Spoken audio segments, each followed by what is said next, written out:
When the bird glides across the sky. That song I listened to during my insomnia last night. The Renaissance do have an exquisite taste in art, but this melody just keeps my mind going. Not suitable for sleeping. Erase.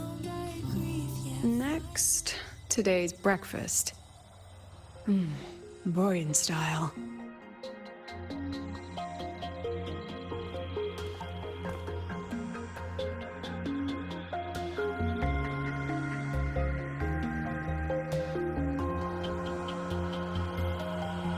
All trivial. Erase it too. It was delicious, though. Alright, looks like my guest has arrived. Gotta handle the rest later.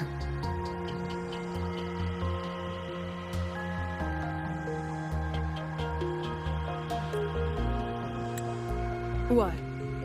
Do I look like some murmuring android to you?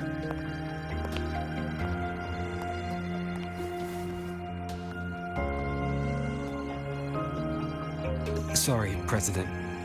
Were you? Tuning memories. Curious about my forte?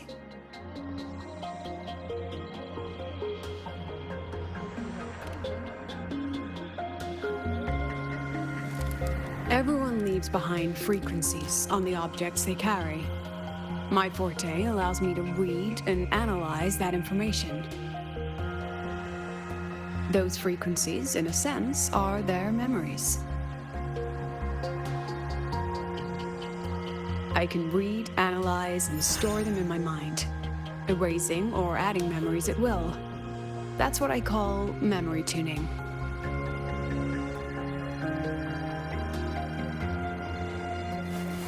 But the brain has limits, so I have to decide which memories to keep and which to discard.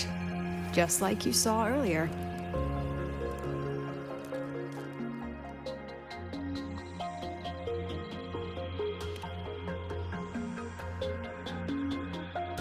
It's different from amnesia.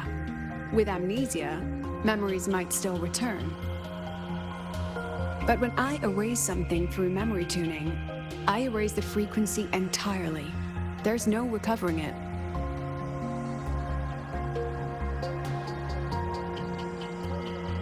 Alright, back to the point. I told you all that because it ties into what I mentioned in the message earlier.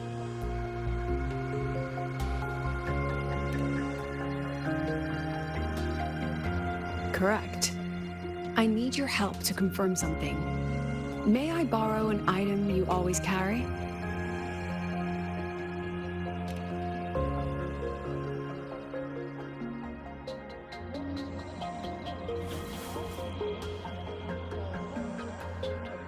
Oh, you still have it. Perfect. Objects with personal meaning carry stronger frequencies. Rover, I'll need to ask you a few questions. Let's begin.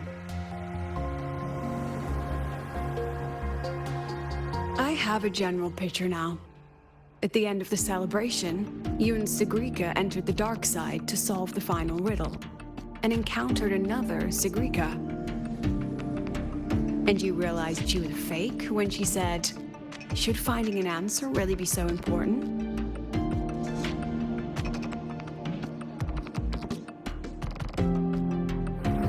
You got it all right. Amazing how much you learned just from that single card.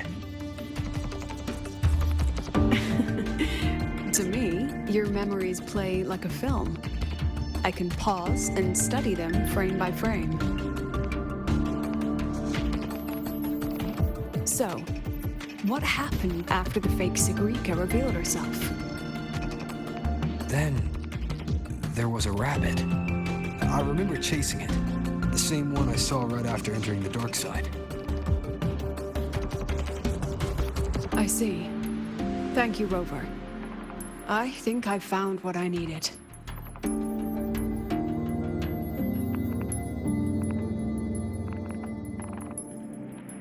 Remember when I said Mornier compared the frequencies and found that the rabbit was likely the root cause of the dark side anomaly?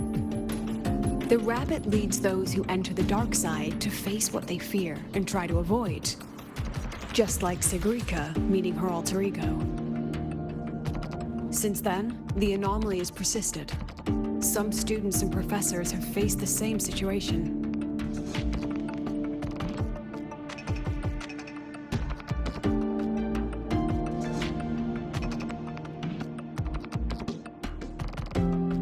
Given the Grand Architect's teaser for you and Dr. Luke, that rabbit should be one of the Fraxidus' little tricks in this game of theirs.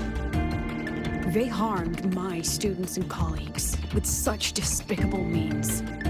As the president, I'll make sure they get a taste of their own medicine. That rabbit is their pawn, which means I can turn it against them. We'll lure it out, capture it, and remove the anomaly at its source. Then, using my forte, I can extract information about the Fraxidus from it. But mobilizing the Academy's resources might alert our enemies. I need some more personal aid. Someone I trust, who knows the dark side well. And that's you. Wonderful. Hearing that puts me at ease.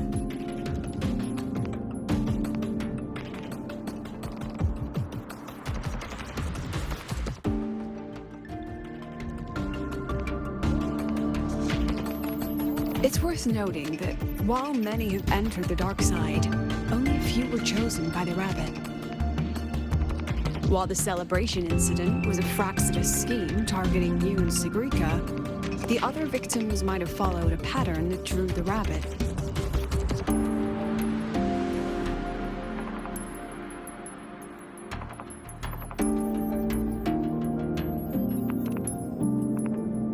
Exactly. We need to find out what each of them did in the dark side and make comparisons. The common threads might be what attracted the rabbit. The Academy has already investigated the victims. Based on what we found, a few possible factors stand out. Like how long they stayed in the dark side, whether they entered with a strong purpose or desire, and whether they brought anything back. Our next lead is a professor with a pretty strong opinion against the Academy's management. That's why you, as a student, are a better choice to approach him.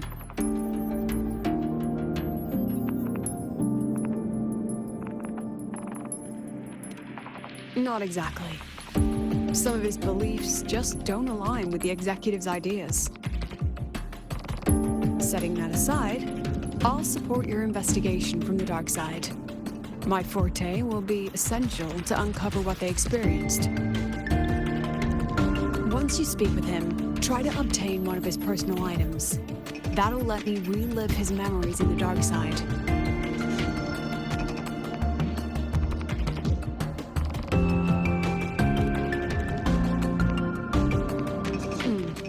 Now, I've texted you the basic info on that victim. And take this.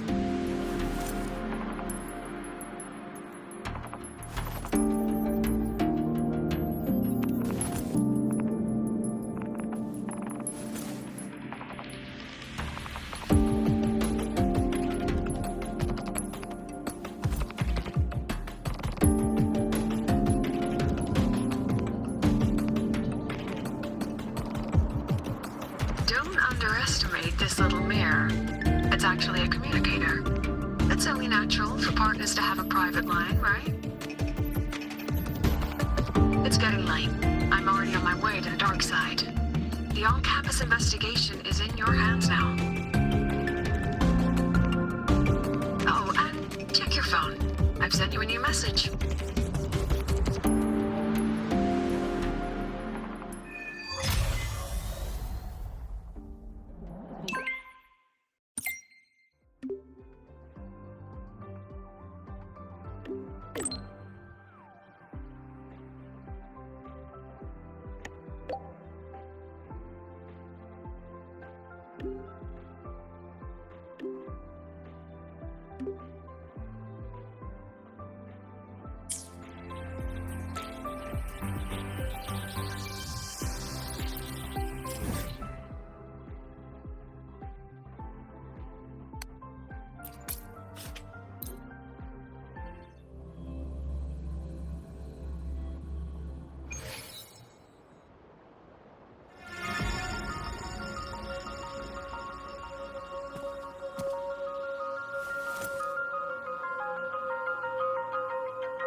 getting it too close.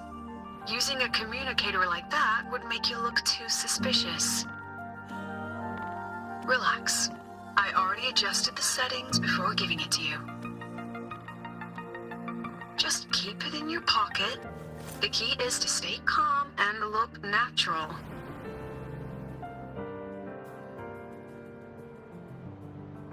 So, what does your receiver look like? Why not take a guess? We have a winner. Nice association.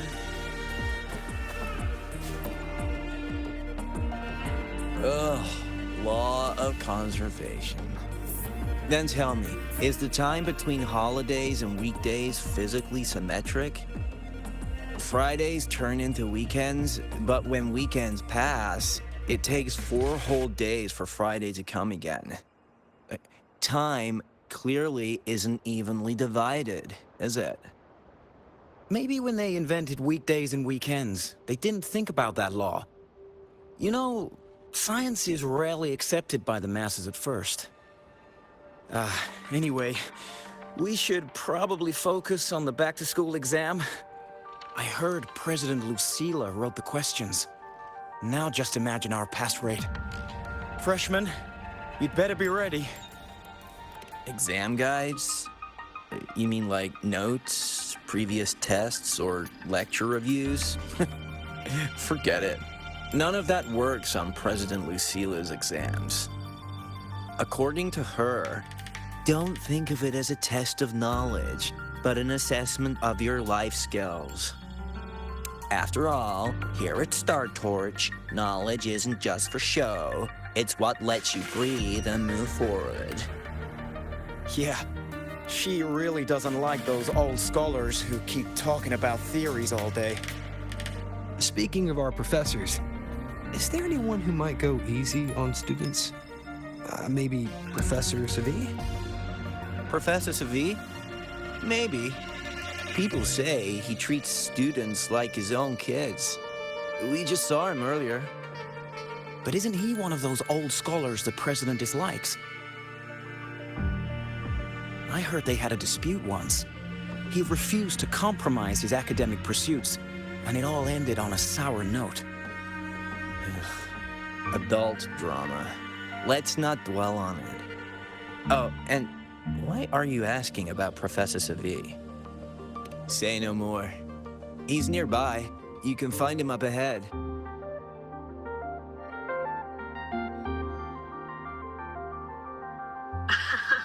They remember it so clearly. Guess my speech on the opening ceremony wasn't a complete waste of time. Oh, no panic. I simply put together the professor's finest ideas for the exam questions, and added a little extra depth. I read it. Aside from the title, the rest was mind-numbingly long and irritating, like a damn void worm. And don't you dare include my name in your acknowledgements. That'd be pure slander. That's all. Who? The freshman. What is it? Well done. That voice, it's Professor Carl. You better answer him candidly. He's one of the tough nuts, just like Professor Savi. Savi? He's probably prepping instruments. The man seems to be trapped in his research lately. Ever since he got back from the dark side, he's been calling for its shutdown, saying no one should go in. Caused another big argument with the top brass. Why? Probably because of Lucilla and her merry band. They must have botched something and Savi caught wind of it. You're new, so you probably wouldn't know. Savi and I don't really see eye to eye with Lucilla. She's a fine teacher, but as the Academy's leader, hardly. If it's about scholarship, we have geniuses like Professor Mornier. If it's about leadership, we have investors with far more experience. And yet, she An average resonator with no special expertise is now carrying the Academy's future. Really? Ugh, forget it. Don't even know why I'm bringing this up with a student. Guess I've been bottling that up for too long.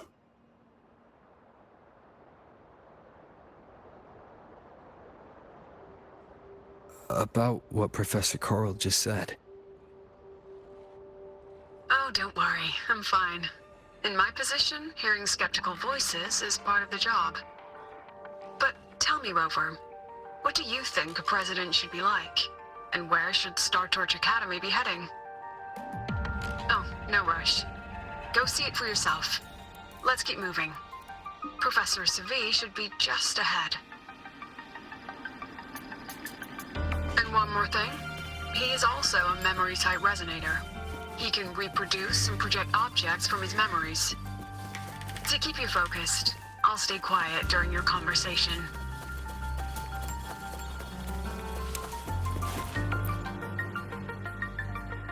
You're late. Did you bring all the materials I asked for? Hand me the recalibrator. What?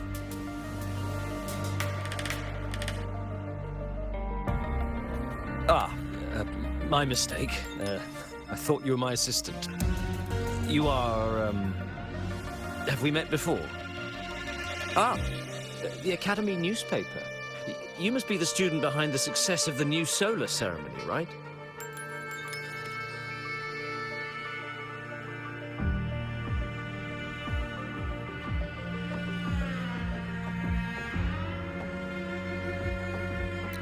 So, when the launch program for Helios bugged out, how did you manage to recalibrate the parameters? And what about the live drive data?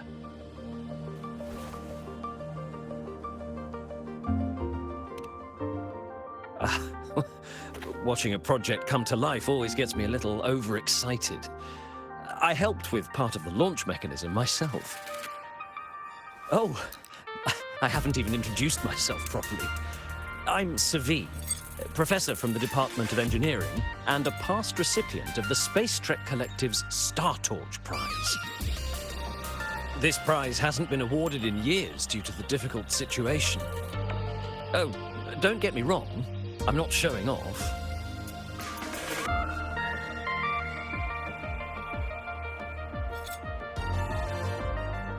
I keep it to remind myself that our science did make headway before. Though now...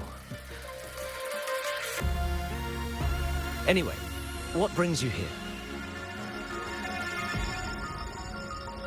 Lucila mentioned that he's not on good terms with the management. I can't let him know I was sent here by her.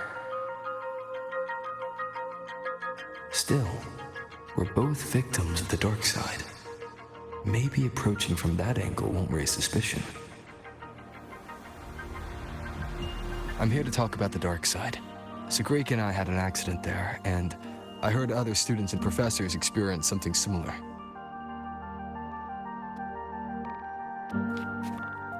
There are so many conflicting stories about it. As someone who'd been there, I want to know if everyone saw the same thing.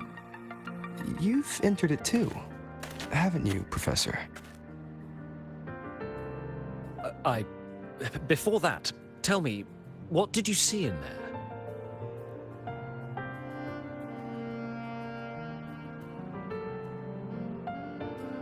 Unfortunately, although I did enter the dark side once, I didn't see any of that. Still, with all these incidents, the place should be completely sealed, especially from students.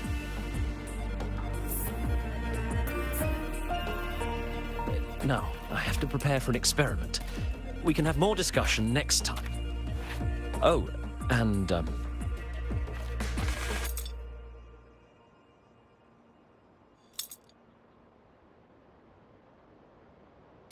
that medal's yours now.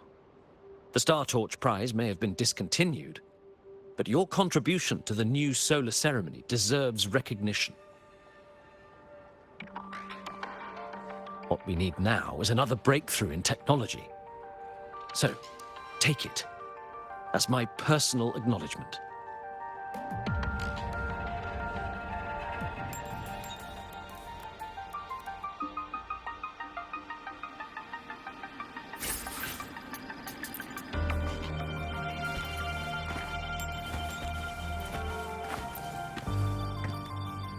Yes, I've heard everything. Looks like Professor Savid didn't want to open up about what he saw on the dark side. Even so, that medal's a valuable lead. It's deeply connected to him. Please place the medal in front of the makeup mirror. I can't touch it myself, so I'll read and tune its frequency remotely. Excellent. Now, leave the rest to the adult.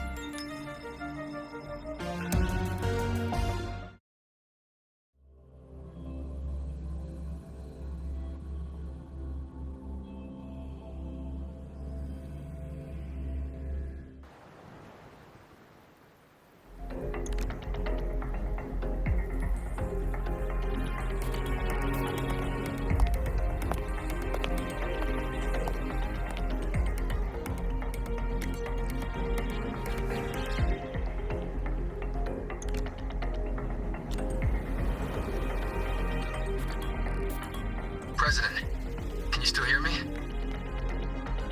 Yes, the comms are stable. Let's begin.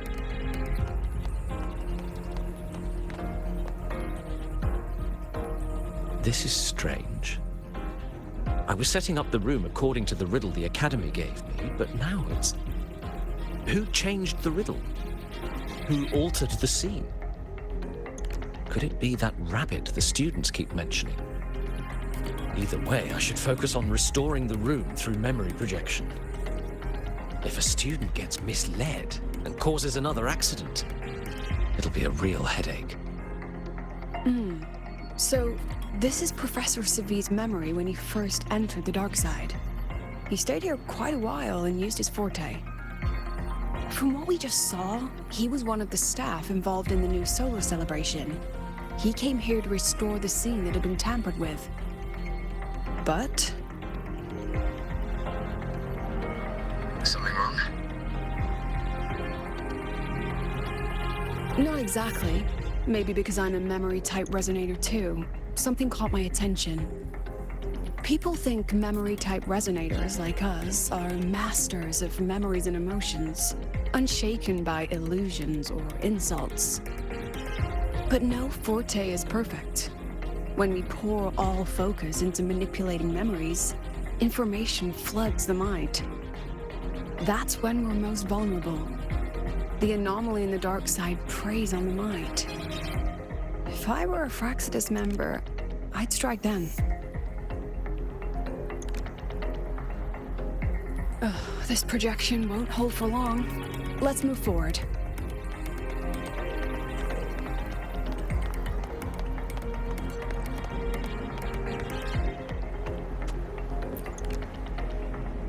I can't even feel time passing here.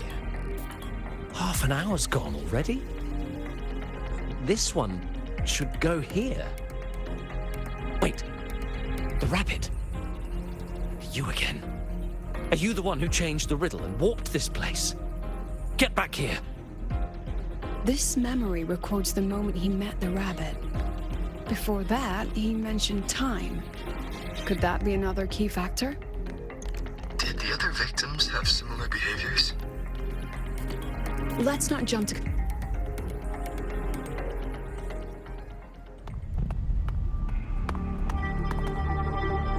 Gone again. No matter how good you are at hide and seek, your traces stay in my memory.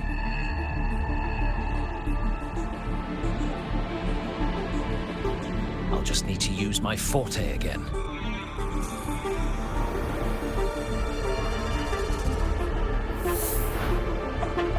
No use hiding. I know you're there.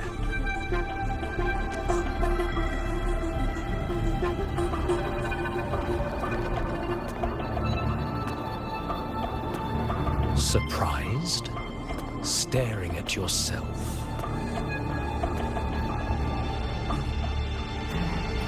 No. I know what this is. The dark side's a mirror. You're just my shadow. Ha!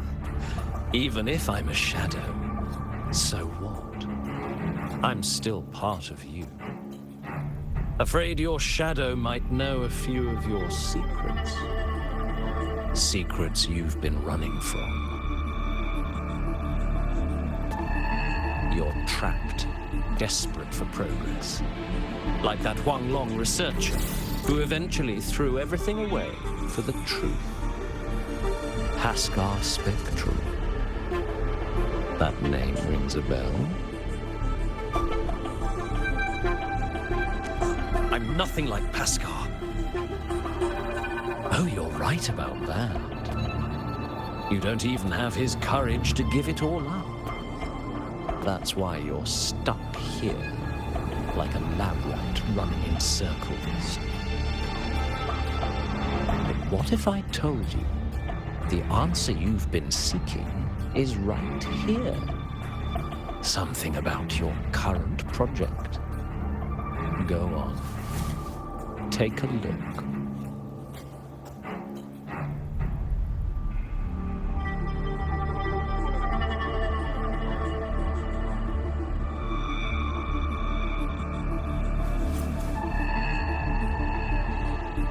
The data model was wrong from the start. Is this where the error lies? If I fix it, my second hypothesis could actually work.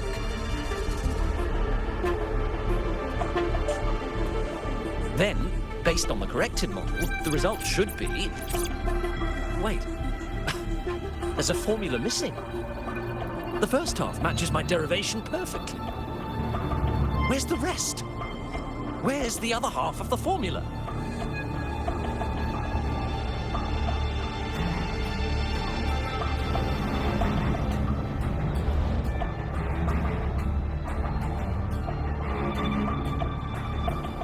Said the answer was free. Let's make a fair trade.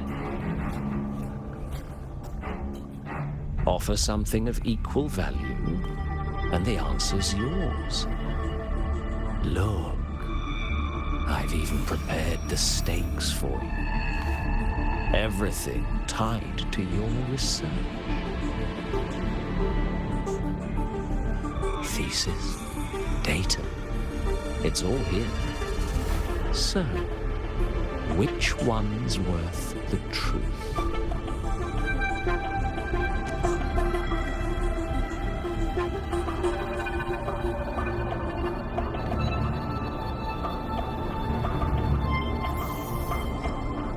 See? No weight at all. Your report's worthless. Try again.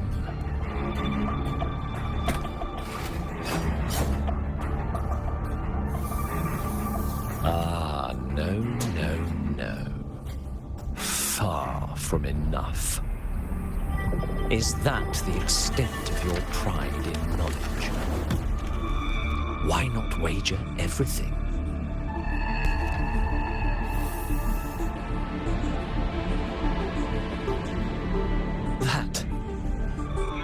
That can't be.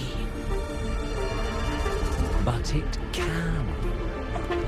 You've spent all your chips. What else do you have left to trade?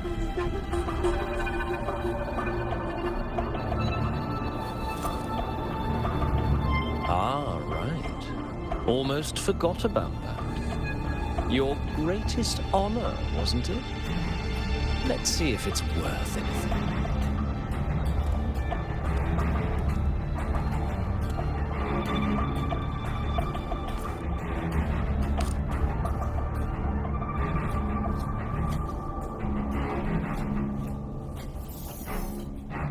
Look at that.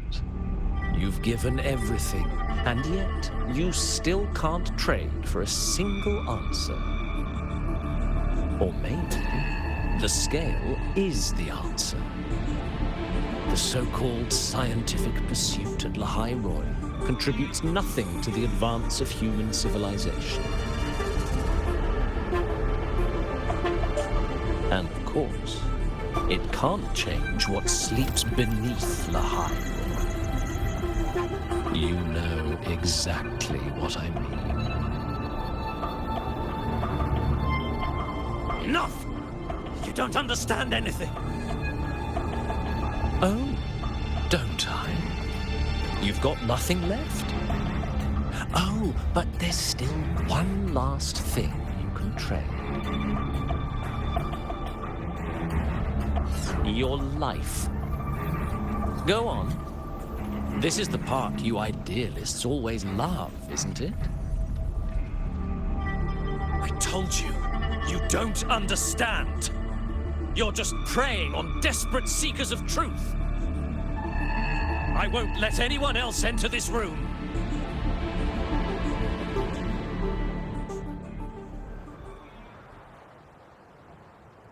So that's why Professor Savi was so determined to keep everyone out of the dark side. He was protecting them in his own way. He feared that eager students or passionate teachers might trade their lives for an illusion of truth. Greatness isn't just about achievement. Sometimes it's about facing reality and still choosing to live with dignity.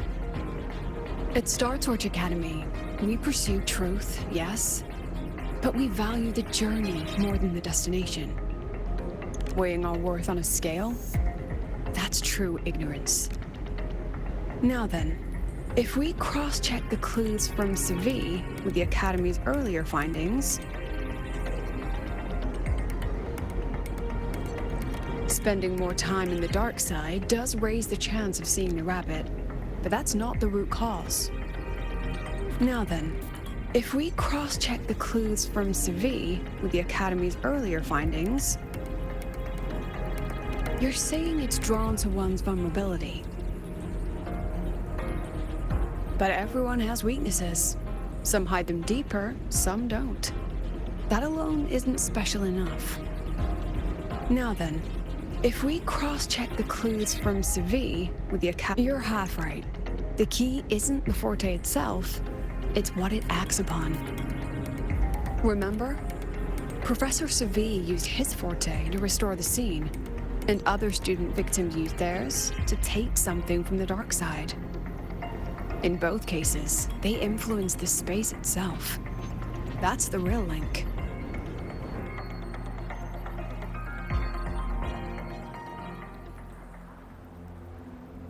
Since we found the answer, I'll wait for you here. Hello? Lucila? Look, there's actually one more thing I didn't mention. After the celebration, every Darkside victim shared one trait. They were all memory-type resonators, and there aren't many of us in the Academy. Only one remains. You understand what that means now, don't you? Focus my mind. Loosen my thoughts. Just a little. Give the threat an opening. A small price to draw it out. In that false professor's words, a fair trade it is.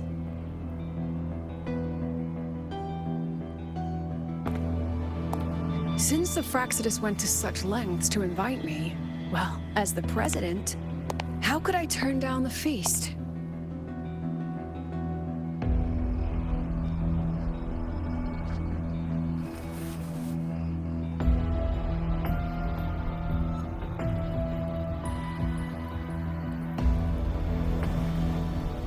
That student, you seem to trust him quite a lot. Mm-hmm. You'll understand once you meet him yourself. Anyway, how's your progress? Just as planned. No one else remains in the dark side. But the rabbit's clever. Every room has traces of its frequency.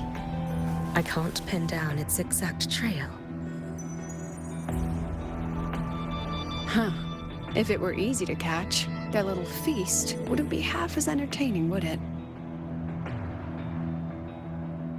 And remember, if anything unexpected happens, You know what to do.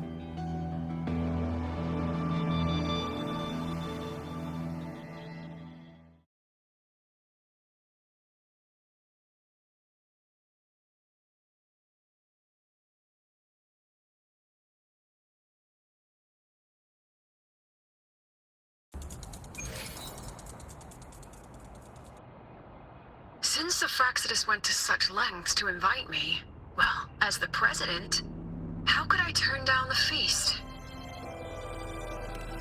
Of course.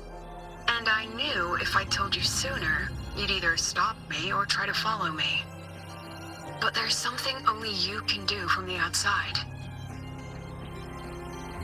The dark side is unstable by nature. Remember what I said? The Academy used riddles to regulate its gateways. Most have been replaced by Fraxidus riddles, but a few originals are still hidden in the Academy's archive. And the archive is inclusive. Be careful what you dig into. Rover, I need you to set a stable dark side exit with a riddle unknown to the Fraxidus. Remember what you told Sagrika at the celebration? That means no matter what, we stick together. Even if I said no, you'd come anyway, wouldn't you? Fine. The dark side is a maze. I'll leave a few clues behind to guide you. But if anything goes wrong, promise me, you'll get out immediately.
Control where I'm going while in zero gravity.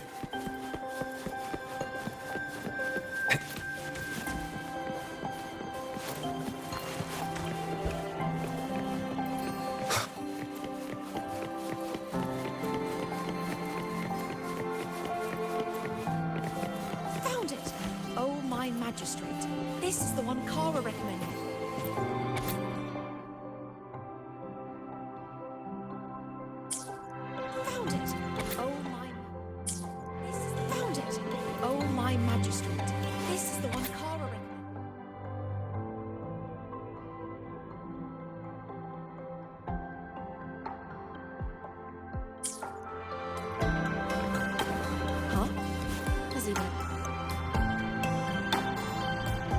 The alternative riddles for the new solar celebration. Guess this is what President Lucila wanted. Why is it tucked into a storyboard, though? Her hobby? Hope this helps.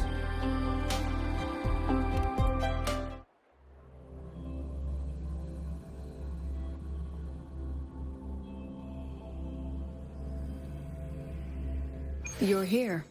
This way. If I follow this path, it should lead me. That's odd. Why are tacit discords here? And they're all moving towards her.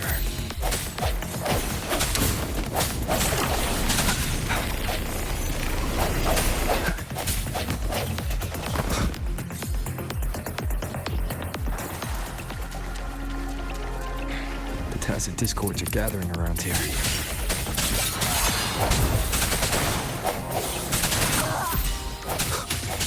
I see your weakness. Yes! Just like that! Moment of resonance.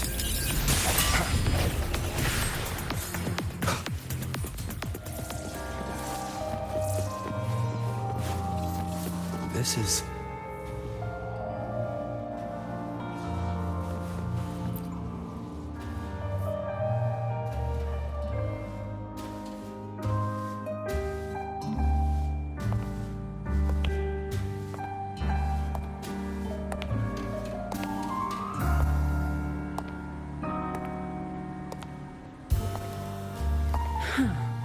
Even got my taste right, huh? It's always so easy to read one's mind.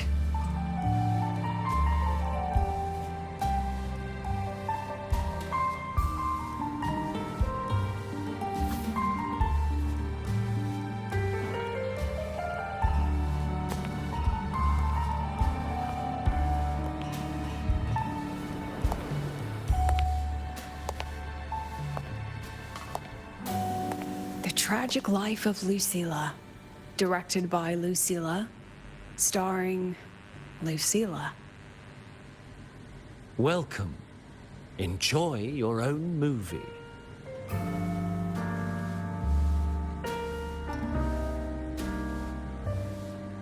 Using my name and slapping on a title that lame?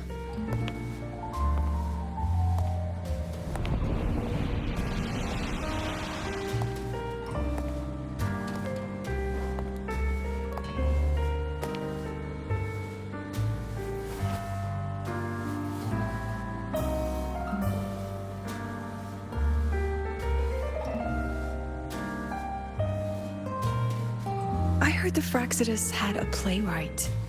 And this is what your art looks like?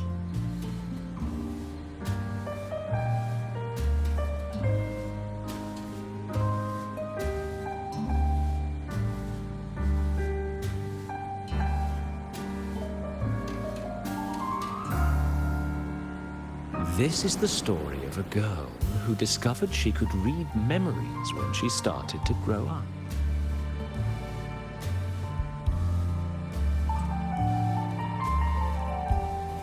Before she could fully develop her self-knowledge, she absorbed too many memories that weren't her own, until she lost who she was. Stealing Sophie's voice, twisting people's lives into your cheap drama. Since when does that count as cinema? What's next? My grand arrival in Lahai-Roi?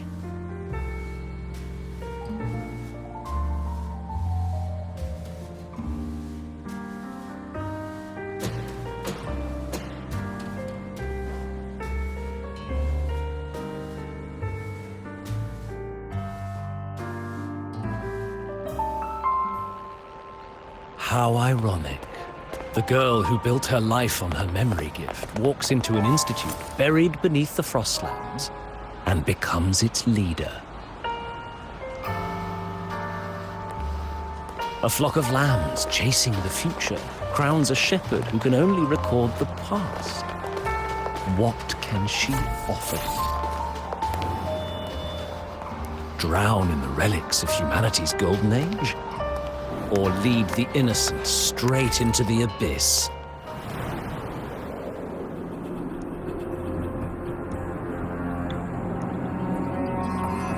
The flock crosses the frozen lands, trying to light fires against the coldness and darkness. Some burn clothes, some burn books, some even burn themselves. But the coldness and darkness know no end, and devour everything. In the end, nothing remains, only silence.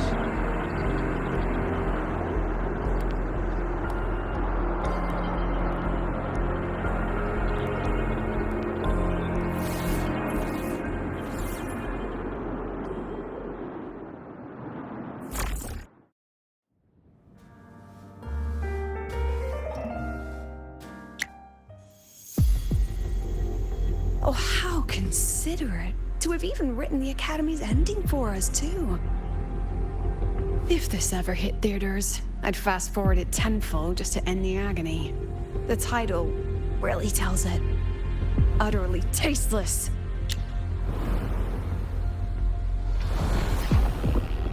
Thus ends the film. However, upon review, it's filled with meaningless actions, and its protagonist is pitifully naive.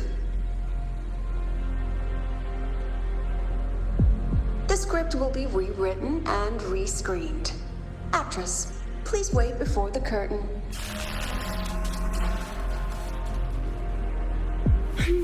A post-credit scene? Planning to remake my life now?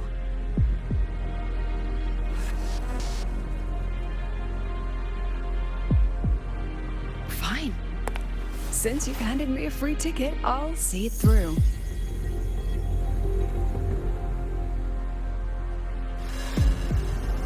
The Tragic Life of Lucilla. Remake. Scene 1. Action. The pitiful girl repeats her past, grows up again, and again arrives at Star Torch Academy, standing once more at a crossroads.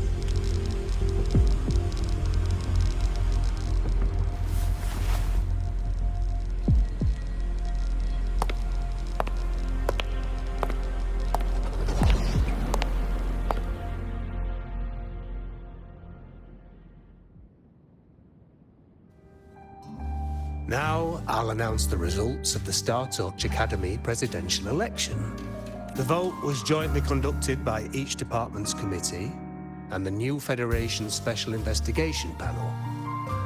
Professor Lucilla, congratulations. You've been elected as the new president of Star Torch Academy. Well then, President Lucilla, care to say a few words?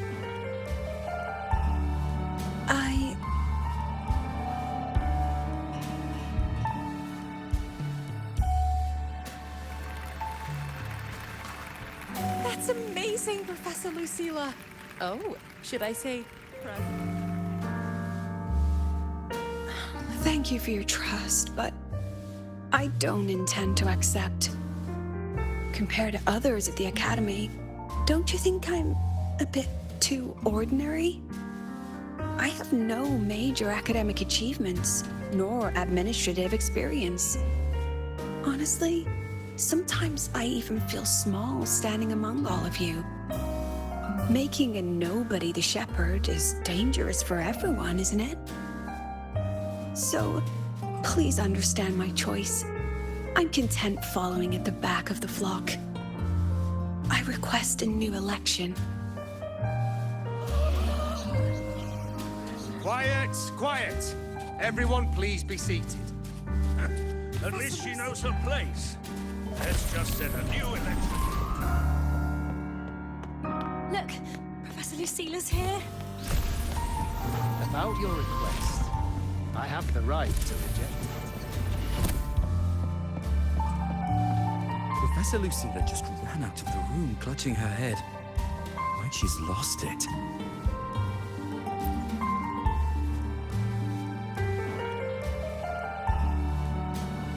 How long has she been locking herself in there? No clue. We just heard stuff breaking. And someone crying. Could it be she's having another episode? The madness caused by memory confusion.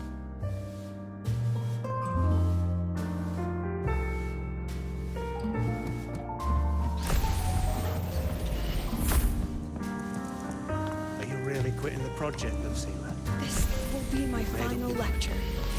I've already filed to close the course next term. She said nothing. Deep down, she'd already accepted her own mediocrity and stopped moving forward. The girl who once forced herself to stand tall now teeters on the edge. Her curtain's about to fall.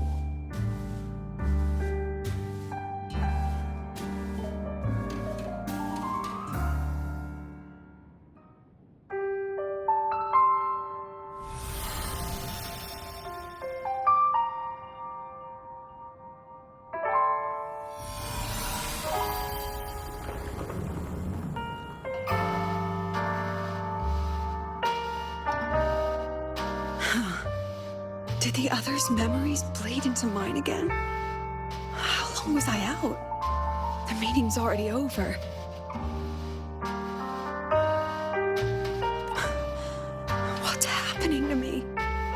I just want to forget, to erase this wretched forte.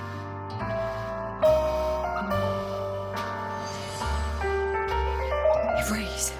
Right. If I erase the memory of my forte itself, maybe then everything will go back to normal.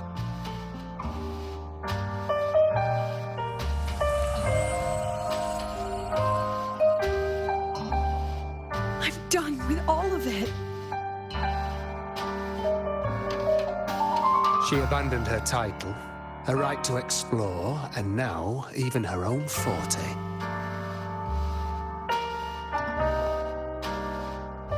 She chose to kill the person she used to be, like someone who had drowned, losing both her air and shadow. A different choice, a brand new life. Tell me, our dear audience, isn't this fascinating?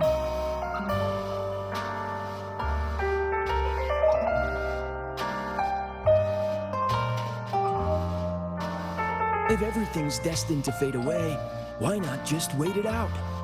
Enjoy the last bit of pleasure and revel in the beautiful memories before the end. After all, fleeting joy feels far more real than some unreachable truth.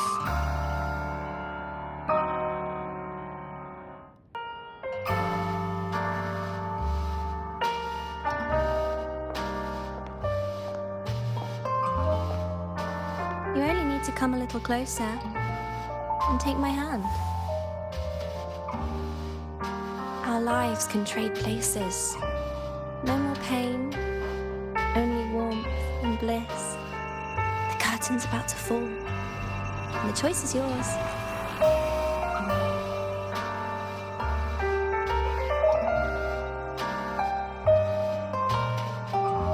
Done with your performance? All that noise for one purpose. The same trick you used on Savi. Stirring fear, pressing old wounds. Let me guess what you're after. Targeting Sigriko was just a diversion. You wanted the Academy to intervene. Next, the memory-type resonator is affected in the dark side. And you knew I'd see it. That was your invitation. So this little play, it was meant for me and all the memory-type resonators. You're afraid of something in us, aren't you? Something that threatens your grand scheme. You put on quite a hilarious show, I'll give you that. But you came to the wrong audience. You can ramble about pasts and futures all you like, but I only focus on the present. And that's exactly why your message in that film disgusts me.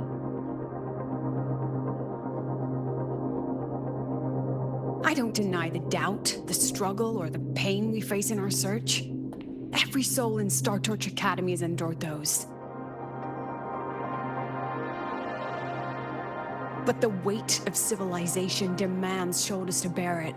And we, right from the beginning, are a flock, walking willingly toward our own end. If the campfire's dying out, then these lambs you mock will burn themselves, just to walk one more mile before the final breath. No glory sought, no remembrance needed. We'll lie down here, leaving not a trace.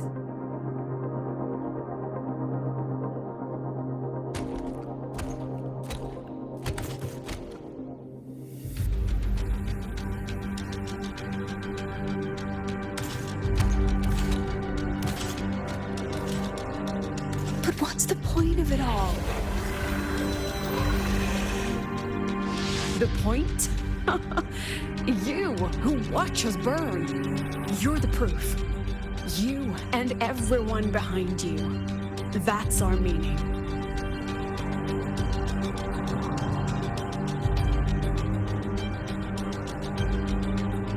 And one more thing.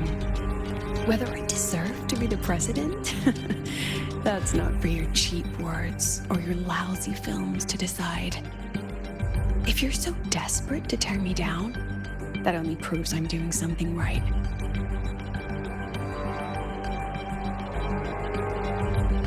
Tell me, who's the real desperate one here?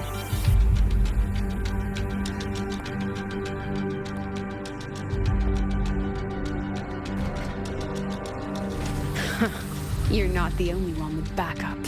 Checkmate.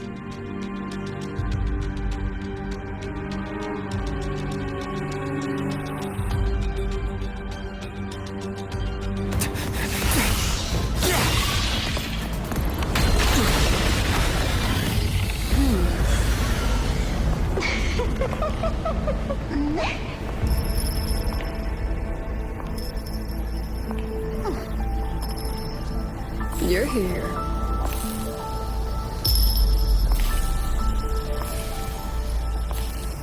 Go after it. I'll handle the rest. Come on, we've still got work to do.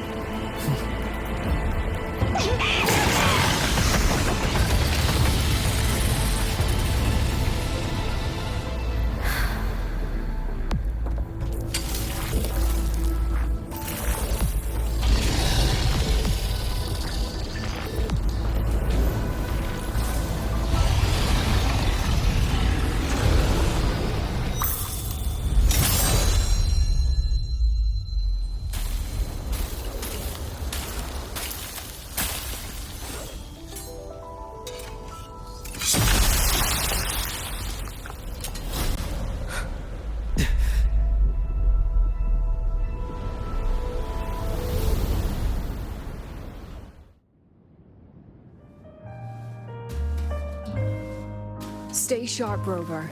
It can take the form of anything in the dark side. There's only one passage here. It must still be around. Stay close.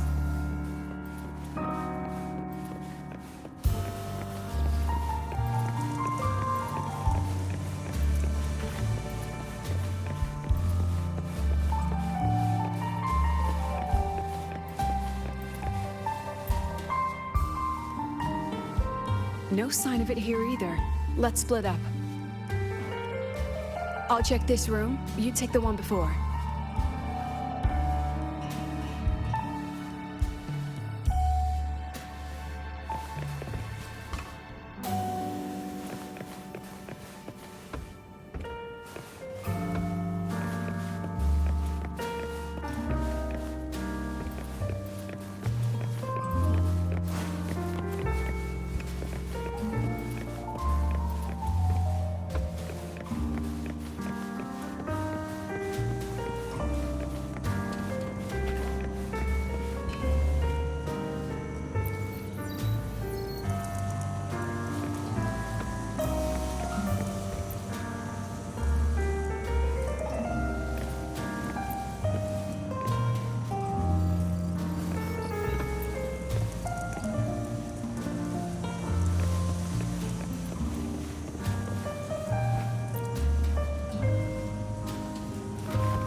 told you.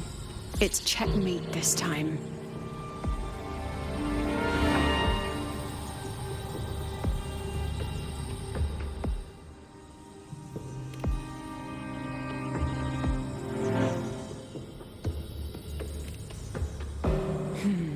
We still haven't figured out what the Fraxidus wants with the dark side.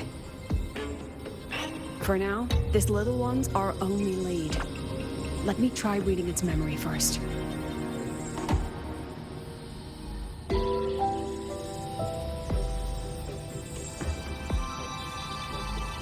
Oh, looks like I don't even need to use my forte.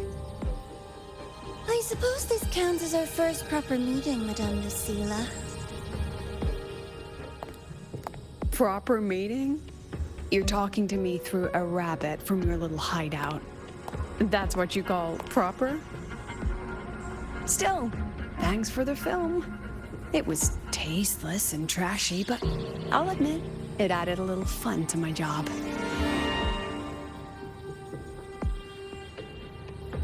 You knew I'd catch this rabbit from the start. And didn't you already know it was a trap meant for you? We both have what the other wants. What are you trying to do in Lahai-Roi? As an educator, you of all people should know better.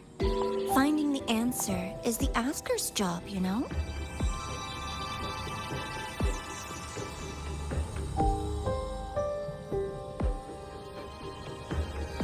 Still, congratulations! You won this round. Won? I never agreed to play your little game. And neither did my students. Right, Rover?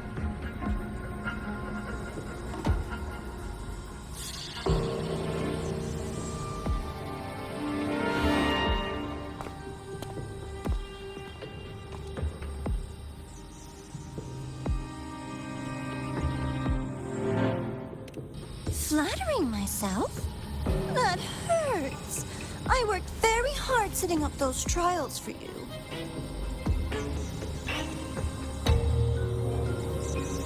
If you didn't enjoy them, don't worry. There'll be a next round. And I promise it'll be far more thrilling. Because next time, we'll be betting on the very fate of Lahai-Roi. Will it go boom and vanish? Or will the flames of Star Torch keep burning?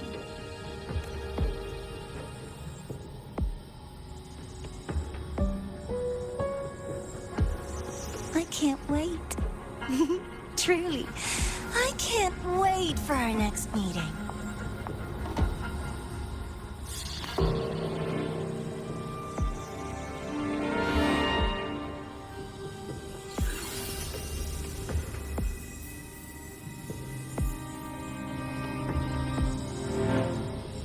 Next meeting.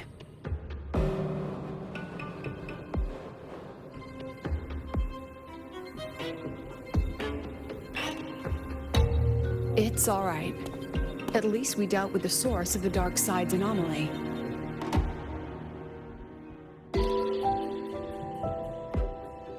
I know you've got many questions, but let's get out of here first.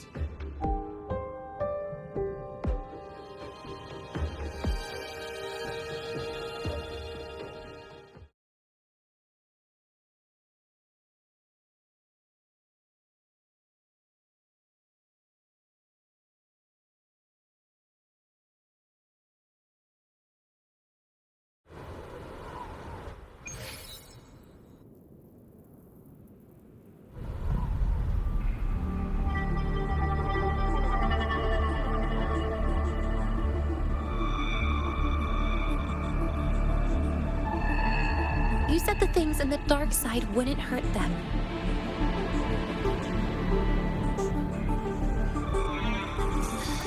Didn't I do what you asked? You wanted to help Zagrika, so I tweaked the dark side to help her see herself clearly. Besides, no one got hurt, right? Your friend, your teacher, and Rover.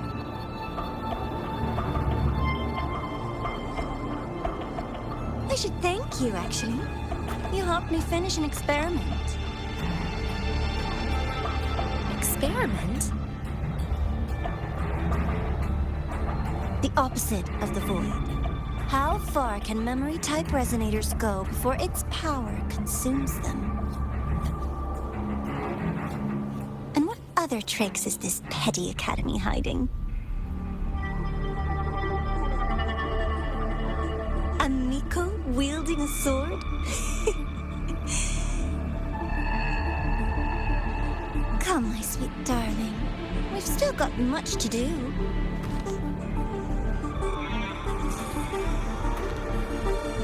What about the rabbit? Isn't it your pet?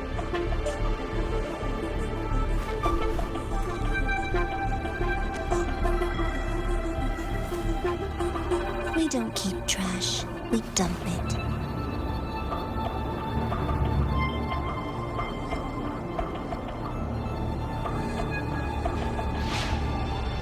So, please try hard to be useful if you don't want to be disposable.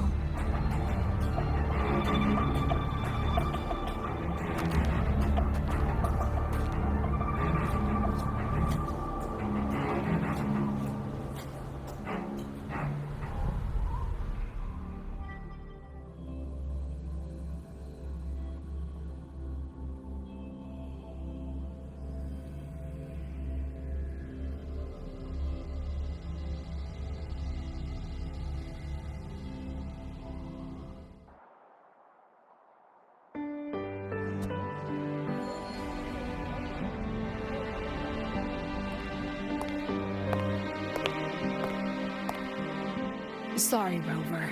I've kept you busy all day.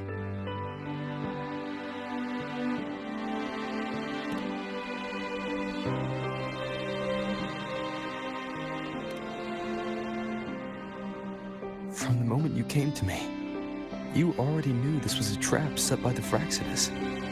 Yet, you planned to walk right into it. All in a day's work for your president. Besides, it worked out pretty well, don't you think?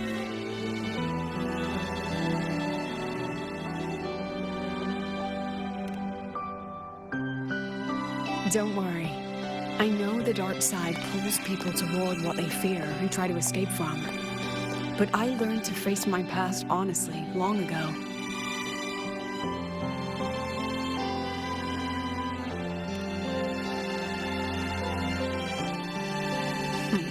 You want to know? Didn't you say you wanted to introduce a new course? Star Torch guidelines, from strangers to confidants? Students and teachers should get to know each other, right? Maybe this counts as our first class. I really set myself up for that one. Well, before I turned 20, I couldn't tell which memories were mine and which belonged to the ones I'd read. As I absorbed more and more of them, I saw too many births and deaths. I started to feel how small and ignorant I really was. That's exactly what the dark side preyed on. It then recreated the predicament I once lived through. The Fraxidus was questioning me, the representative of Star Torch Academy. When the future offers no answers, and existence itself is destined to fade, can anything we do in our brief and ignorant lives truly matter? As a student of Star Torch Academy, what do you think, Rover?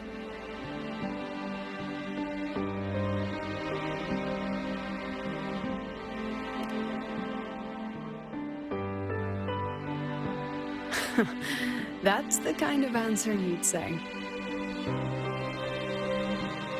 Back then, I joined the Space Trek Collective without a real purpose. But luckily, just like you, I met a good teacher. My teacher was an ordinary man, Aemeath, in charge of observation in the Frostlands. We both spent our days watching and recording, each in our own realm. But he never saw himself as just an observer. Again and again, he made connections with people and the things he studied, and built bridges between them. It was like how we draw lines between the stars now. In these perilous frostlands, each person is a point of light for another.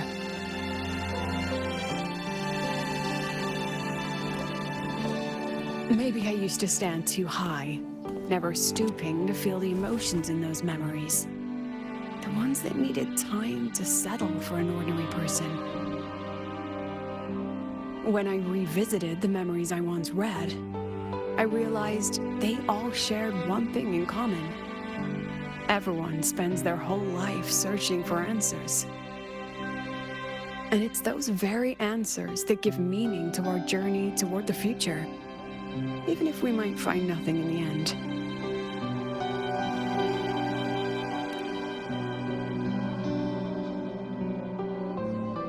No, I'm still searching. In that sense, I'm the same as all of you. Just another student on the path. So, don't worry. Until I find it, the Fraxidus won't be able to shake me. Also, about that Miko lady you're curious about. My lips are sealed on that, I'm afraid. The president has her principles, not to mention the Academy's safety protocol.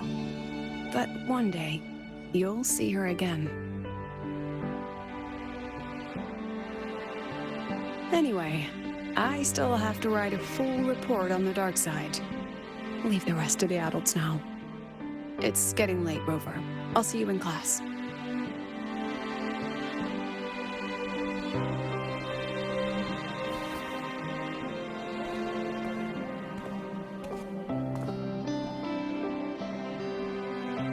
Has this game truly ended?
Heading to the testing field.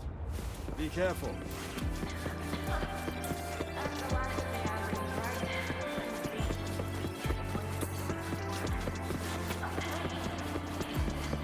Wind, guide me.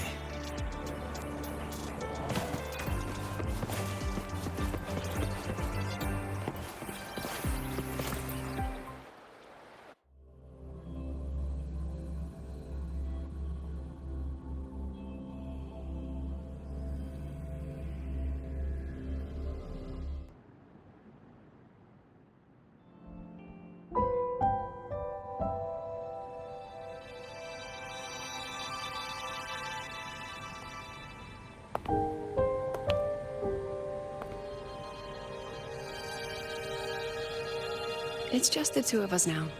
No need for all the formality, Hiyuki.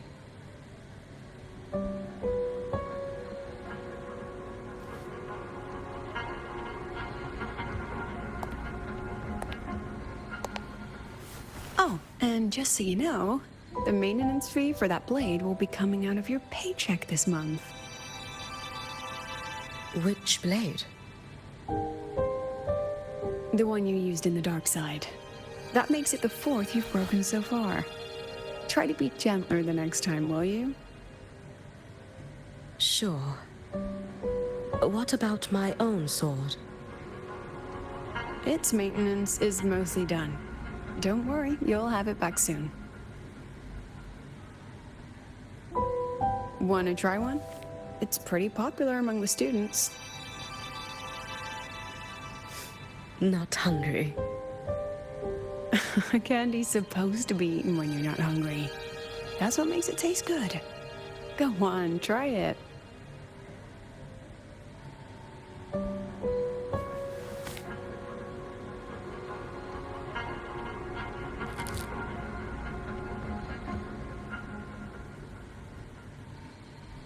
Have you swallowed it? Mm-hmm. A bit sour, and my tongue's tingling. Not my favorite. Huh. No reaction at all. That's odd. When Sigrika and the others ate theirs, they... What? You're no fun. He saw me. Does that affect your plan? It's fine. The Fraxidus didn't just set the trap for me. It was meant to draw you out as well.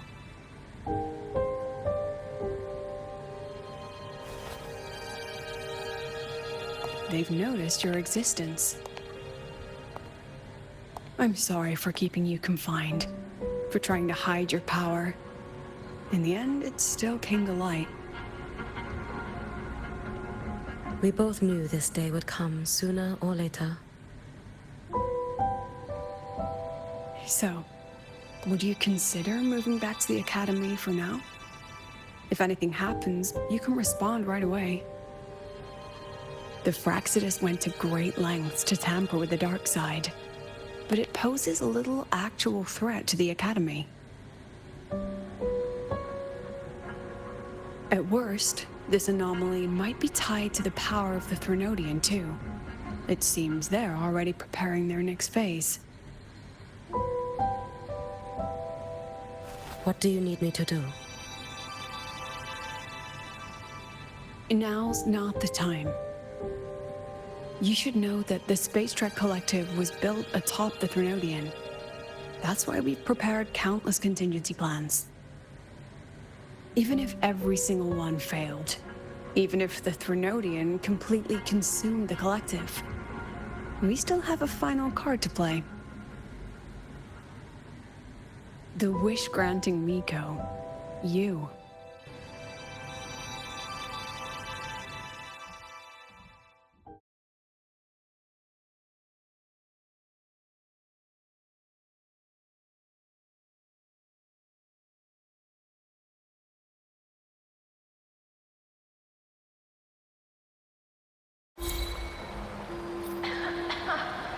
That's the last of the ad reads, right? I'm beat. Can't wait for dinner after work. Hey, is this thing still on?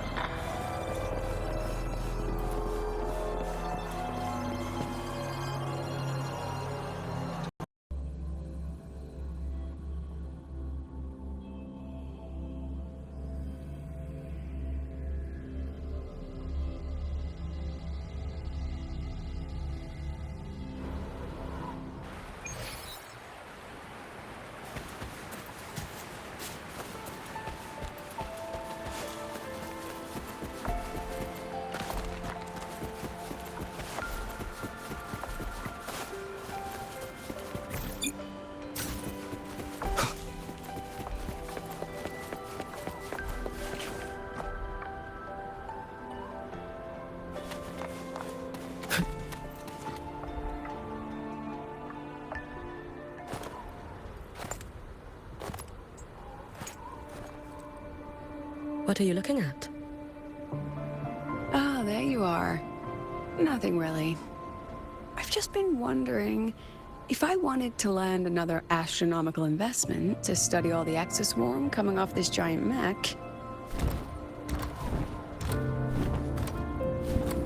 what kind of pitch would it take to make every major player in Stellaris nod along and funnel credits into my pocket, year after year. Have you figured it out? Not yet. My conscience won't let me think that far. Luckily, the man who can figure it out is back. The old man who promised me the blade. The head of the Space Trek Collective. The very same. But don't let the quick agreement fool you. He's already thinking 10 steps ahead. If Ishino Hado wasn't in such dire straits, he wouldn't have agreed to forge that blade for you so easily. Or at the very least, he'd have made sure he got his pound of flesh in return. I couldn't find the child. Time and space in that dimension are too fractured. My familiar lost its way.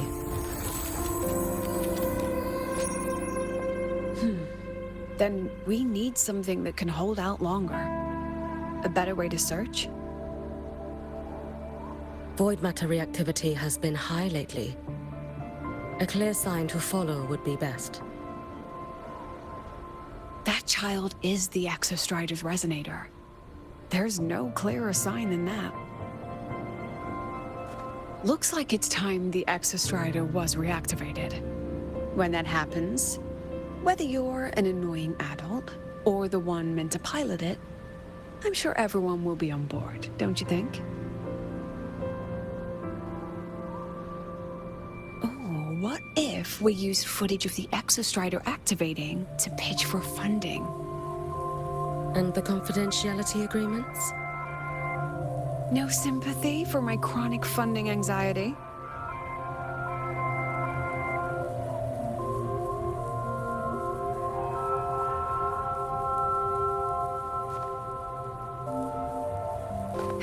Fine. Go to Honami. I already approved your leave of absence. Why? To test the blade?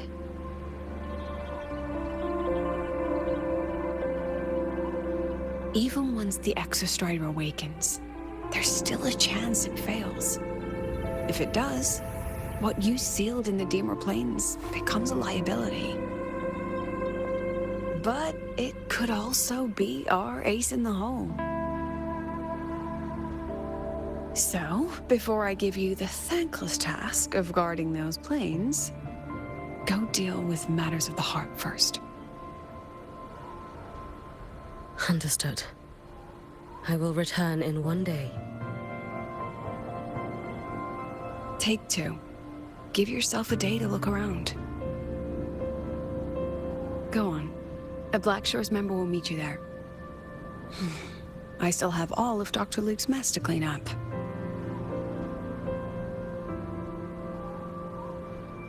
Understood. I am at your call should you require it.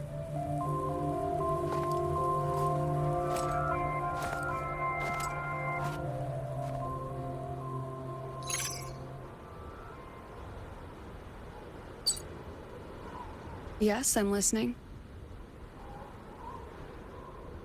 So it's about Denia. I see.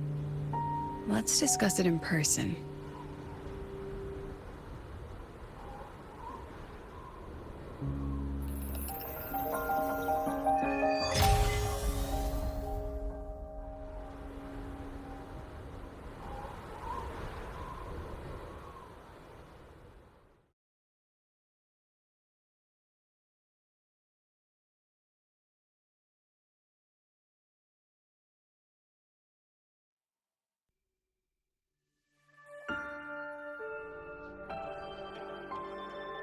Lady Miko, can you hear me?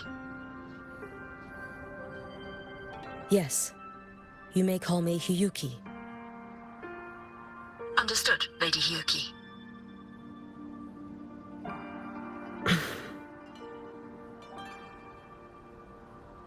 Most of the left behind in Honami City have been relocated, but a few, the ones whose regrets run deepest, still roam the danger zones. Their unfulfilled desires concentrate the Lament's power. An incident just waiting to happen. With you here, I feel better about the situation. We didn't expect you to take this on yourself. Protecting Honami is the duty of the Miko of Flaming Sakura. I thank you for your support. Actually, I have a favor to ask. Oh, is it about Gyokuro, the former Miko? We've already found traces that may belong to her, but nothing we can confirm yet. We're in the process of narrowing down her location. As soon as we learn anything, you'll be the first to know. I am in your debt. Oh, it's nothing. If it weren't for you back then, I would have... Anyway, I'll leave this area to you. You can rely on me. Was there something else you wanted to say? Nothing, Lady Hiyuki. It's just... Thank you for everything you do. Goodbye.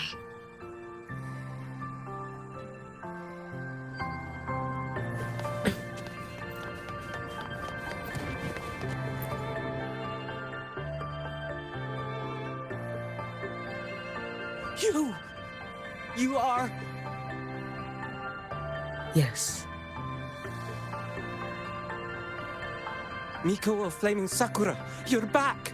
I knew those monsters wouldn't stand a chance. Everyone else thought we were done for, but I told them, don't worry, Lady Miko will come and save us. I'm sorry. I was too late. It doesn't matter. You're here now, aren't you? Please, just say it. Say the Miko of Flaming Sakura has returned and that those monsters are finished. The Threnodian has retreated, but I couldn't save you. But you defeated it, again! And one day you'll drive it away from Ashinohara for good. Yes, I hear your wish. And I promise, one day...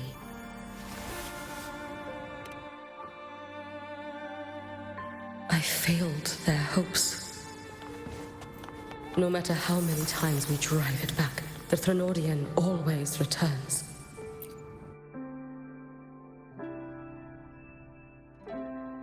This is all your fault.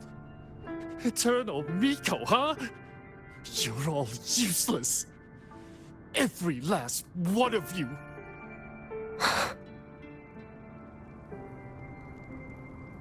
How do you even dare show your face in Hunhami? They're dead! Everyone's dead! I knew it! I knew the Threnodian couldn't be defeated. I should have run away as far as I could. Oh, Lady Miko, please! Do something, anything!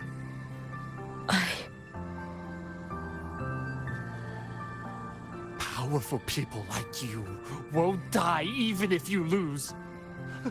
What about us? What about ordinary people? Just wait to be torn apart? I knew you couldn't hold the line. I knew it couldn't be killed, but how do we go on from here? Lady Miko, heroes, tell me, what should we do? If you need someone to hate, let it be me. It's all right. Place all your pain, all your resentment upon me. If I had been stronger, could I have saved them?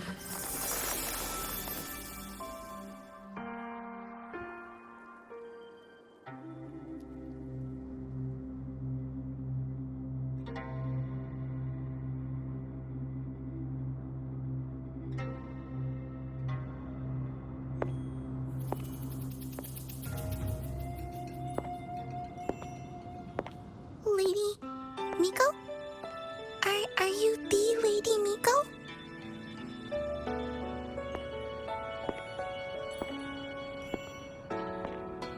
Oh, you are! You're the Miko who once talked to Lady Gyokuro.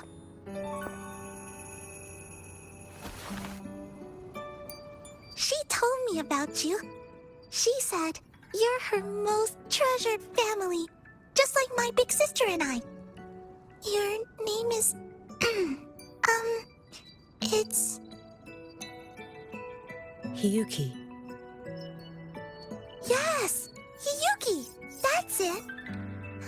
Such a pretty name, just like Lady Gyokura's.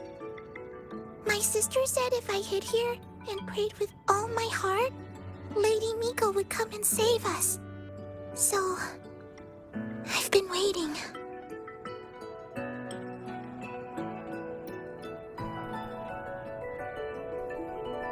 Little one, what's your name?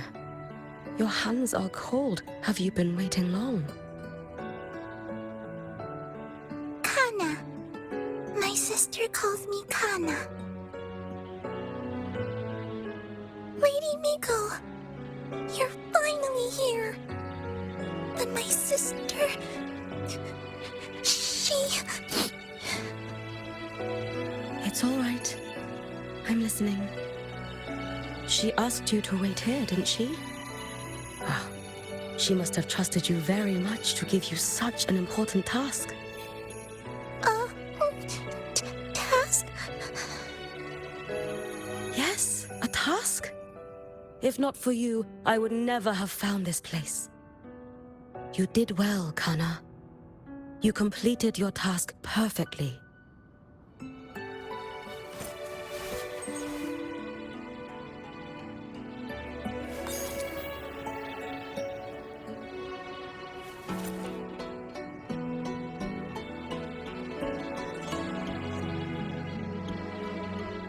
Lady Miko, are you here to save Honami? Then, is Honami safe now? Honami will be fine. Sister said you carry everyone's wishes. That you're the strongest. I knew you'd come and fix everything.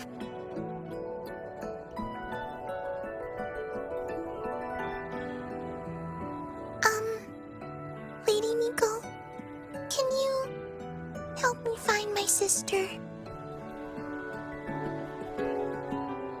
Of course.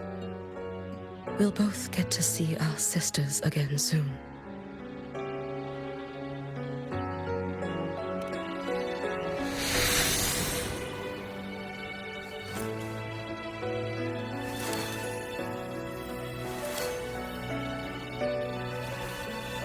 When we find her, let's eat red bean pudding. We make the best red bean pudding in the whole world. If you come try it, everyone will want some.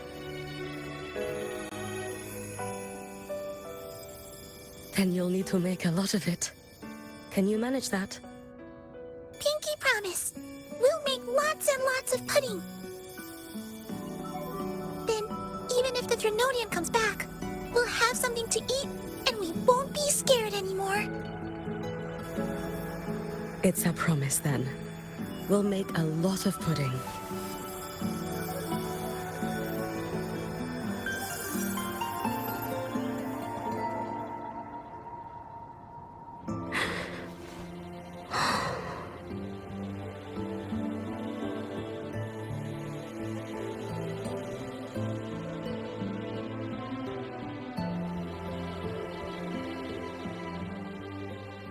Red bean pudding. Gyokuro always did have a weakness for sweets like that.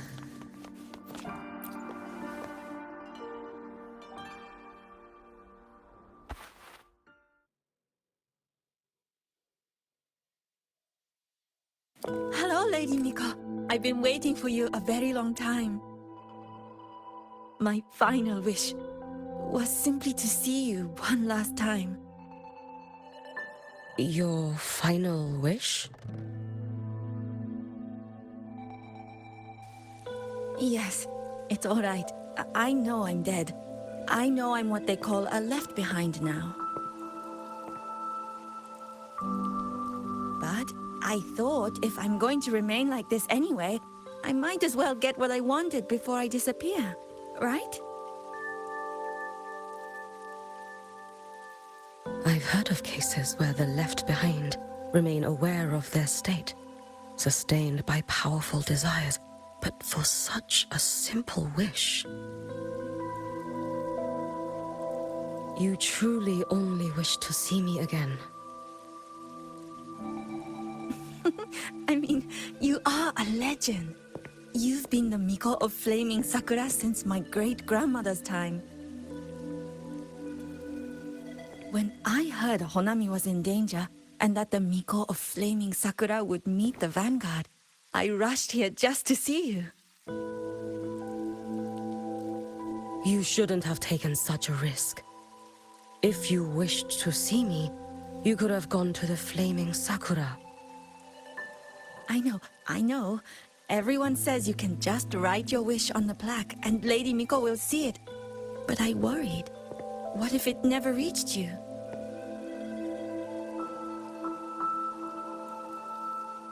So I came all this way to make the wish in person. I wanted to see whether it would come true.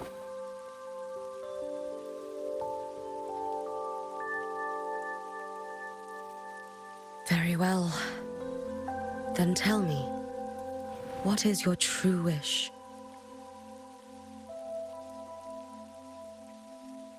I wish for world peace, for people to stop living in fear of the lament. I want everyone to survive it. Lady Miko, my wish is that there will never be another Miko of Flaming Sakura.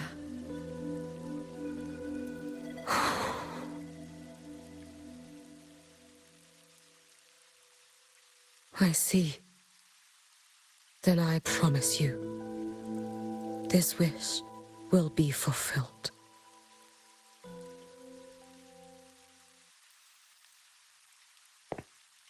I know it will.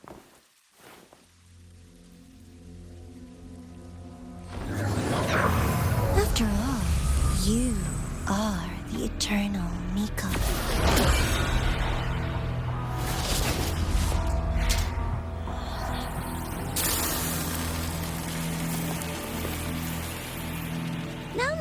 No need for that, Lady Miko.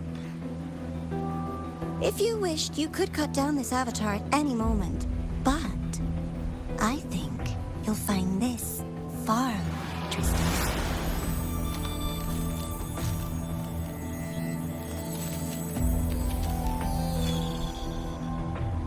Yokuro's Shiratori. I know the Fraxidus has cost Ashinohara its fair share of grief. But personally, I hold no ill will toward you. I had dealings with the previous Miko. It wasn't exactly a pleasant chat. But I promise you, her death was not by my hand.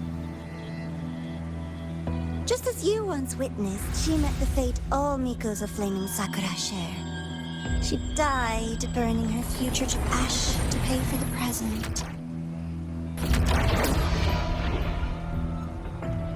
Aren't you even a little curious about what I showed her? If this makes you uncomfortable, feel free to cut through space and leave. This face of mine, of course, is entirely at your mercy.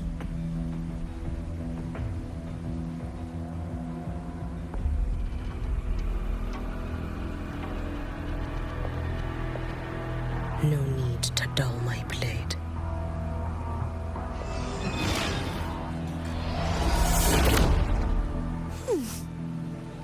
She wears the exact same expression as the previous Miko. I suppose one day she too will be reduced to ashes by her own wish. Oh, eternal Miko. Is she simply arrogant? Or just a coward?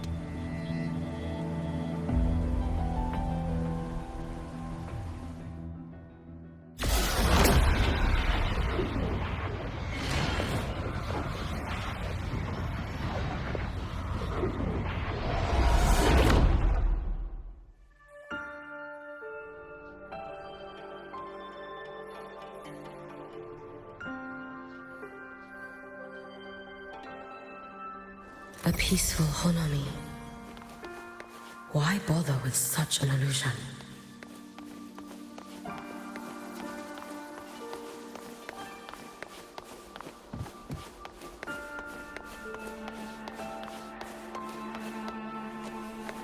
Gyokuro.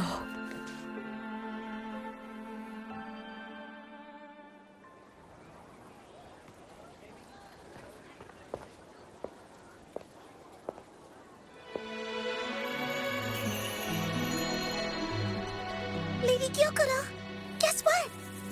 No math homework today! My parents and my big sister finally taught me how to make red bean pudding. Want to try mine? I'd love to. You know I can't resist red bean pudding. Wouldn't miss your special batch for the world, Kana-chan. Yay! I'll go make it right now.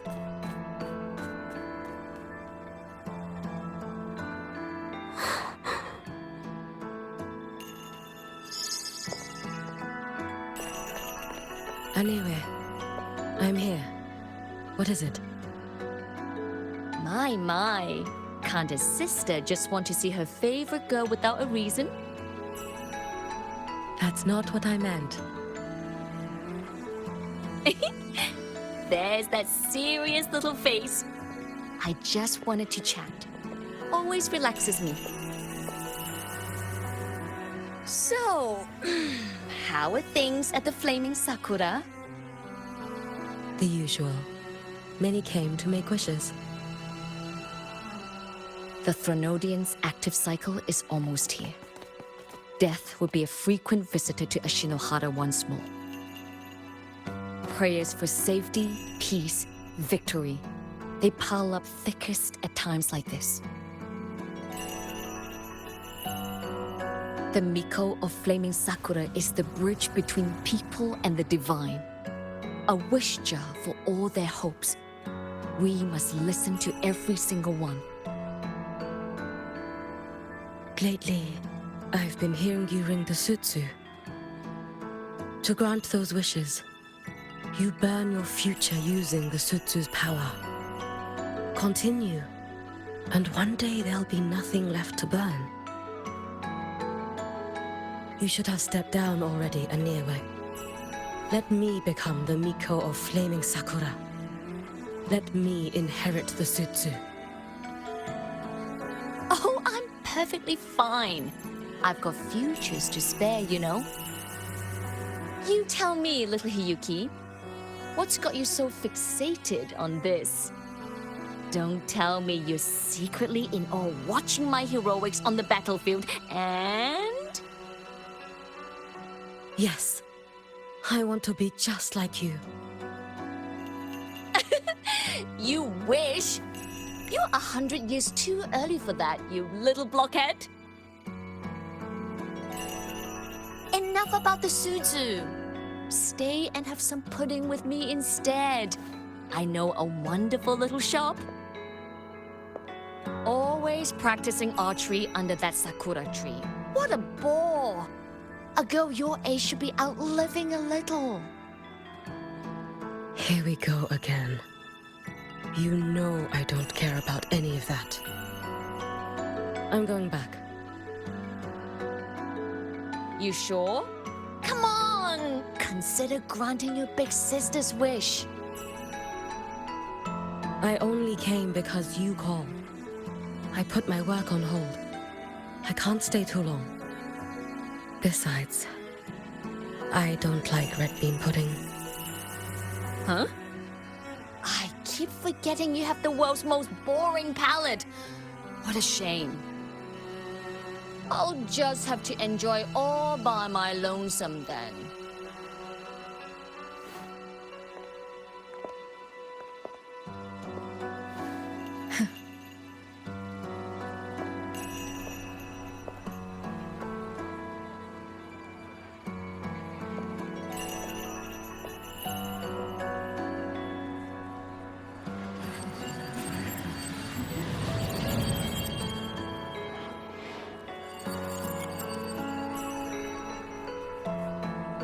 Gyokuro never once spoke of her own wishes.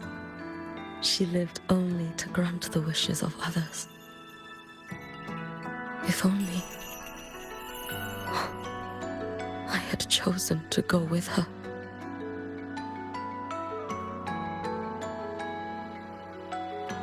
I should go there. One more look will be enough.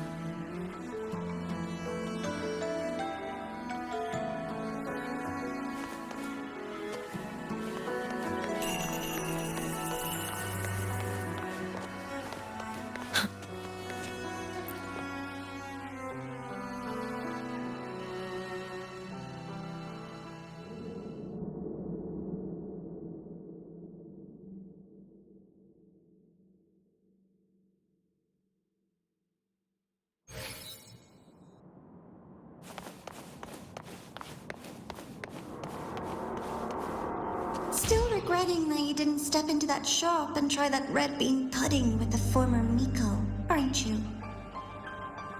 What's your point? The peaceful streets of Honami, the sweetness of red bean pudding. You know none of it is real.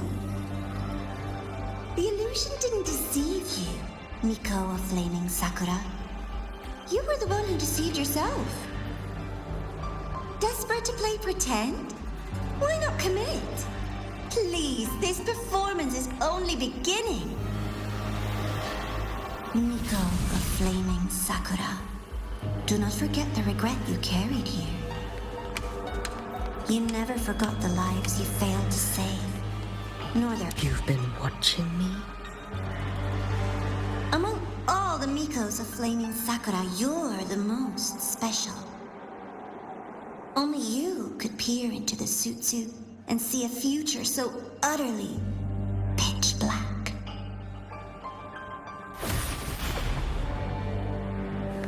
Let's get moving. This is... Oh, you've heard the stories, of course.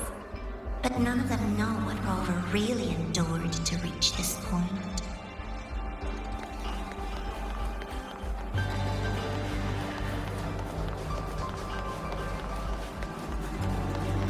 Rover.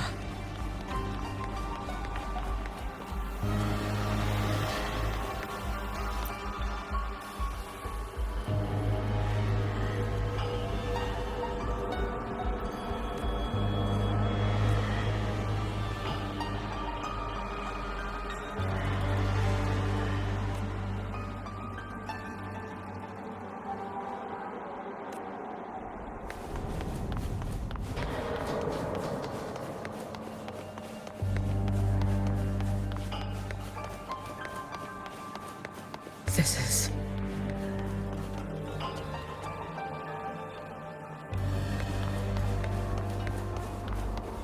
the Threnodian. Go on. The next act awaits you.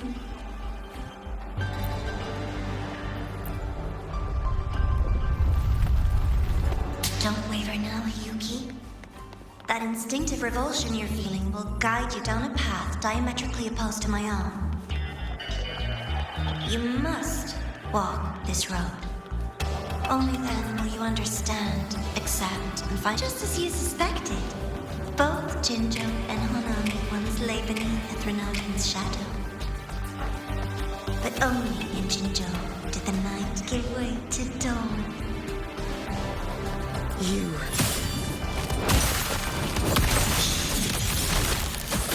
I wouldn't never deny their achievement, or hide the prize they paid. What is their prize?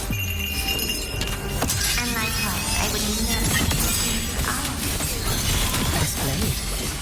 It's as sharp as they promised.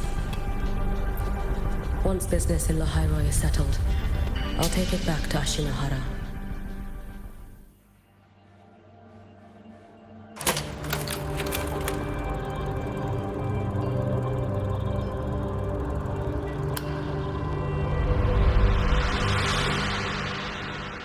You needn't doubt.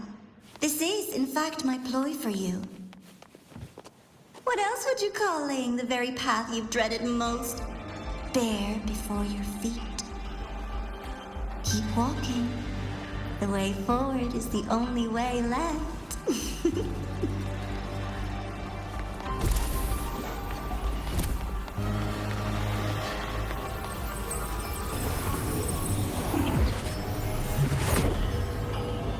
The inverted tower.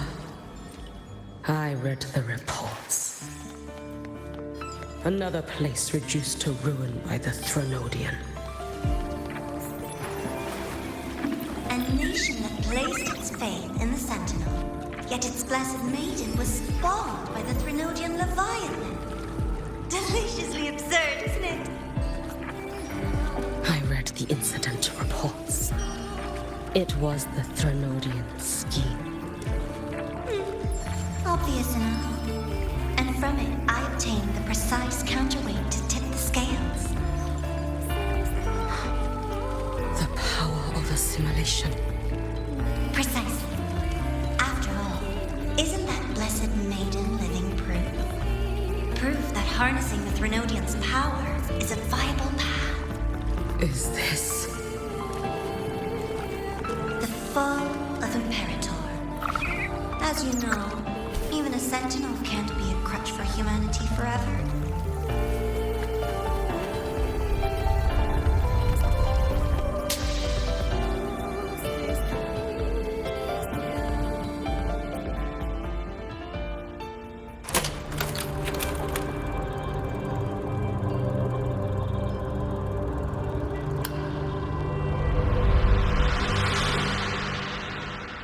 Now, why not step into the role yourself?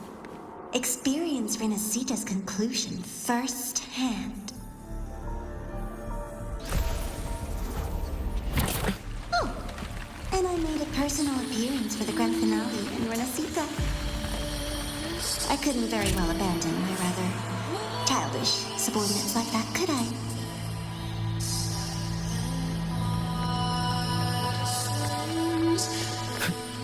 A light so blinding it lays bare all the film. A world where every prayer is answered. Just like a dream, wouldn't you say? every single time he succeeded in saving them? If only I could have. Ashinohara. A little sideshow before the end. You don't mind, do you?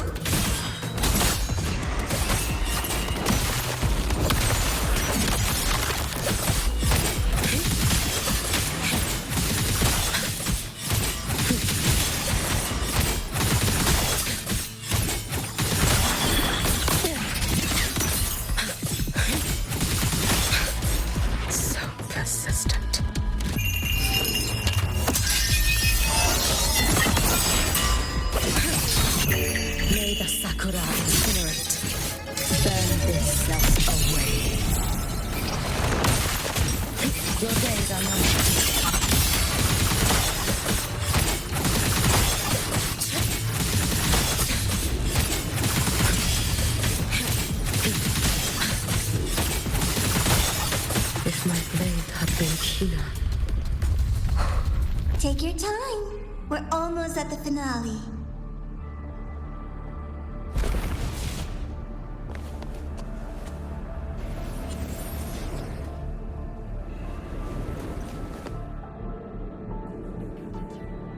Come, let's go.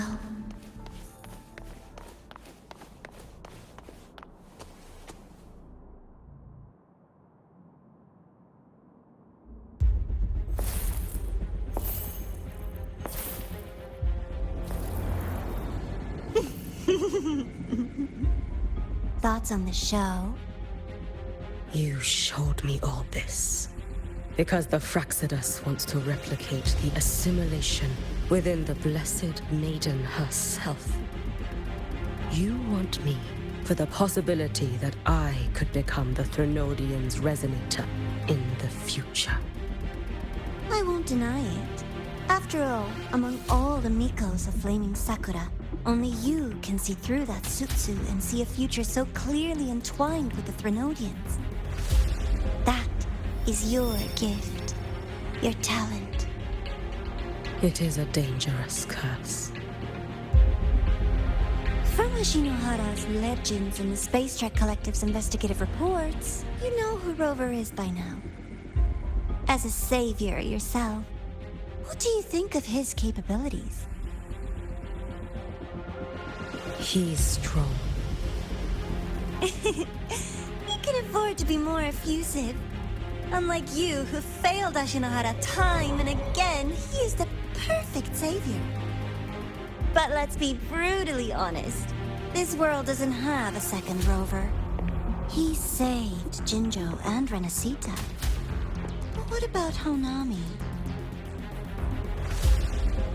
Solaris is full of dark corners like Honami. Places the Savior's light will never reach. You, Miko of Flaming Sakura, have a gift. You might not fear the curse of the Threnodian or Lament. But what of them? The weak, those not blessed by fate, and yet, is it really fair to place the weight of an entire world on a single pair of shoulders? Solaris needs more saviors, doesn't it?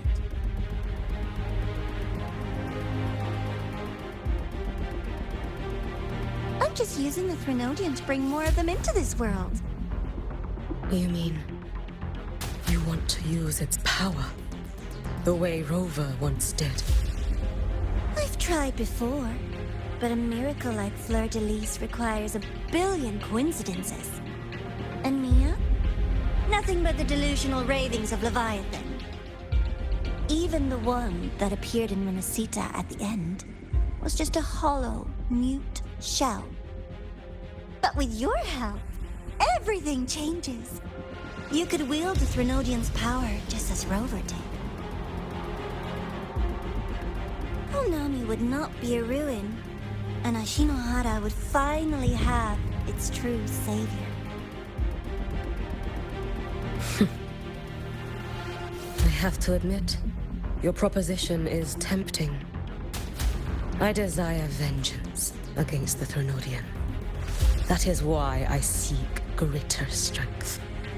I stayed in Lahai-Roi to forge a blade sharp enough to kill it. But I will not discard my dignity as a human for it. I will not become the very horror I hate. Not even for retribution. You stand on Honami's soil. You stand on a graveyard of millions. Go on. Ask them if your dignity as a human matters. I think they tell you that simply staying alive is what matters. Eternal Miko, you know your limits. You've crawled through countless defeats, barely protecting Ashinohara from the Threnodian's assault. But what of the future? You are no savior like him. When you fall, who will take up the Sutsu? Who will walk this lonely, futile path next?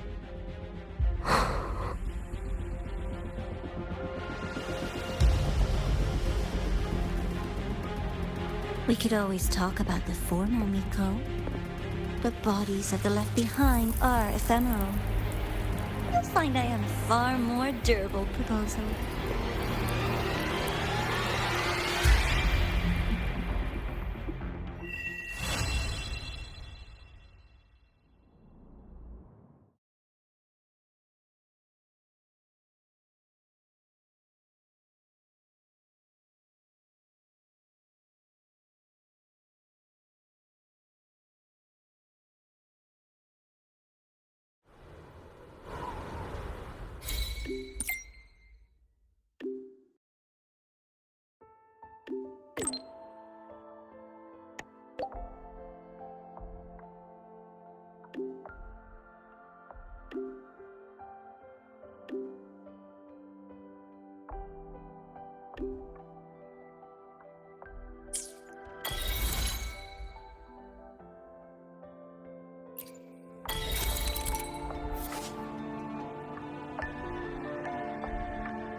candy. It's a new flavor. Sigrika and Lene suggested it. Great for lifting spirits.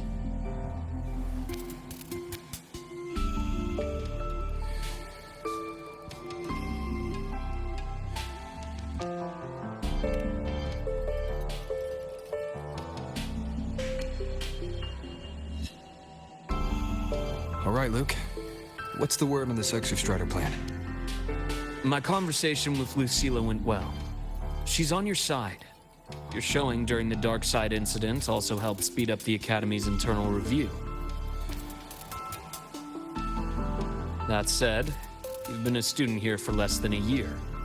You'll need the Space Trek Collective's approval to officially activate the Exostrider. Their biggest financial backer is the New Federation. And of course, they answer to an entire board of investors. And to them, the Exostrider is definitely a high-value asset. I've been flooding their desks with reports. Your Academy investigation record, your latest test scores from Abel College, and a full physical adaptability eval I wrote myself. And were they rejected? We got a meeting. But when that much money's involved, conflicts of interest make everything move very slowly. Unlike Jinzhou or Rinasida, they've got far too many cooks in the kitchen. I'm worried we don't have that kind of time. Exactly, which is why we're going to strike first. Besides, things have changed. It all comes down to this guy. This is Chase, head of the Space Trek Collective. He just got back to Lahai-Roi on a Triumph avionics ship from the New Federation. President Lucila, Professor Mornier, and I have all put in a good word. You'll be meeting him at the Research Institute.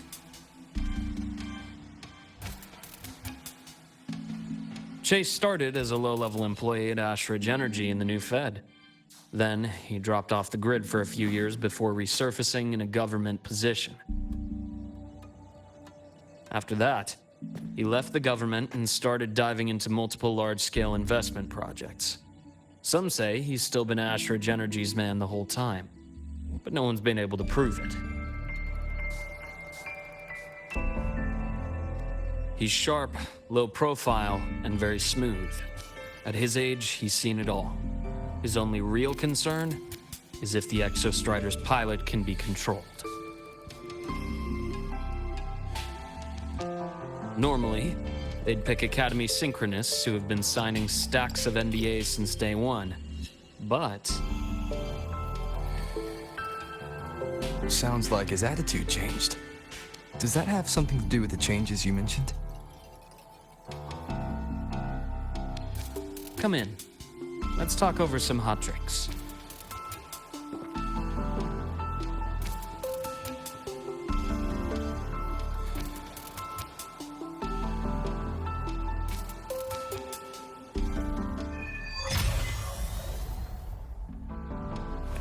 I heard Lucila asked for your help after the ceremony.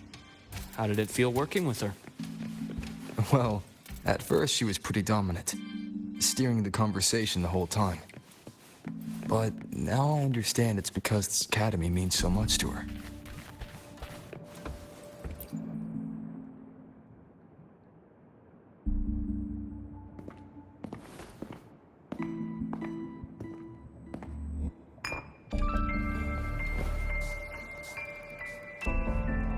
Based on your intel, the reactor core has been returned. Ideally, we'd wait for the Exostrider to awaken before trying to help Aemeath or confront the Threnodian. But recent readings from the Institute's Stridergate monitors, they're off the charts. Void matter reactivity is spiking. The Space Trek Collective is getting twitchy. If Threnodian Aleph 1 breaks the seal, all of Solaris will be at risk, not just Lahai-Roi.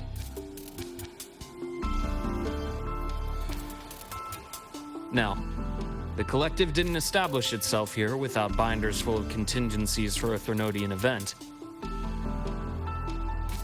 Problem is, every one of those plans would scorch decades of scientific progress. Which, in our case, actually gives us some leverage. Enough to have a real conversation with their head. Then I'll convince him. I'll show him that the lowest casualty count is the only one that makes sense. He'll have to approve me as the synchronist who pilots the Exostrider.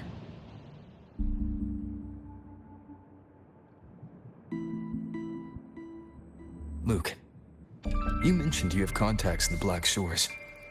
And this workspace of yours, it's secure, right? Guaranteed. What are you thinking?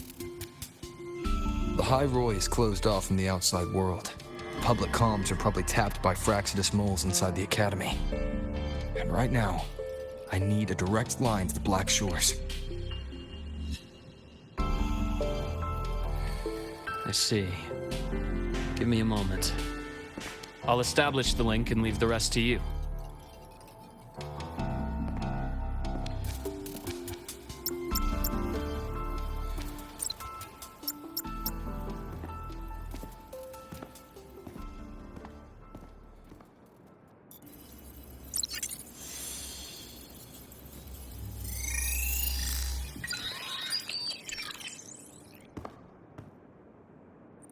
I received your call, Rover.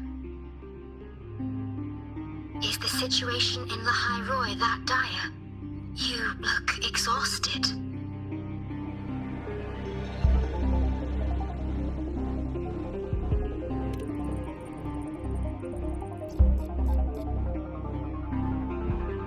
My frequency loss has been resolved.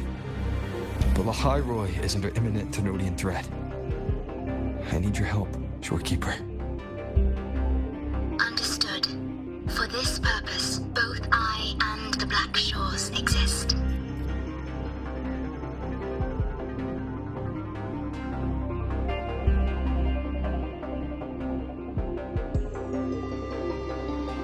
Any additional intel on the Exostrider within the Tethys system? Verified or not, I need everything you have.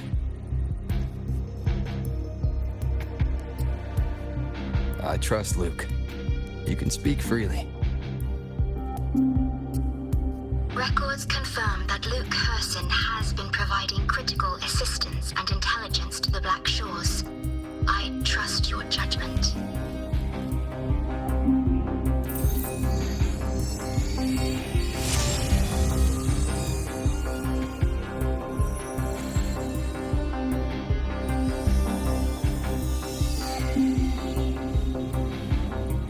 After the founding of Star Torch Academy, most information fell under their seal of secrecy.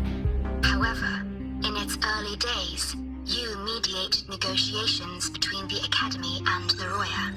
Through that process, the Black Shores gained partial access to certain archived insights. The Space Trek Collective fears that due to the Exoswarm's division, the Exostrider, even upon awakening, might not have enough power to face the Threnodian. This concern led to the Augmented Resonance Initiative, the Synchronists. Observing how Sentinels work with their resonators, they theorized that the Exostrider, sharing similarities, could amplify its power through a resonator as well. However, considering your link with the Exostrider, the Tether system does not recommend this method.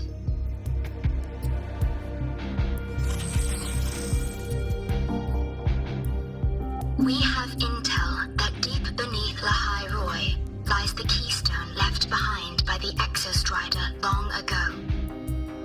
It rests directly atop the seal on the Stridergate. You can think of it as a kind of lock. You do not need a cockpit to pilot the Exostrider. So long as its activation sequence remains unobstructed, you may pilot it using the keystone.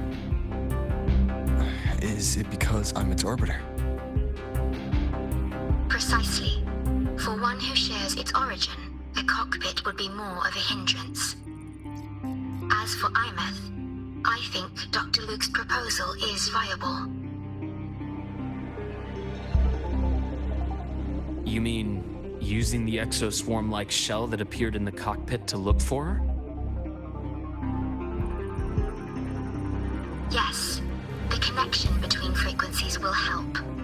Rover, bring her with you when you activate the Exostrider. Sure. While I'm there, Black Shores will need to keep a closer eye on the Lahai-Roi. I understand. I'm counting on you, Shorekeeper. As long as I may be of help to you, I am content. Please return safely from the Stridergate, my star. I will. Don't worry.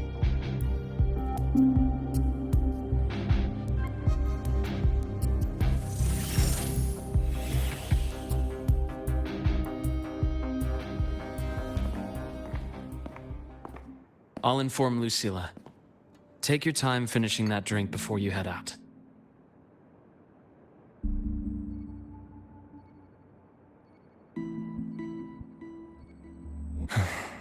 What do you think? I'm about to ask a man to sign off on a crazy plan, and I can't even promise him it'll work.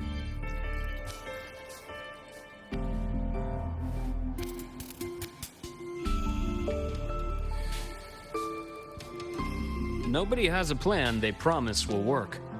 If Chase agrees, it's because he's betting that you're his best option. Just take the win. At the end of the day, it all comes down to the person.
Mr. Chase, this is the student I mentioned, Rover. Our best hope for piloting the Exostrider. Save the intro, President Lucilla. We've met before.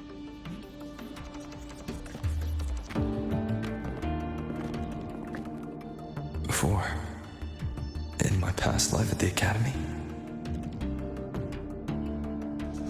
Let's just get down to it. The Threnodian LF-1 situation is deteriorating. We're running out of time. I wanted to wait for the Exostrider's self-regeneration to finish, but the clock has run out on that one. So tell me, Rover, why do you want to pilot the Exostrider? What's the play? To find Aemeath and put down the Threnodian. Aemeath. Name rings a bell.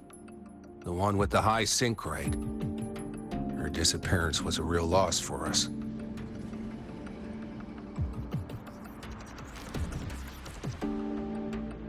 She's beyond the Stridergate.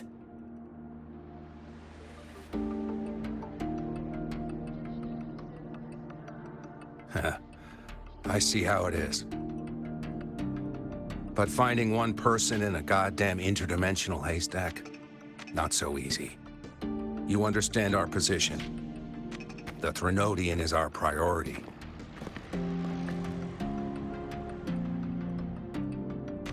Stopping the Threnodian is my priority too. I'm gonna handle both.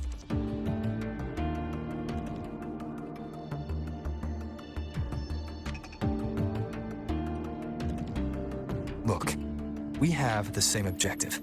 So, like you said, let's just get down to it. If void matter erupts, Lahai-Roi is ground zero. Every one of your projects will take a hit.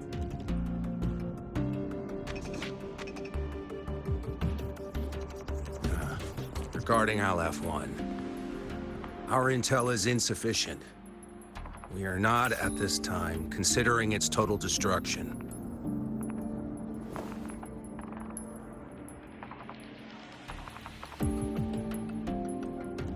What we need is for the Exostrider to reinforce the seal on the Stridergate.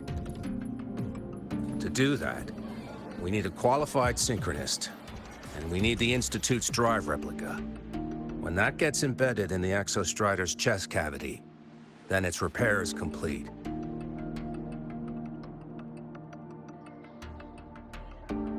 Right now, the replica is in its final phase of development. We're still missing critical data. A drive replica. Is that what you're building from the fallen reactor drive after Helios was launched? Correct. It's based on the original drive's framework. You had a hand to play in that. You made sure Helios got launched. To complete the drive replica, we require precise data from the Exostrider operating in high concentrations of void matter, and environmental readings from inside the Threnodian. Without them, we can't guarantee the Exostrider can resist LF1's corruption. Here's the verdict.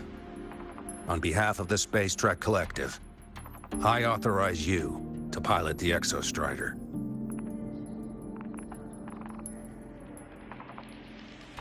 But remember, our objective is the data.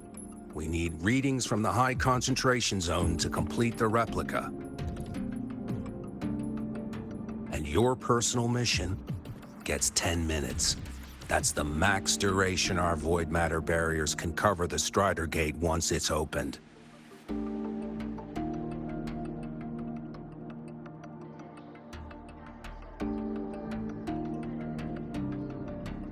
After 10 minutes, you return to Lahai-Roi, whether you found Aemeath or not. Do you accept?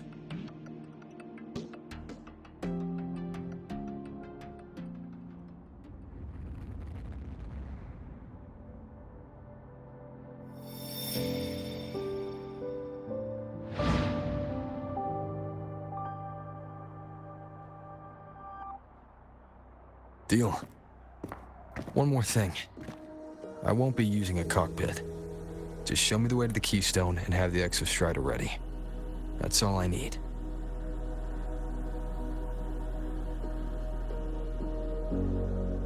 Huh. Still full of surprises. Always bringing us the unconventional. Lucila, run a high-pressure sync test for the Synchronist. I've seen the physical eval, but I want live data for validation.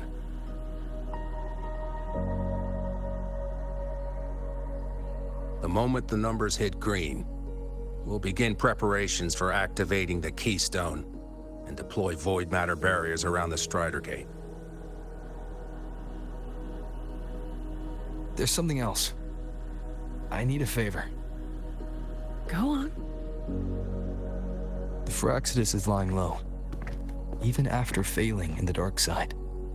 They could move the moment the Stridergate opens. Ah, that's what's on your mind. Well, I have an update. Remember Sigrika's friend? The somewhat lackadaisical one?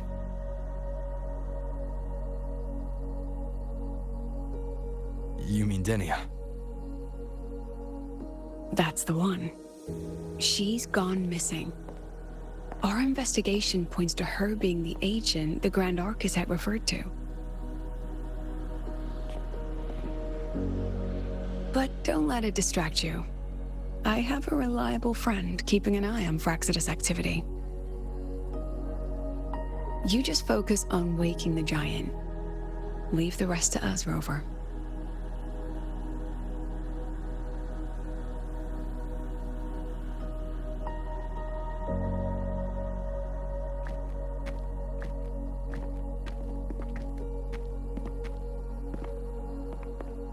Black Shores just sent a formal communication request.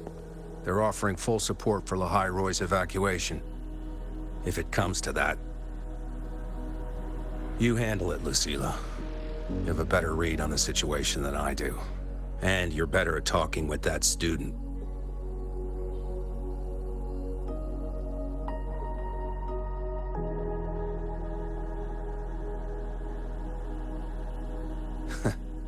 If there's anything else you want to ask me, now's the time.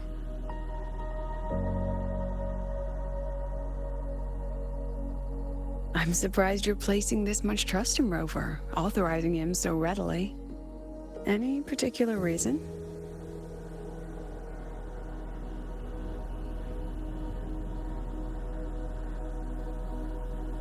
We're different, President. I'm a businessman, and businessmen trust their instincts for a good investment.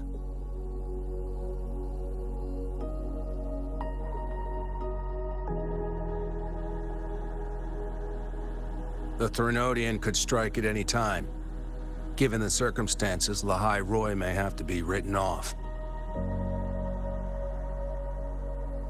And with the timeline we have, relocating the Exo-Strider is impossible. If we're gonna lose it anyway, why not let him take one last swing? Understood. We still need to prepare for the worst-case scenario. Of course. If this fails, we'll initiate the backup plan. Duskvale.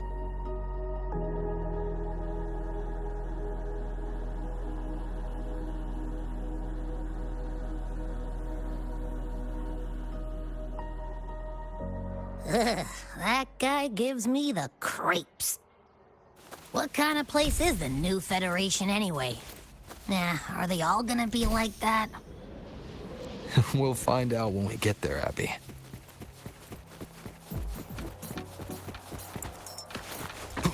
Want to go to the cafeteria for lunch together?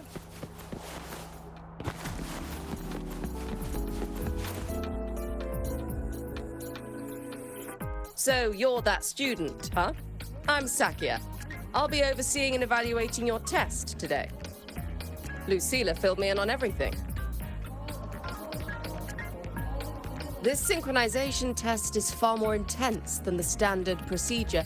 We're simulating the neural load of a direct link with the Exo-Strider. If you feel anything off, you call it. I won't allow the test to continue under overclocking conditions. Review and confirm the safety protocols before entering the cockpit. Good. The cabin systems are configured. The simulator cockpit is right there. I'll be watching your metrics closely the whole time. I hope you pass the test smoothly.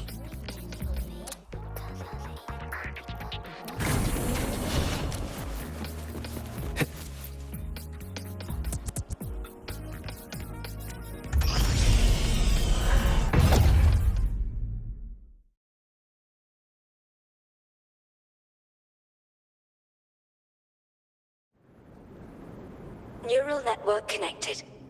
Tactical model constructed. Resonator vital signs synchronized.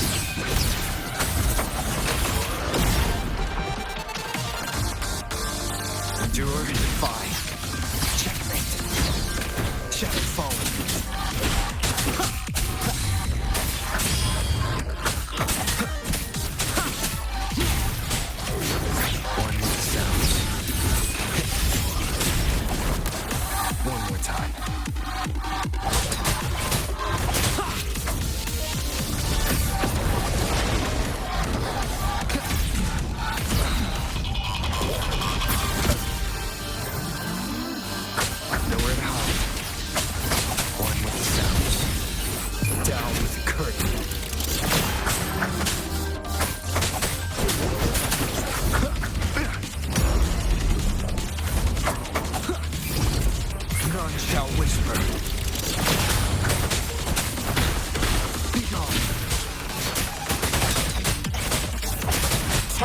pursuit. Recording synchronization rate data.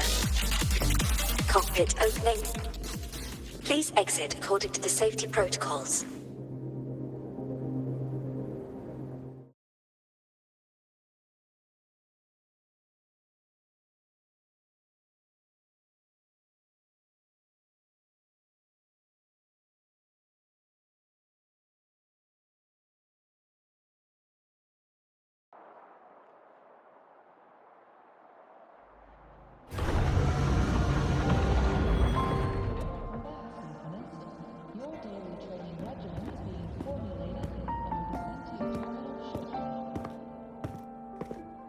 How did you get all the way here from the lake house? She wanders into the academy sometimes. Usually her caretaker bot escorts her back pretty quick, but today she was being difficult.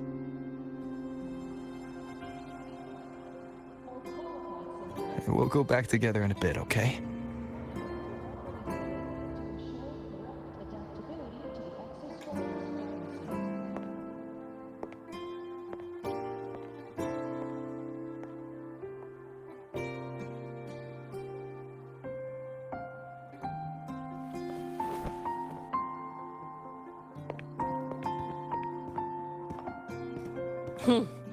So the little terror can be quiet. Never thought I'd see the day.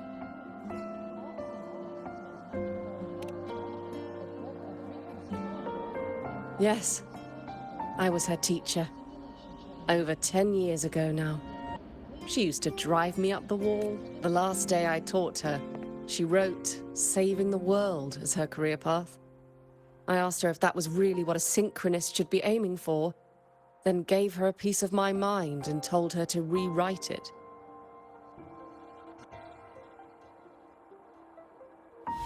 She didn't even get upset, just smiled, took the form and walked away.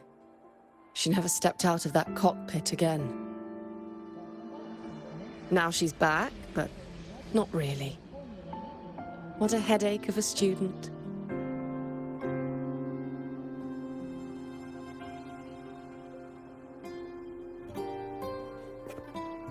Lucila told me you're her family.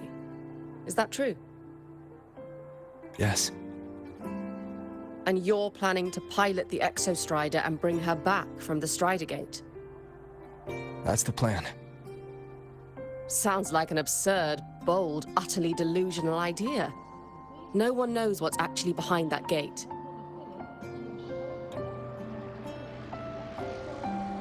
I know. When Aemeath went missing, the cockpit recorded an abnormally high synchronization rate. We couldn't verify it after she disappeared, so it was never officially logged. Your test results are just shy of hers overall, but in some sectors they're even higher. You've passed. According to Academy rules, all synchronists must undergo a health check, equip a frequency monitor. I hope that absurd plan of yours works, and that you bring my student home.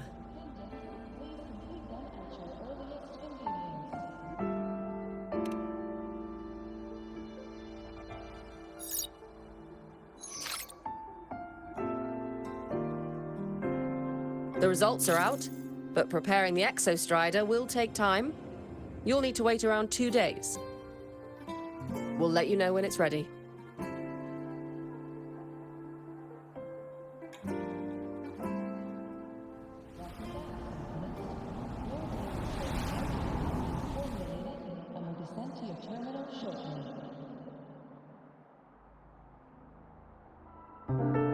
Cassette.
So, we're finally going to where that giant eye is hiding?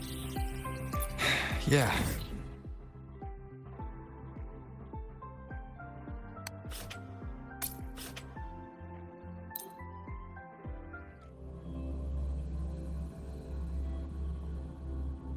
Don't try to be a hero, okay? I've got this.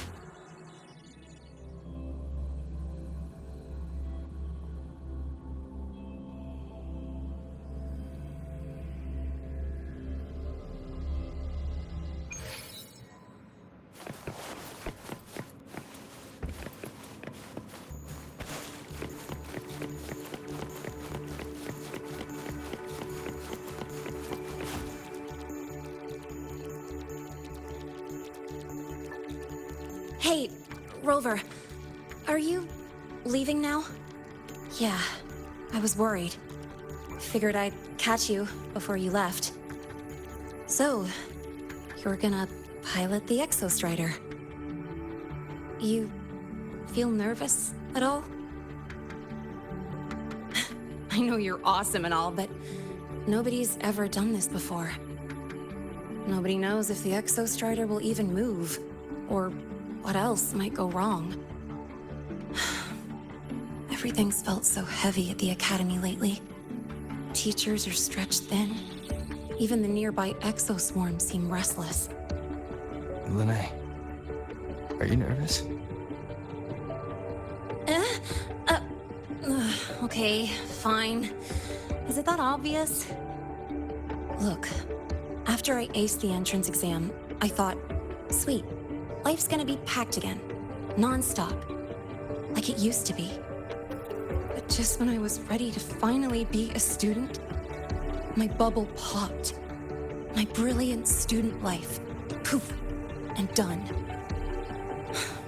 The Threnodian, void matter, the Frexodus, they're breathing down our necks, and I can't do anything to help you fight them.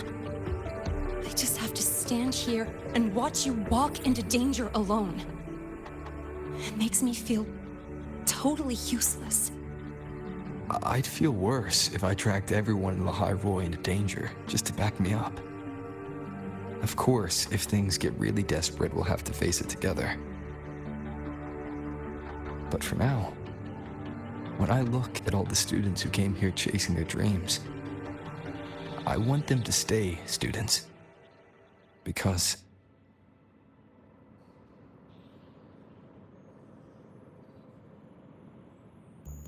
Whew, dang, that's a heavy title. We're in the same year, you know. But I get what you're saying. Making you waste time on a pep talk when you've got a world to save? I do need to grow up. But I won't just sit around. I'll be on standby. Whatever the Academy needs to support your mission, I'm in. And when this is all over, we're going for a drive. Can't wait for that day to come. Professor Mornier's up ahead. Good luck out there, my friend.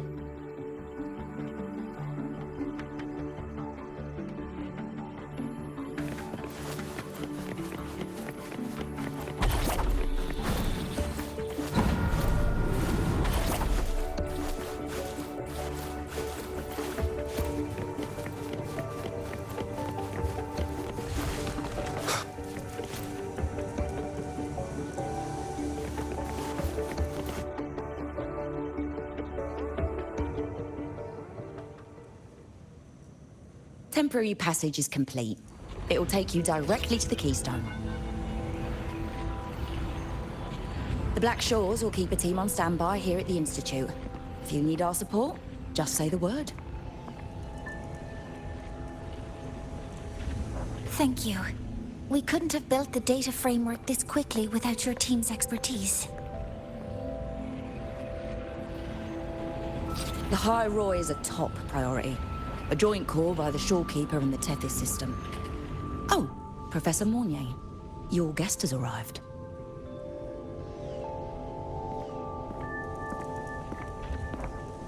Ah, you're here. Is that the way to the Stridergate? Yes. This temporary passage will take you to the Dima Plains, deep within Biarta Woods. Both the Stridergate and the Keystone are located in the Solvane Heartwood at its center. President Lucila has already departed with the advance team. They'll be waiting on the other side. And also...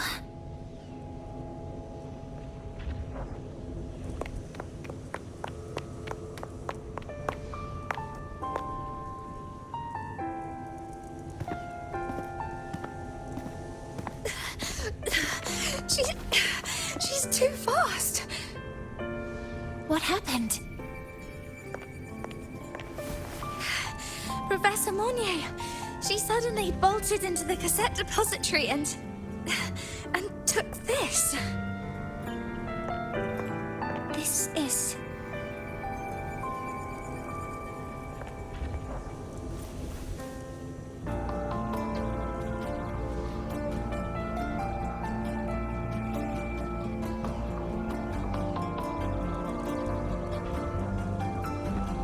Can I see it?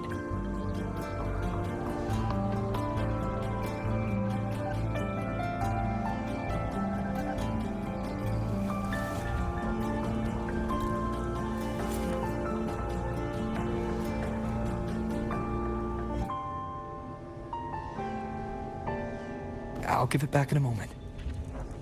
Mornier, do you see what's special about it? This ID number. I saw it in the student file during her inspection. This is Aemeath's own cassette. It's been stored in the depository since she went missing. Why did you want to bring this now? It may be instinctual. Dr. Luke did say this exoswarm-like shell shares a frequency link with the real Aemeath.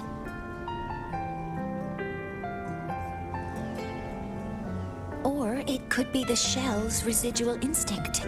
Cassettes are proof of a student's identity. Or it could be a weak signal sent from the Aemeath beyond the gate. We can't determine which theory is correct yet.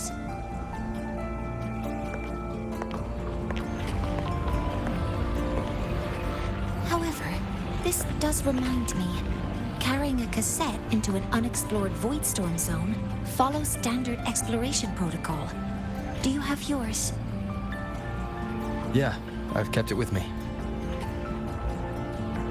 I'll head to the Dima Plains now then, Mornier.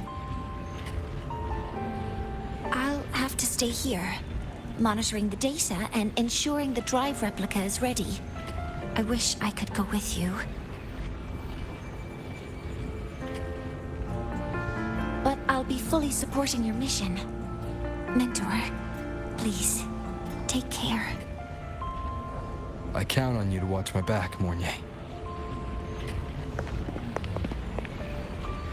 With what we accomplished with Helios, I trust you'll handle the drive replica. We will succeed again. I won't let you down, Mentor. Let this be a new promise between us.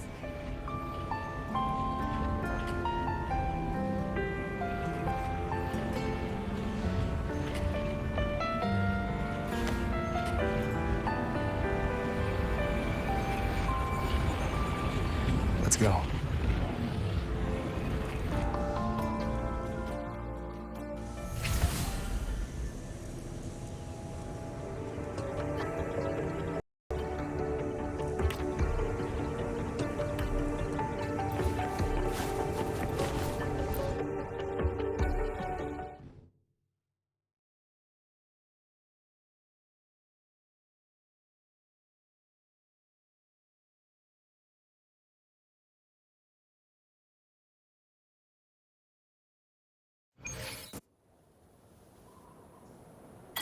Ugh, stinky. This place reeks. The smell of that giant eyeball's getting stronger.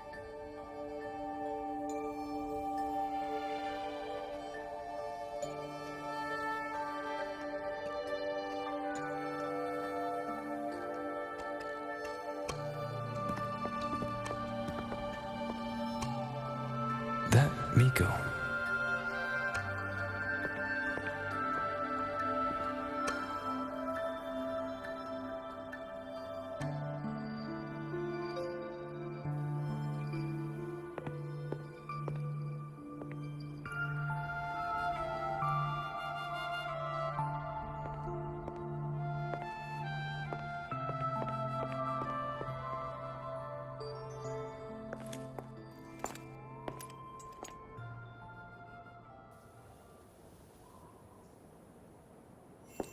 Wait, before you go, you should say hello to him.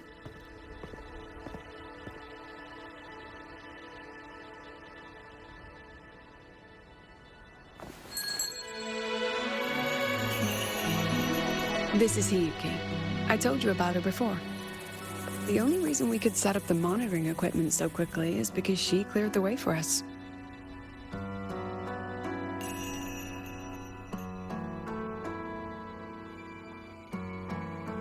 See that lingering frost? 10 years ago, a void matter rift opened in the Deemer Plains. Hiyuki went there alone and sealed it.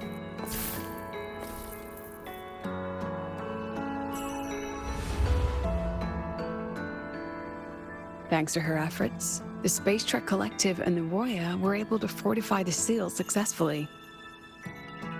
Every task the Academy assigns her, she completes flawlessly.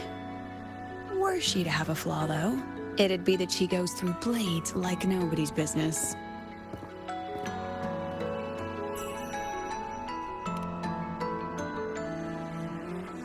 Yes.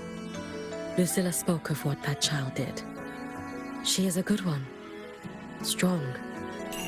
But her strength does not change the fact that she is a student. That we allow a child to bear such a burden is a failure on our part as adults.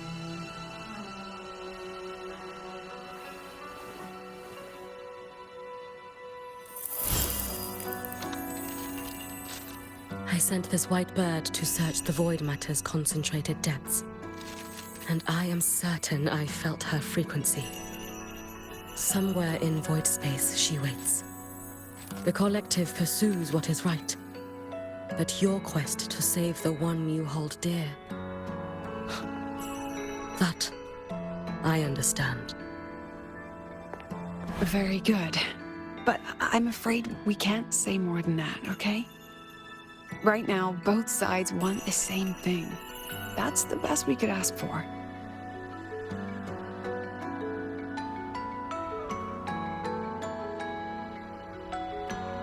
You were worried about the Fraxidus, weren't you? While you're beyond the Stridergate, she'll handle perimeter security.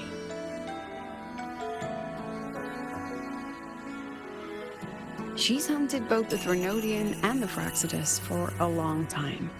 There's no one better for the job. Right, Hiyuki? Yes. Those two Fraxidus members. I will track them down. Here. Take this. The white bird carries my power. It will shield you. Should you lose yourself in the void matter, it will also guide you back.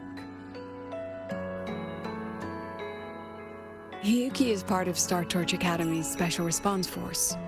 She works from the shadows. She's been an incredible help to us all. If, in your fight with the Threnodian, you require aid, you may make a wish to me.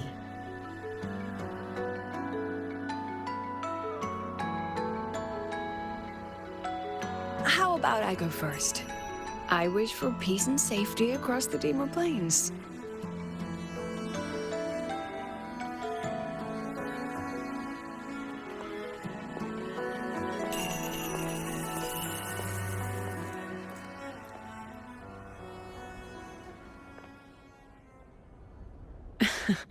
Hiyuki is the strong and silent type.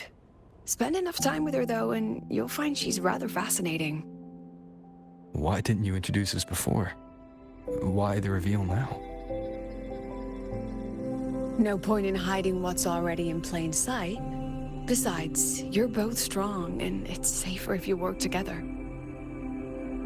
What did she mean, make a wish? Just what it sounds like. But don't make one unless it's life or death.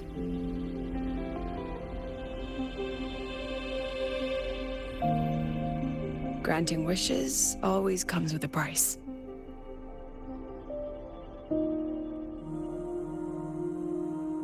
I've sent you intel on high concentration void matter zones. Review them when you can. I couldn't say this with Chase present, but I think you understand.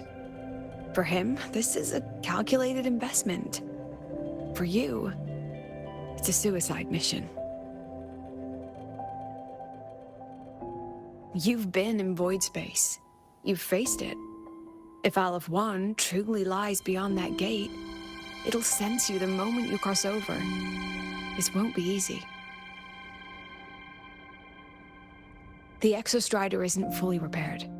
If something goes wrong, it may not be able to hold out against Aleph 1. And the Collective won't risk an extraction if a void matter outbreak is imminent. Once you enter the gate, you'll be completely alone. Are you ready, Rover?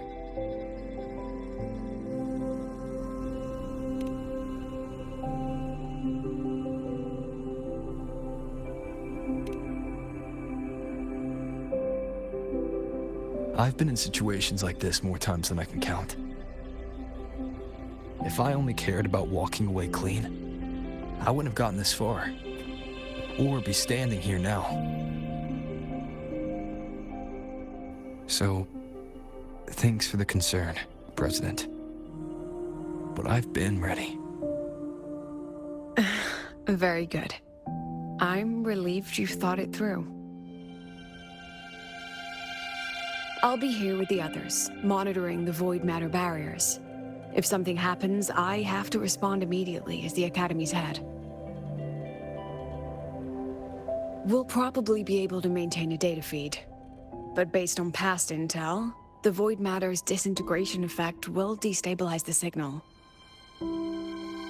It'll likely cut out once you reach the keystone. From that point on, every call is yours.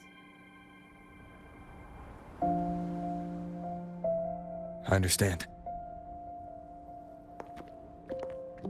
President Lucilla, we've checked her condition. No signs of void matter contamination. She's stable.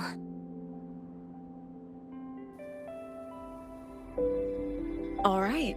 Go on, Rebel College freshman.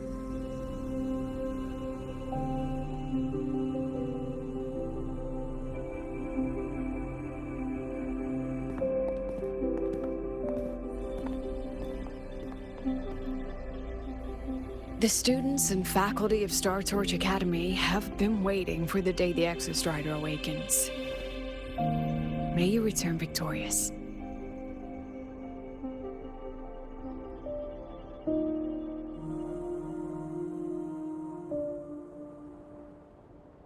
Void matter gauge readings are stable. No abnormal fluctuations at the keystone. The synchronous vitals are within the expected range. All readings normal. The signal's cut out. It's so quiet. Are these? Saw skin.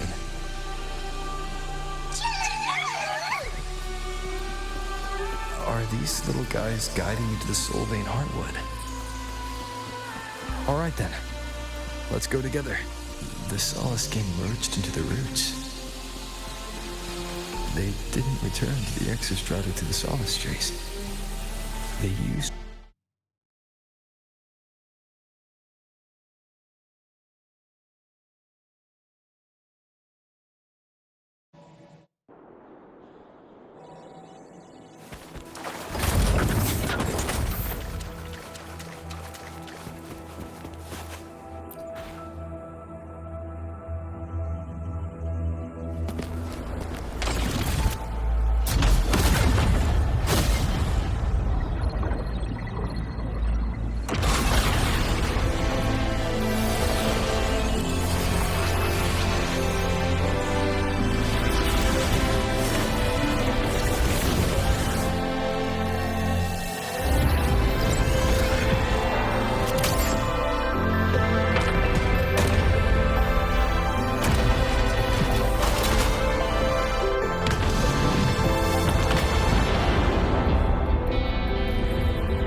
level all of Lahai-Roi. Then there's only...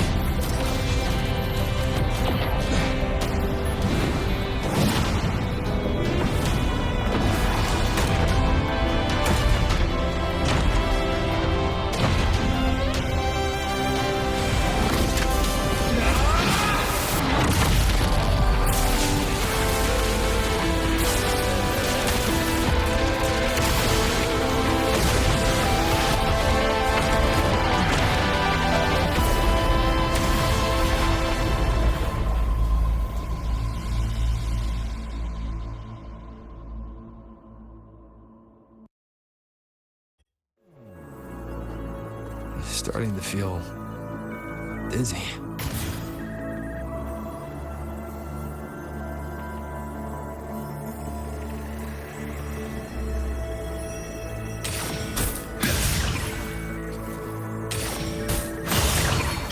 Aemeath once said Voidspace in the depths of the Threnodian black hole is a higher dimension, like a kaleidoscope. Time and space here don't flow. They're tangled. Is all of this inside our form? Those figures. That Space Trek Collective in wearing clothing. They're reaching for something. A frequency. Is it Aemeath?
The light of the origin point. We will bear it.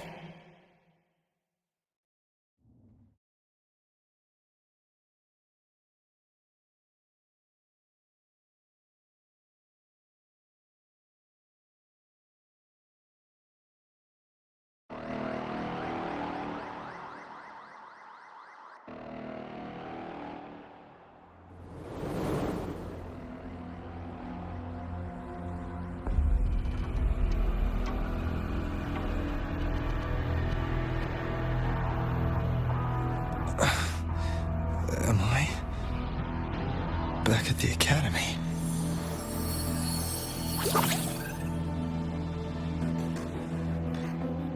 Yeah, you okay? I feel terrible too.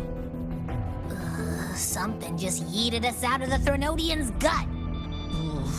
Rapid interdimensional whiplash is no stroll through the park, I tell ya.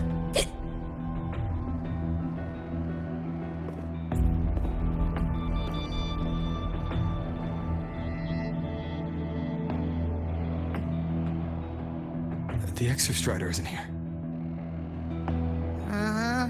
The big guy's still stuck inside the Threnodian.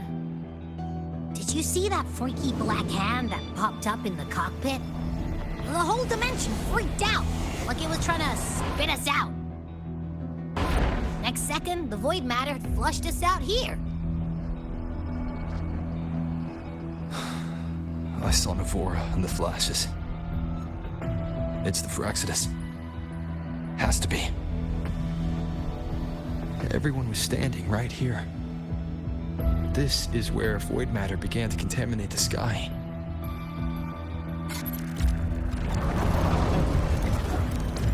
And Aleph 1 was watching me and the Exostrider beyond the gate.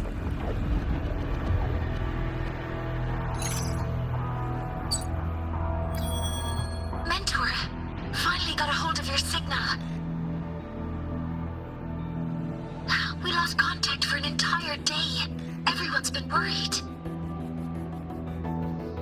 An entire day. Felt like minutes. Time distortion from being inside the black hole.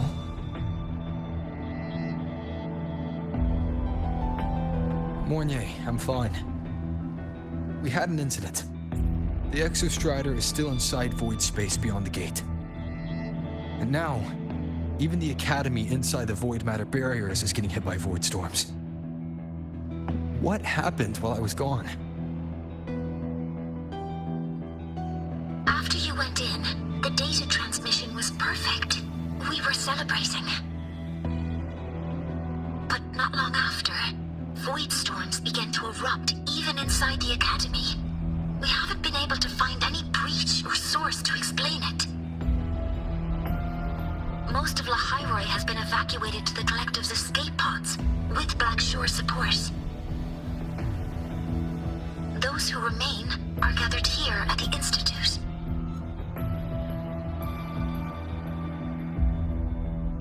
Whose eyes was I seeing through in those flashes? If they're the cause of the Threnodian's breach, could they be a harbinger? Like in Renesita? In that moment, that shell, she had the same look in her eyes as the real Aemeath. Why was she so set on giving me this cassette?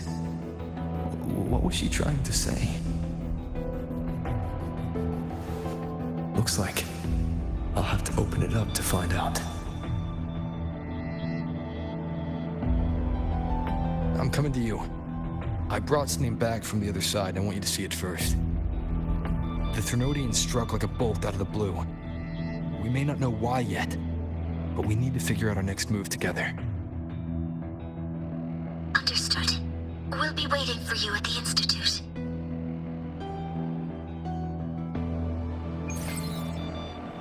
That's a lot of Waveline messages.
the Soliskin have swept the area.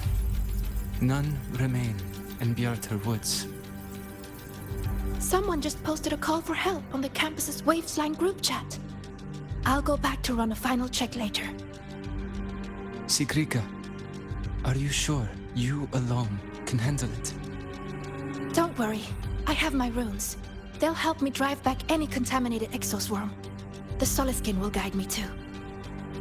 I'm coming with you. Finding people is one thing, hauling them back is another. It'll be faster if we take my motorbike. Status report, Professor Mornier. The launch orbit has been confirmed. The drive replica is projected to launch in 16 hours, at which point it will initiate Duskvale. Then we evacuate every remaining soul in Lahai-Roi before that window closes. Check the ships at the Royal Frostlands port, in addition to the escape pods. We don't know how long Duskvale will hold. No one stays a second longer than necessary.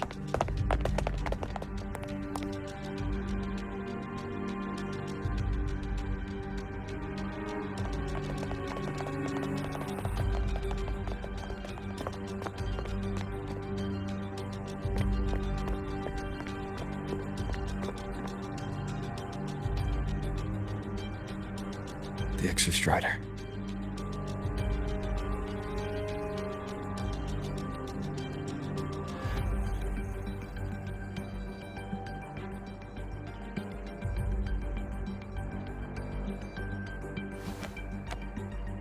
I heard from Professor Mornier.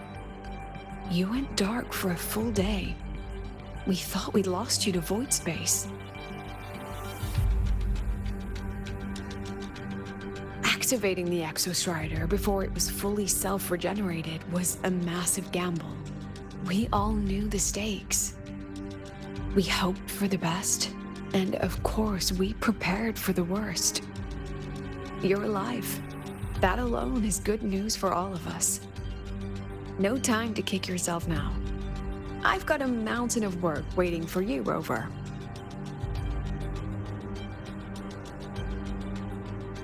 Please, have a look at this, Mentor. The Research Institute is running the final modifications on the drive replica now. The Roya are assisting with assembly and verification. It's built from the framework of the fallen reactor drive. Various materials from the Exostrider, too. It's everything Lahai-Roi has been working toward. This man-made heart is our final legacy for Solaris. In 16 hours, we launch it into the canopy above Lahai-Roi. Once evacuation is complete, it will activate, transforming the canopy into Duskvale. It'll contain the spread of void matter. We only finished it because of the data you sent back from beyond the Stridergate. See? Not a total loss after all.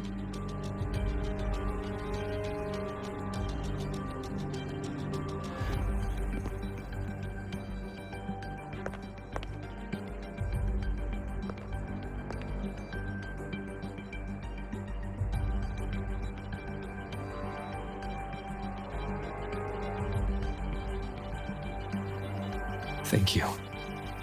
All of you. About what I experienced beyond the gate. There's something I want to show you.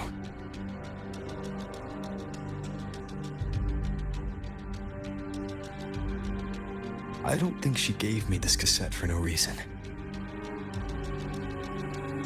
Whether it's her shell, or Aemeath herself, she was trying to tell us something. A cassette retrieved from within the Threnodian.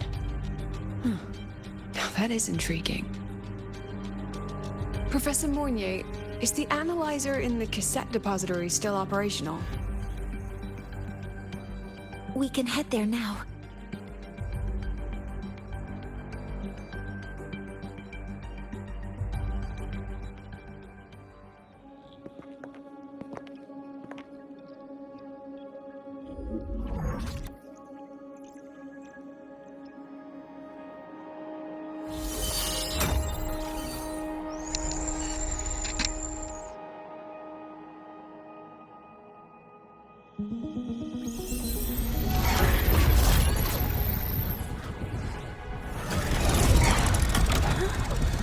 What's happening? Why are all the cassettes rewinding?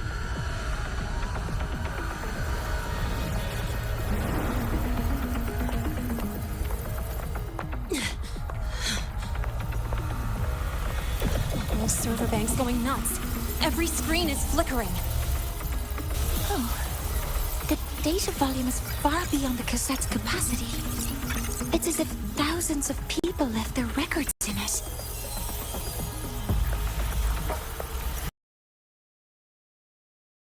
Cassette's capacity. It's as if thousands of people left their records in it.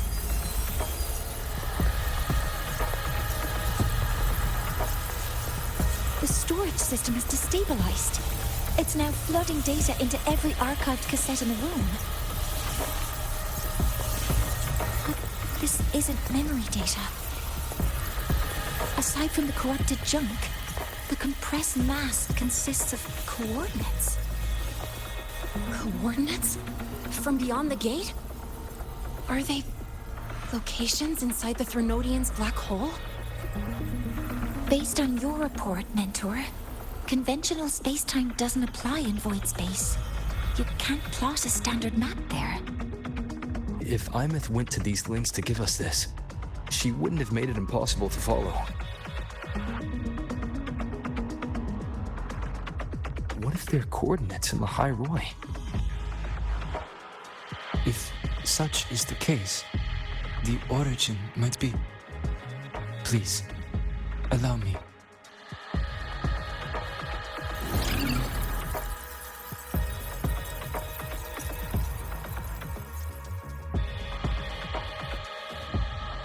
A uniform format these coordinates share.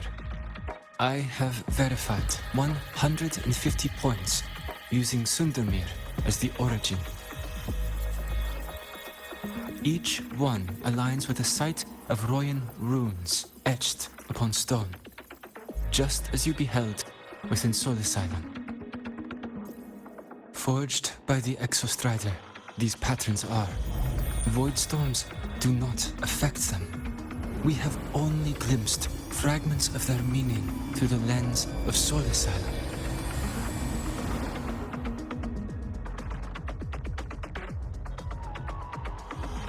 I see.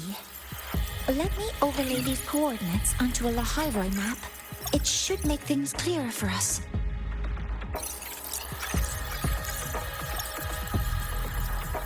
Done. Using Sundermere as the origin, the distribution looks like this.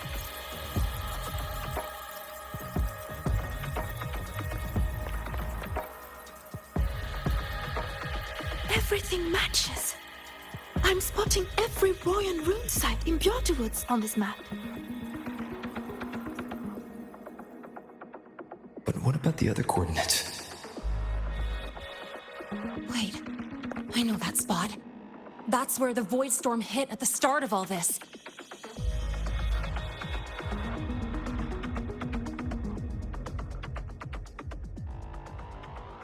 You know, that time when we first met.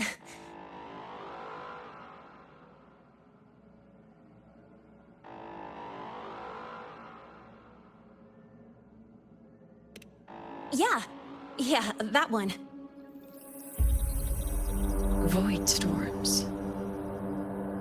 If we reverse match the coordinates by transcription order, then Royan runes could be marking every spot a void storm has ever hit.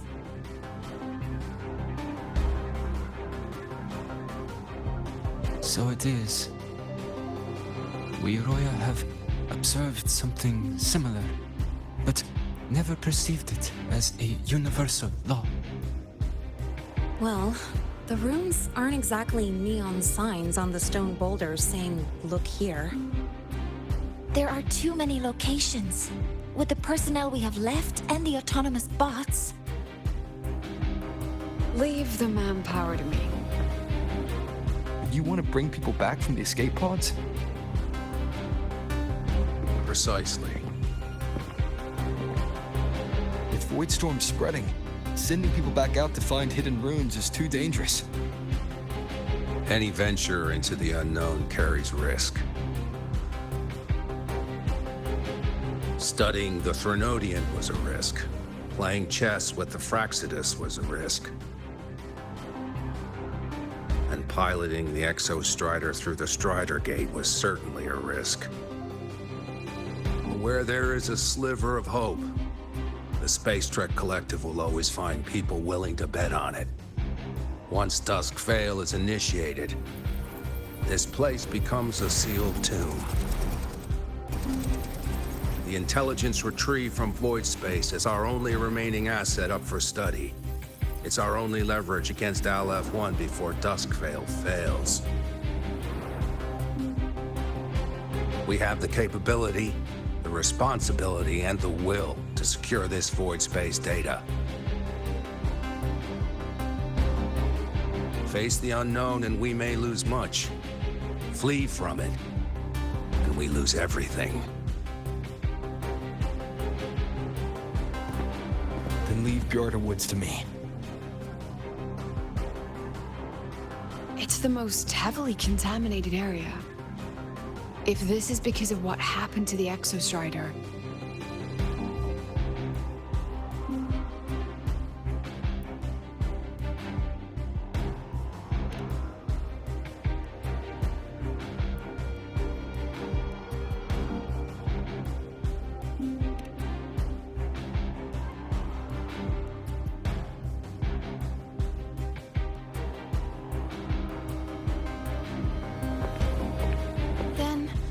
then please give me your hand, Senior.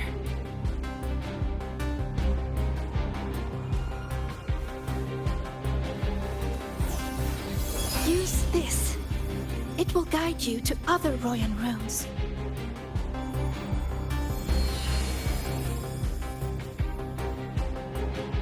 Oh, and take this one too. It's for protection. With it, you'll definitely come back safely.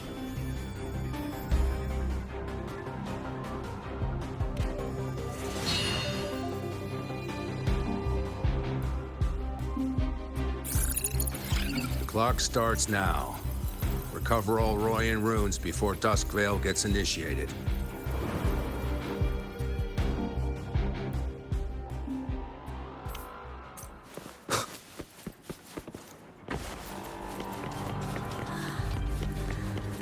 I'm splitting everyone into teams. They'll depart in waves according to their assigned groups.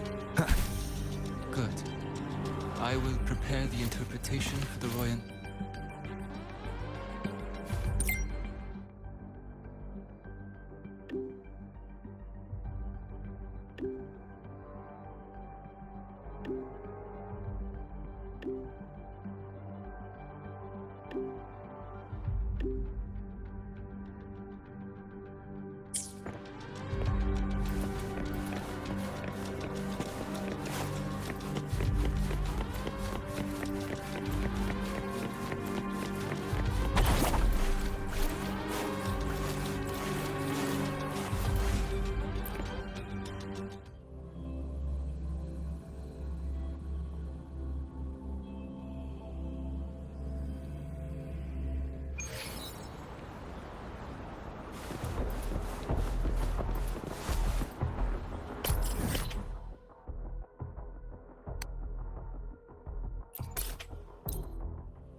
According to the map, the first one should be around here.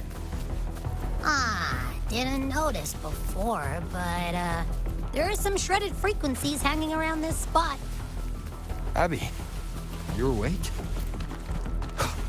Didn't seem like the right time for a chat before. But hey, you've got a real knack for rallying the troops, huh? The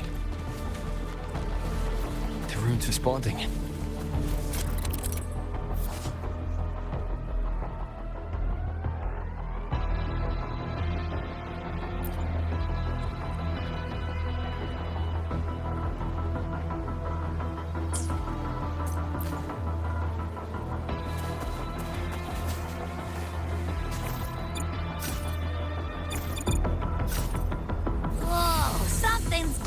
over there? Those outer rune fragments. Line them up just right, and they might connect with the runes and the boulders. Let's try.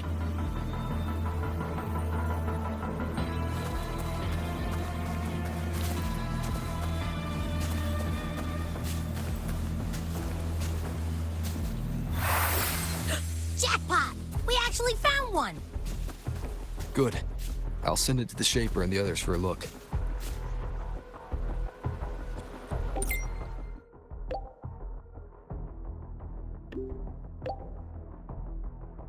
All right. On to the next rune.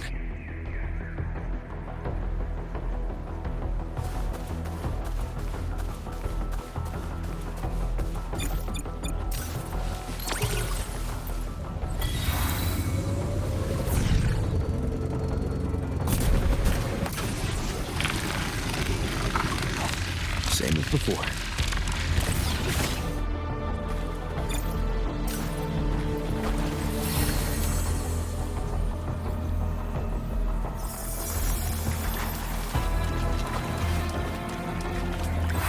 According to the mission details, there's still one left.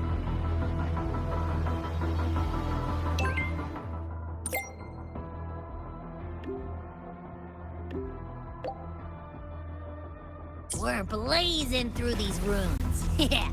Teamwork makes the dream work, huh? Right. I hope Sigrika's having the same luck. So while you were searching, I tried tuning into each rune's frequency. Each trace felt different. They're definitely real, but whatever's left behind is way too faint. This is the last one, right? Yeah.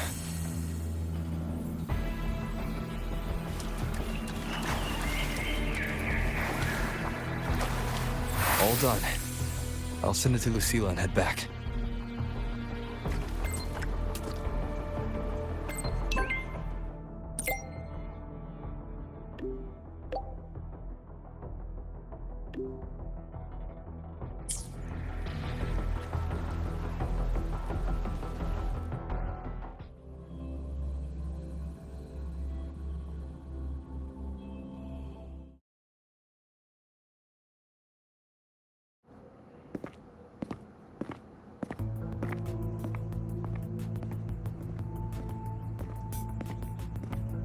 What's going on?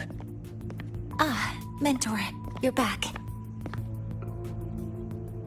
We've finished analyzing the runes, but their meaning still escapes us.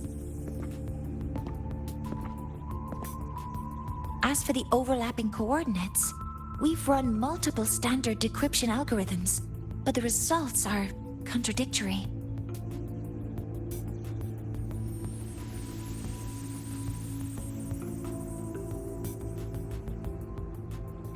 I'm no rune expert.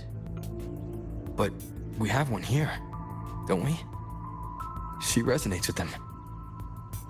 Who? Wait. Me?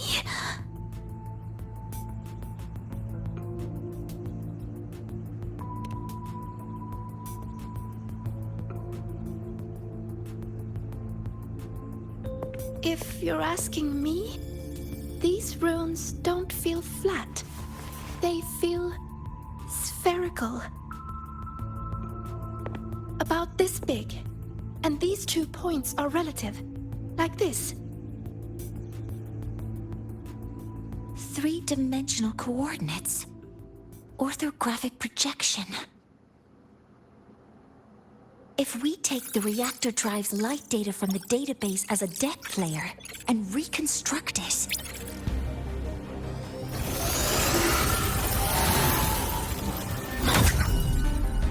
a map forms.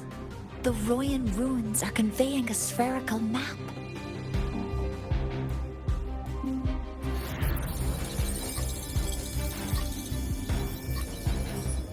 What are these 2 places? The one on the surface corresponds to the Stridergate. As for the one at the center, there's too little data to confirm.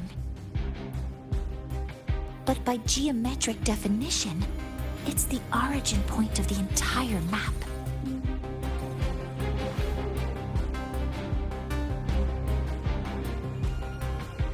Exostrider. That must be where it is in Voidspace. It's the only thing that could survive there. The lodestar Aemeath was trying to show me. Contamination around the keystone is off the charts. We've got no viable spatial data. In other words, using the Stridergate to get you to Voidspace isn't an option. I remember Lucilla mentioning a sealed rift in the Dimmer Plains. Yeah, right. Once Hiyuki from the Special Response Force breaks the seal, that could serve as a new entry point. But without the Exostrider, are you suggesting crossing the Stridergate and searching for it yourself?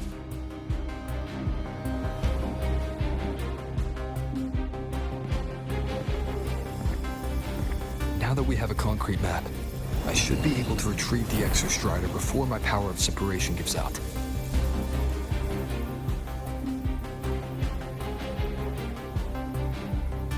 A compelling proposal. Hard to refuse.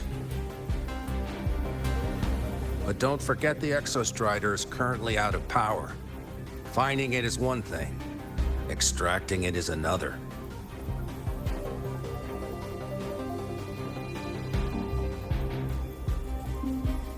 And then we set a hard deadline. If I can transmit the Exostrider's coordinates to you before Duskville initiates, then tell me you'll consider entrusting the drive replica to us. Consider, huh? So you're handing the choice to us?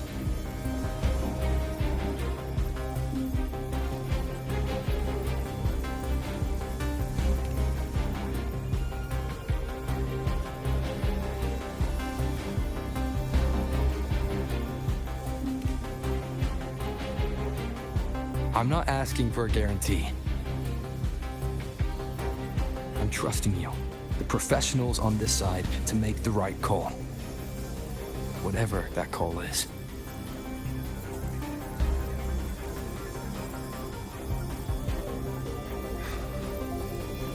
The Exostrider's value justifies the risk.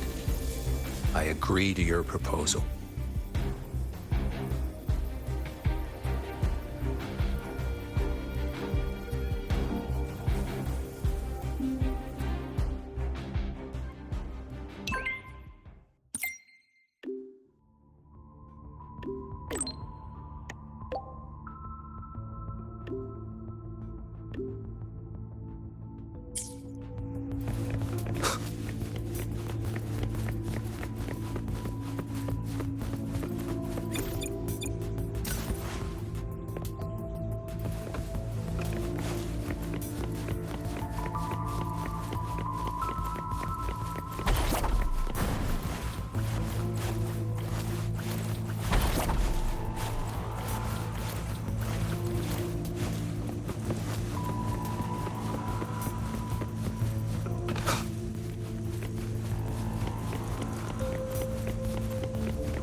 Here, be mindful of the contamination.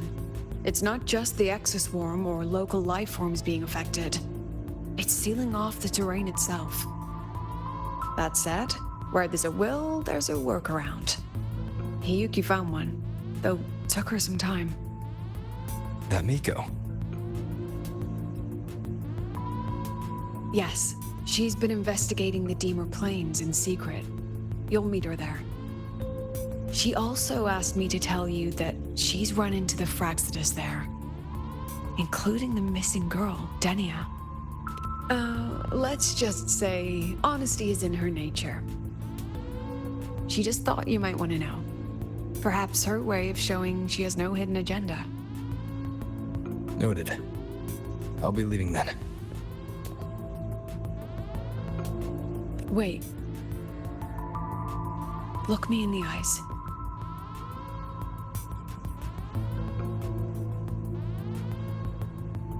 Relax. It's my forte. You've seen it before. I will temper this moment into a bullet of memory, carved with your name, your face, and all you have been. What carries you is not only your own strength. Thing? Save that for when you come back.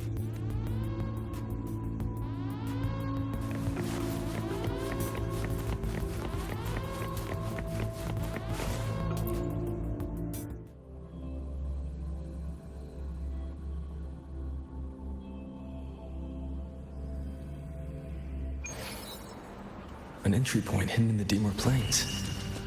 Time to get to Biarda Woods.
It's already been totally contaminated by void matter. It might be worse than I thought. The frost seems to be slowing the spread.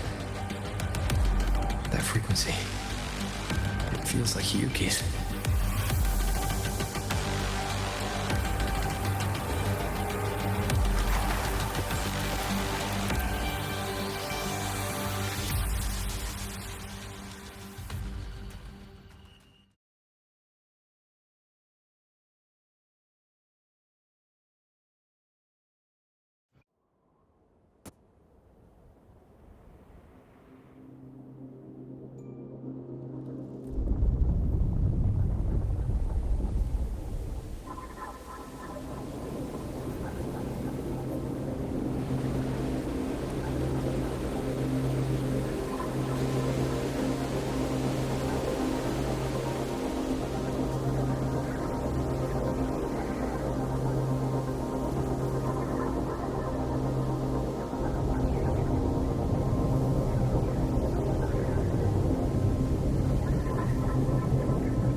The void matter contamination is bad.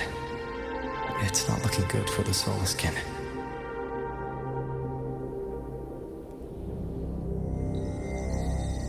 And this white bird. Did Hiyuki leave it here?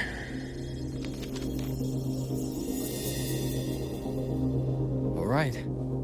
Lead me to Hiyuki.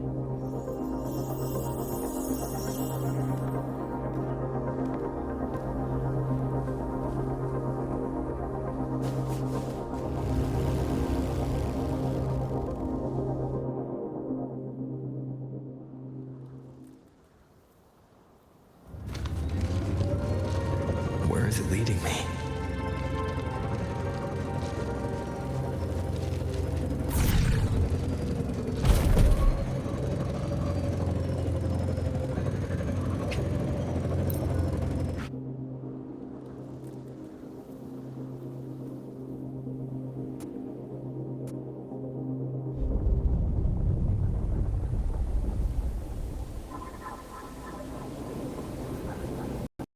Where is it leading me?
She hasn't gone far.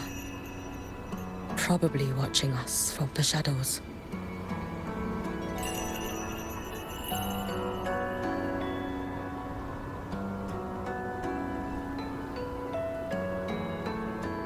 She seemed like her grip is slipping. She was already like this when I last encountered her, shortly before the void matter surge.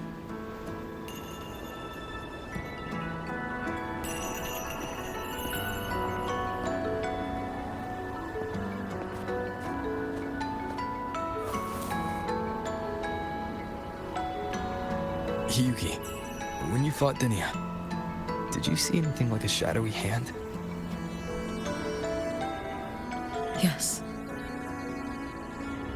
Then Denia was behind the incident beyond the Stridergate. Could she also be responsible for the Academy's void matter surge? Lucilla contacted me. She said you intend to return beyond Stridergate. The roads here have been swallowed by void matter. There is no direct passage. Lucilla must have told you of the rift that appeared over a decade ago. Thinking back now, that was likely the Fraxidus' doing. Luke said the Grand Architect caused that rift. That was what led to Aemeath's death in the simulator cockpit.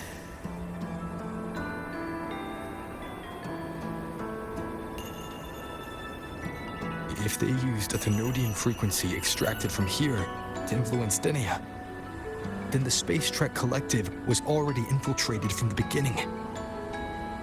The Threnodian surge now could be their attempt to force the girl to master that power. Or perhaps that power within her has simply broken its leash.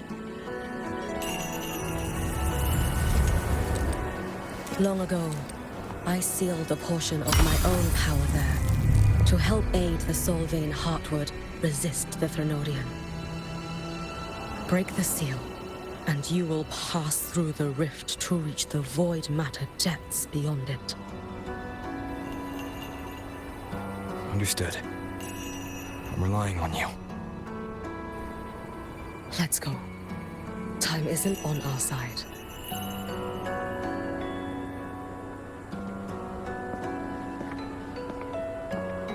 Savior, who has always walked with victory. This time, have you come to save Lahai-Roi?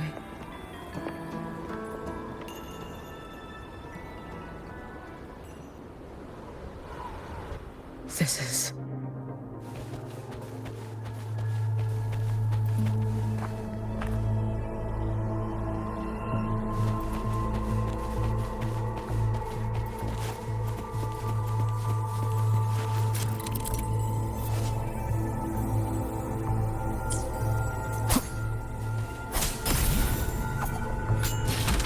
Is it trying to tell me something?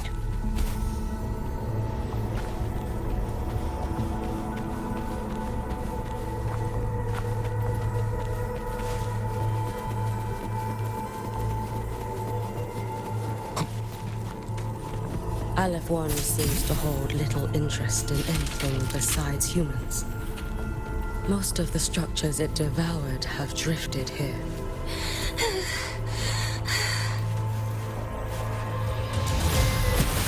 It's that girl. Be cautious. Denia! Can you hear me?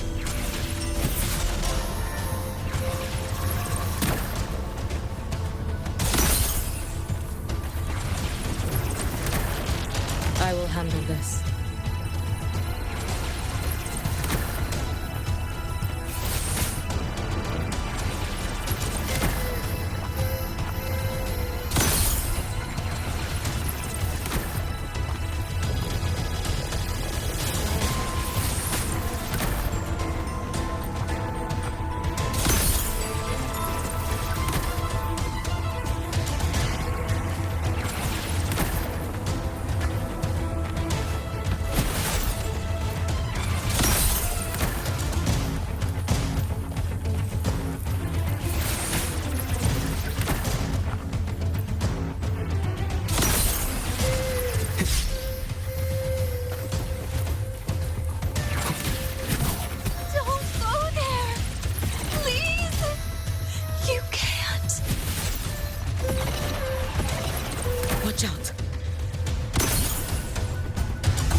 Let me handle this.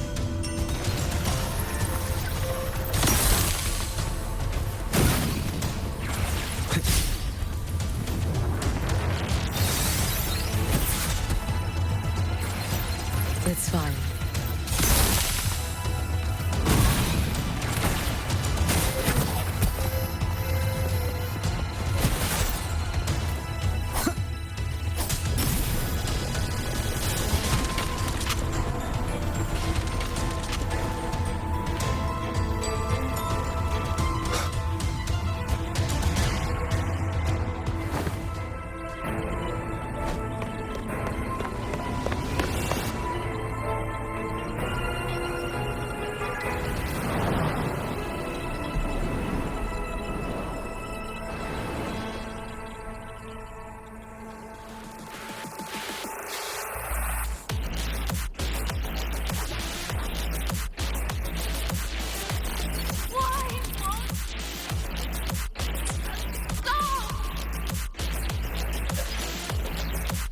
We need to use these blocks to make a climb. It will eat you.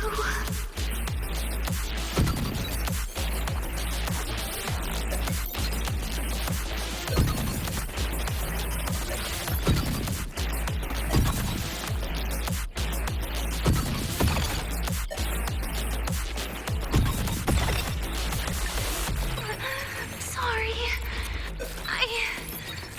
You really shouldn't go.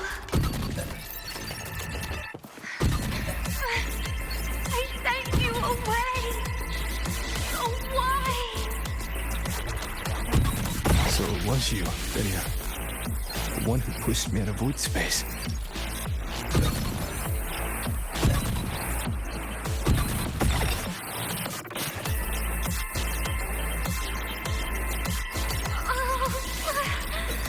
My head.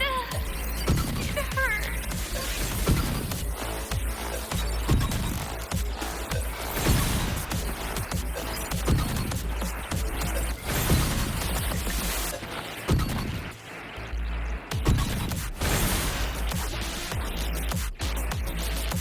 No.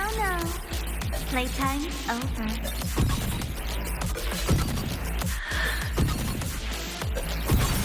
Come back to me, sweet girl.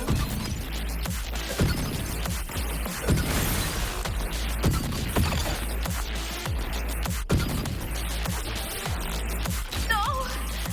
Please! Don't eat me!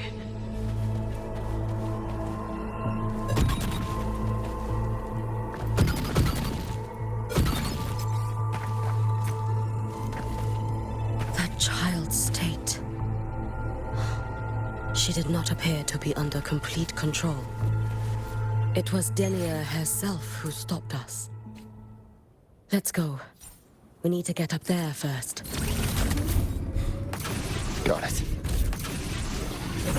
Have you been watching over Denia here? Yes. After I...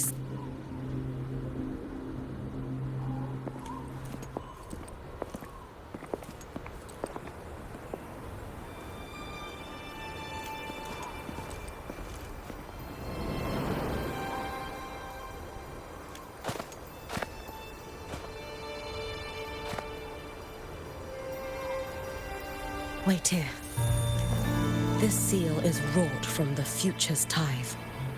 To put it simply, I drew upon countless versions of my future self and anchored them here to suppress the void matter.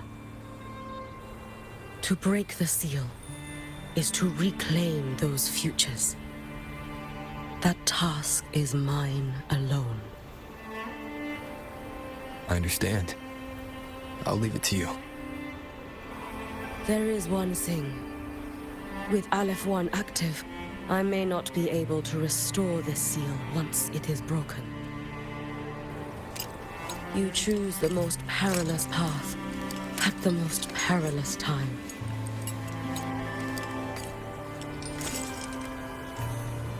I know your strength.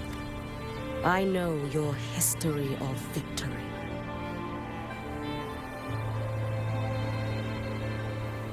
take such a risk? Is it because you remain confident you will not fail? That you cannot lose to the Threnodians? No, I've failed before. I don't think anyone can win forever. If I'd never lost, maybe I'd still have my memories. I wouldn't need to start over. And Solaris would be free from the lament. I do this because I can. And because someone has to. And what if you fail?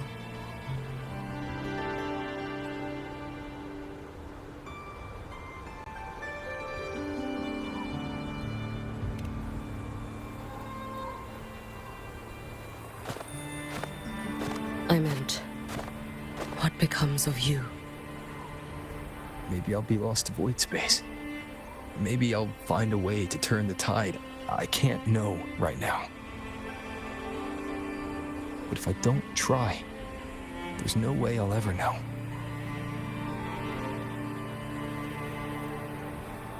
What makes me scared isn't coming up short. It's the thought of not giving it my all. The cost of this attempt is steep, and you bear the weight of many. I expected more caution. To fail even once against a Threnodian is to invite apocalypse. Even knowing this, you would still go. Hiyuki, Lucilla told me you fought a Threnodian in Oshinahara for a long time. I don't know how you did it, but I can only imagine what it took to hold the line in a place already so destroyed. So, I'll ask you. Did you fight in Oshinahara because you were certain you would win? No, I was not. I never was. Then you understand why I'm doing this. You would make the same choice in my place. I see.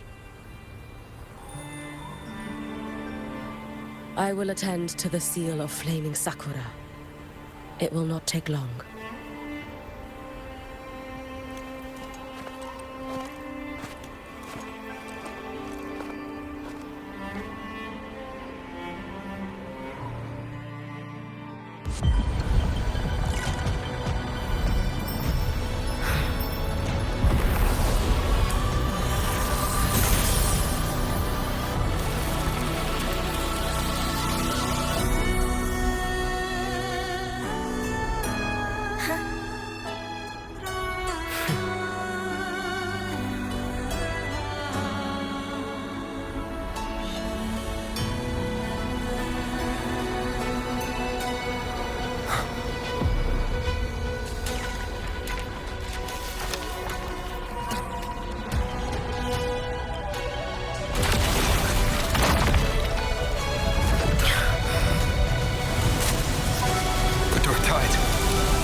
Let me help! No need. I must do this myself.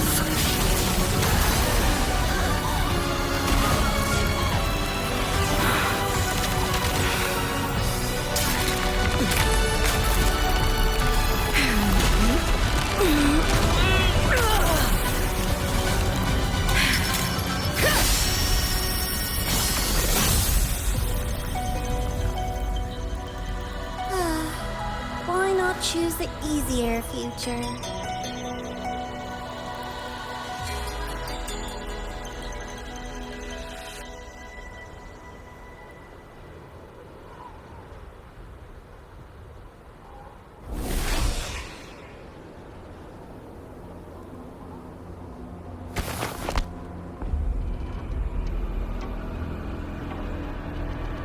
The girl. Oh, it's been a while, Miko of Flaming Sakura. And you as well, Rover. I burned my future as a Threnodian resonator. Your plan holds no meaning now. Every step in our dance has its purpose, Lady Miko. Our paths have crossed often, but in my design, this is our true introduction to each other. Because at last, I have a masterpiece, worthy of your attention. You infiltrated the collective for Dinia and Hiyuki. You wanted Leviathan's power to merge them into one. Dinia was always a Fractidus creation. She's honored to be used as intended. A creation? The Mia disappointment made me think. If I could just create a superior vessel, one refined by a Miko spirit, perhaps it might bear the full might of a Threnodian's power. As for the outcome, you would know better than I, Lady Miko. Wordplay won't change your failure. Leave, you tedious avatar.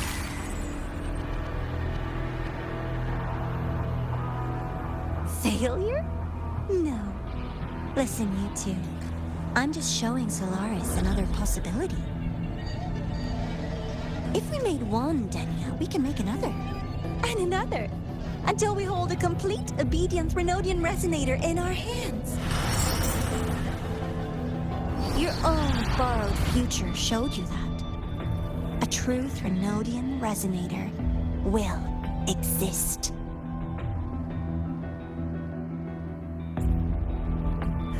Help! Help me! All that desperate running on the wheel and you still came up short. I'll have to throw you away.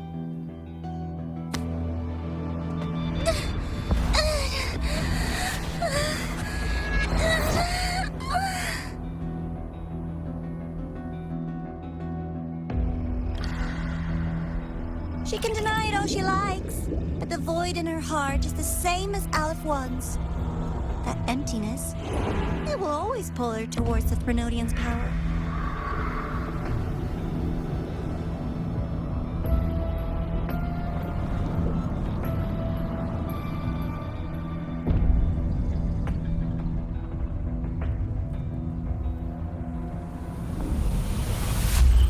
Chase her if you must.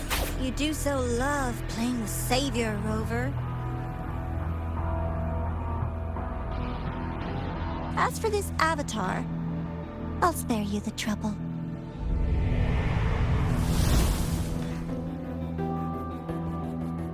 Wasting time on one of their avatars is pointless.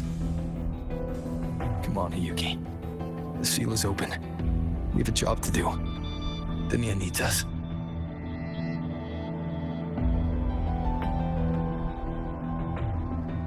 If you wish, I can tell you about my history with the Fractidus. But of course, Dinia is the more pressing matter. It's not hard to guess. The Grand Architect wanted your power as the Miko of Flame and Sakura, didn't they? But like you said, you burned that one future as a Threnodian resonator. You can be done with them.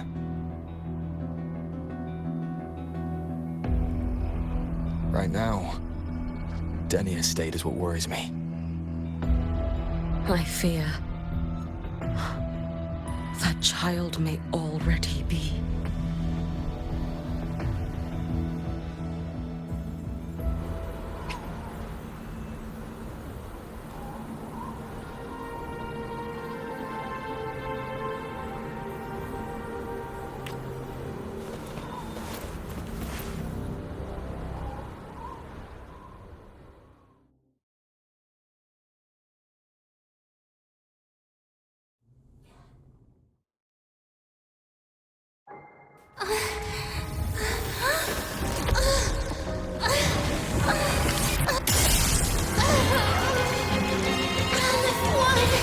I curse you!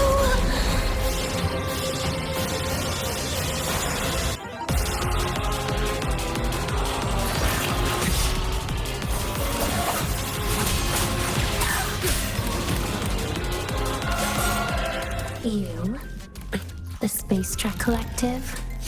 All this running around for nothing.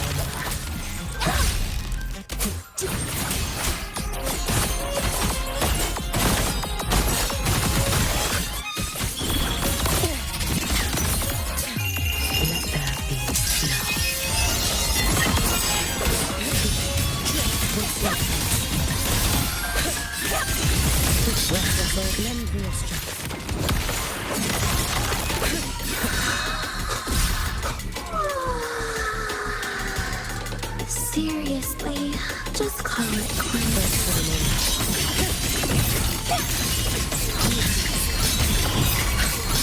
Wind calls, waves follow. No thing! You can trust me. No fear! That's the best you can do.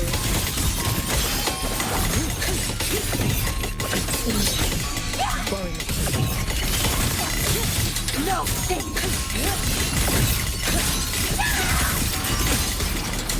I am the Tempest! Slash. Down you go. Stop! There's still time! Why won't you? Still refusing to turn back!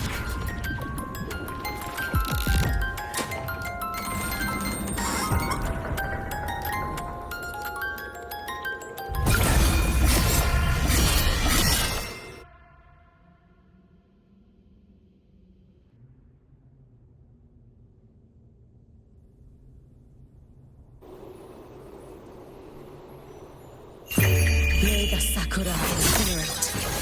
Burn this Your days are numbered. Wind calls, waves follow. Hopefully this helps.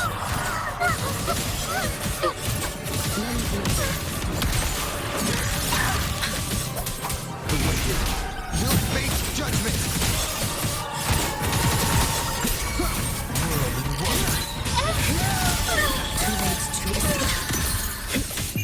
Take your final dive into life. Wait for the moment. For all wishes spoken. This vessel I offer. Wind calls, waves follow. Waves rise. Judgment strikes. Hopefully this helps.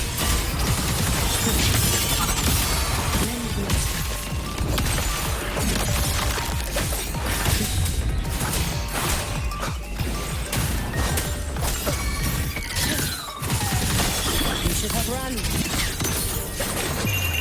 A life as fleeting as the first.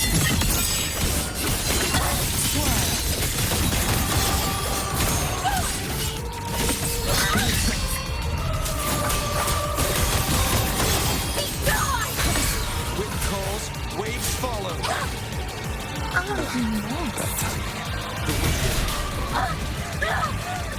This is all pointless!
Rest now. Do not worry. The Void Matter frequency within her has weakened. She will recover.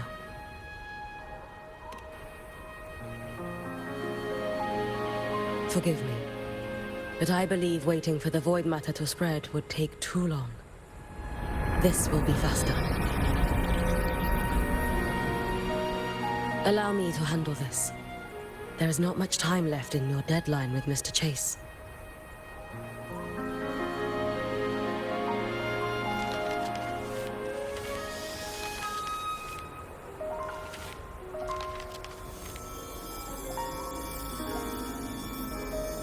My Shiratori can guide you through Void Matter, but the concentrations here go beyond its strength. So I will draw upon a future where I learned to fully channel its power. It will protect you and help you find the path you seek.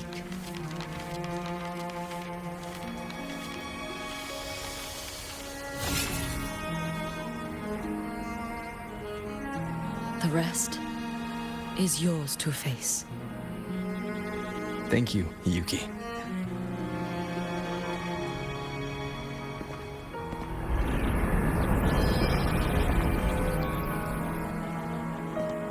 I've read the Space Track Collector's report on Aemeath.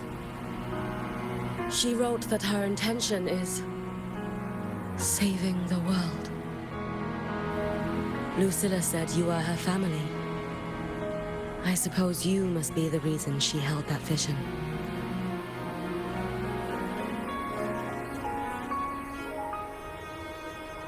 Do you regret it? Leading her to the Savior's path? To a life of pain and struggle? One must walk this path alone in order to protect.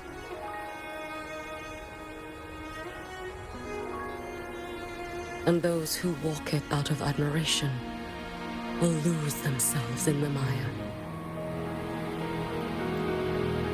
No, Hiyuki. I don't seek Aemeath to confess my regrets. I want to find her, so I can tell her.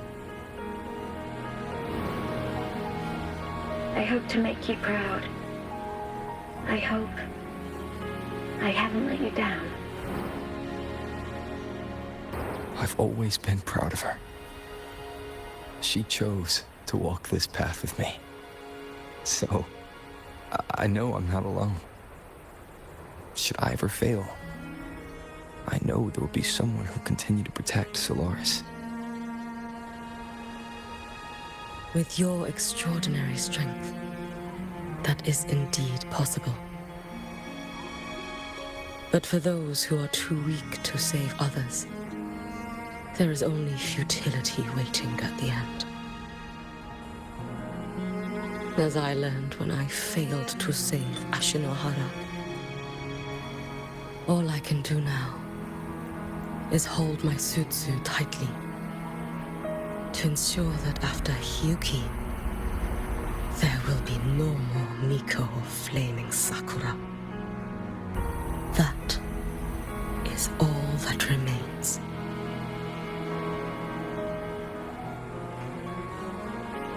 From Lahai-Roi to the distant lands of Jinzhou and Renacida, people rise up to fight the Threnodians. I've been a part of that fight. But to pretend I'm the only reason they're standing, that everything fails if I do, that's arrogance. It's an insult to everyone else choosing to stand their ground.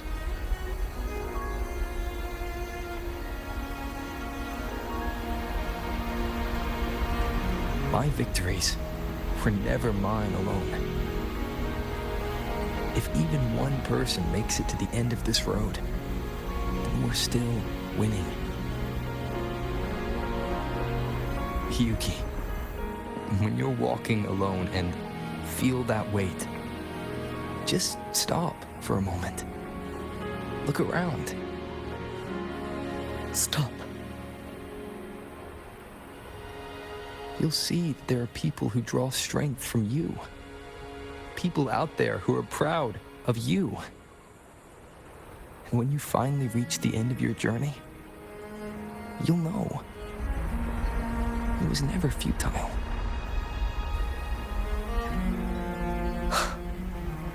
How enviably brilliant.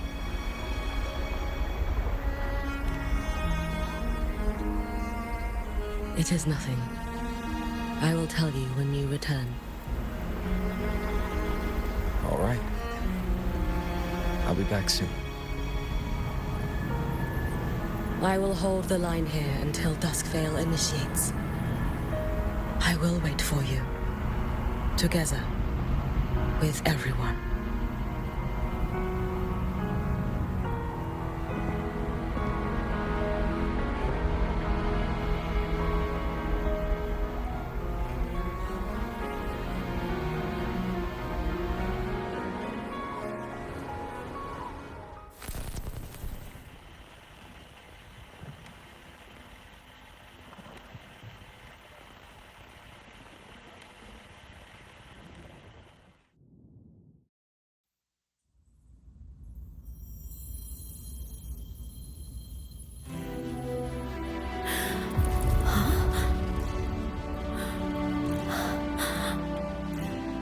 Strider?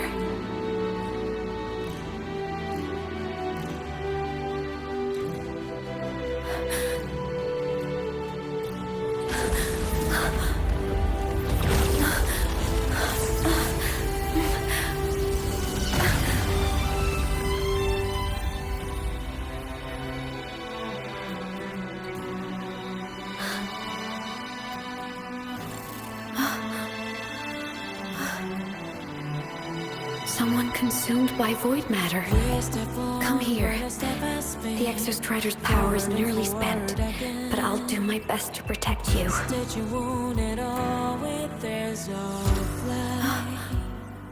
This frequency. No! Your existence is already nearly...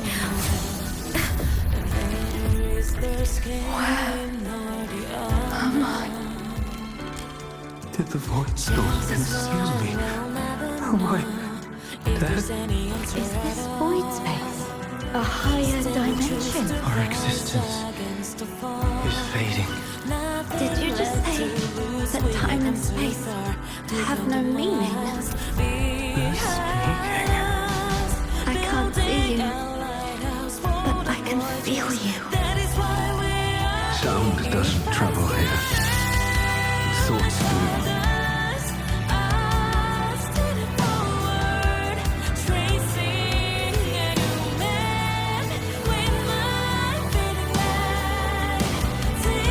The Exostrider? Why is the Exostrider here? What happened? The light. What should we do?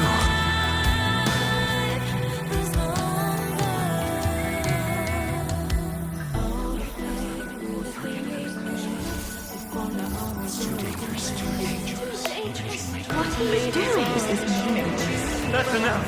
It's futile. Our lives already ended in the void. I heard the Exostrider's cry for help. I want to find it. Time and space don't mean a thing. You'll never reach it. I know what the Exostrider means to Lahai-Roi, but This is meaningless. You want to Just give up. save it? How? It makes sense here. But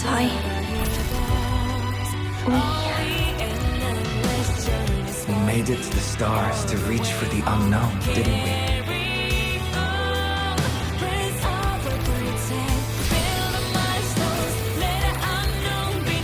Just another step on a long road of discovery.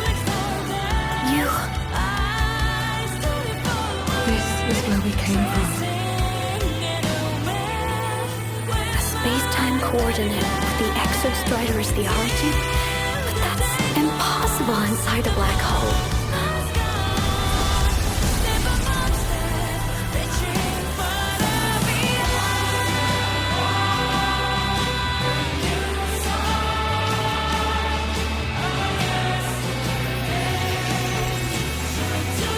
Now, we will mark the path with the future.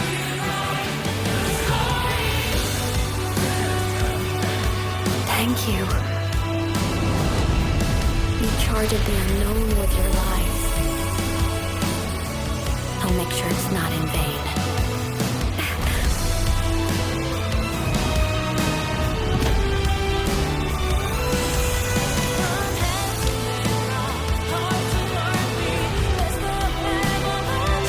The light of the origin point. We will bear it.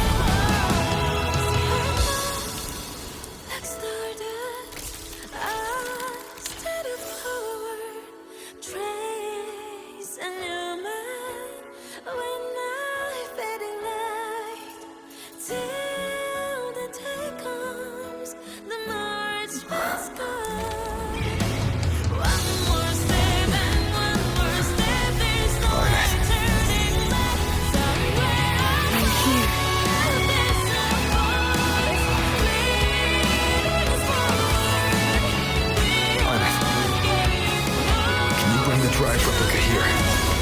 It's the heart they built for the Exostrider. Don't worry. This time, we'll save the world together. Okay. I'll bring you back humanity's hope. So, wait for me.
The Exostrider's frequency is decaying. Its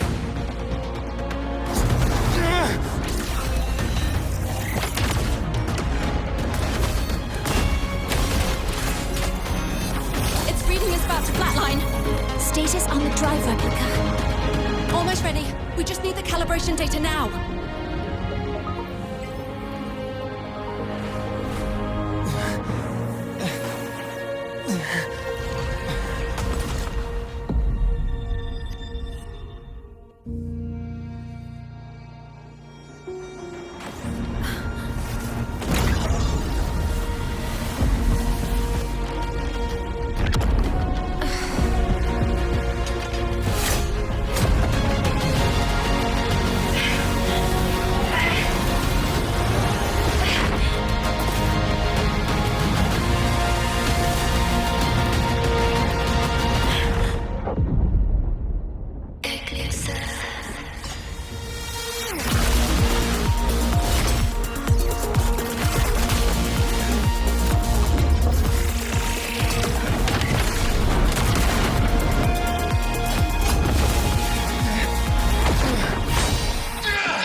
Exostrider, you're awake.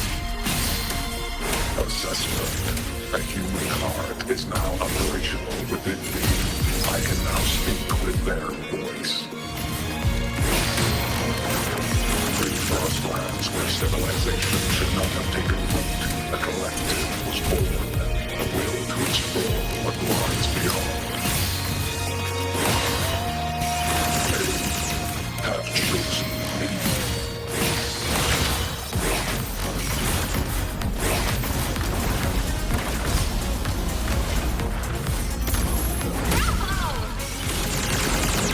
Gravity module.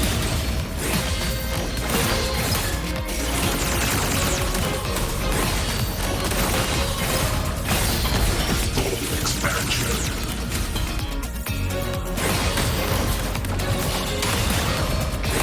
Range module.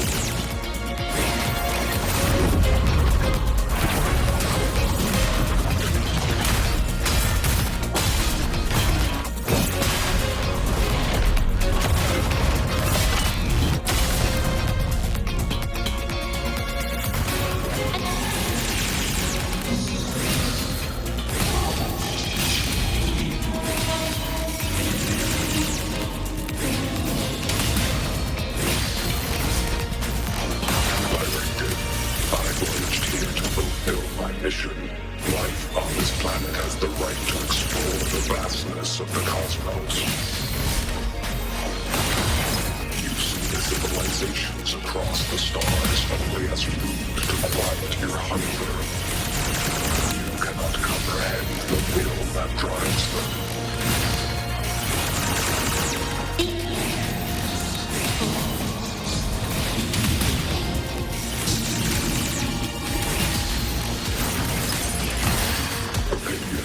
Even if humanity's final frontier is an endless void, it is not proof of a meaningless pursuit Aemeath.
Confirmation.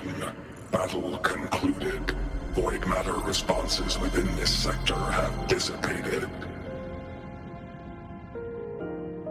But Threnodian LF-1 wasn't destroyed.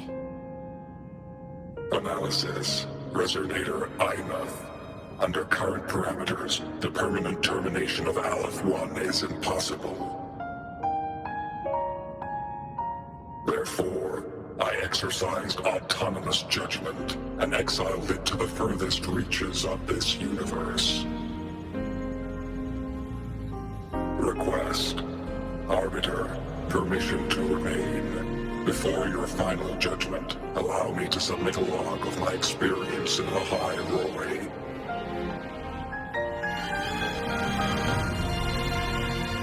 Log retrieval.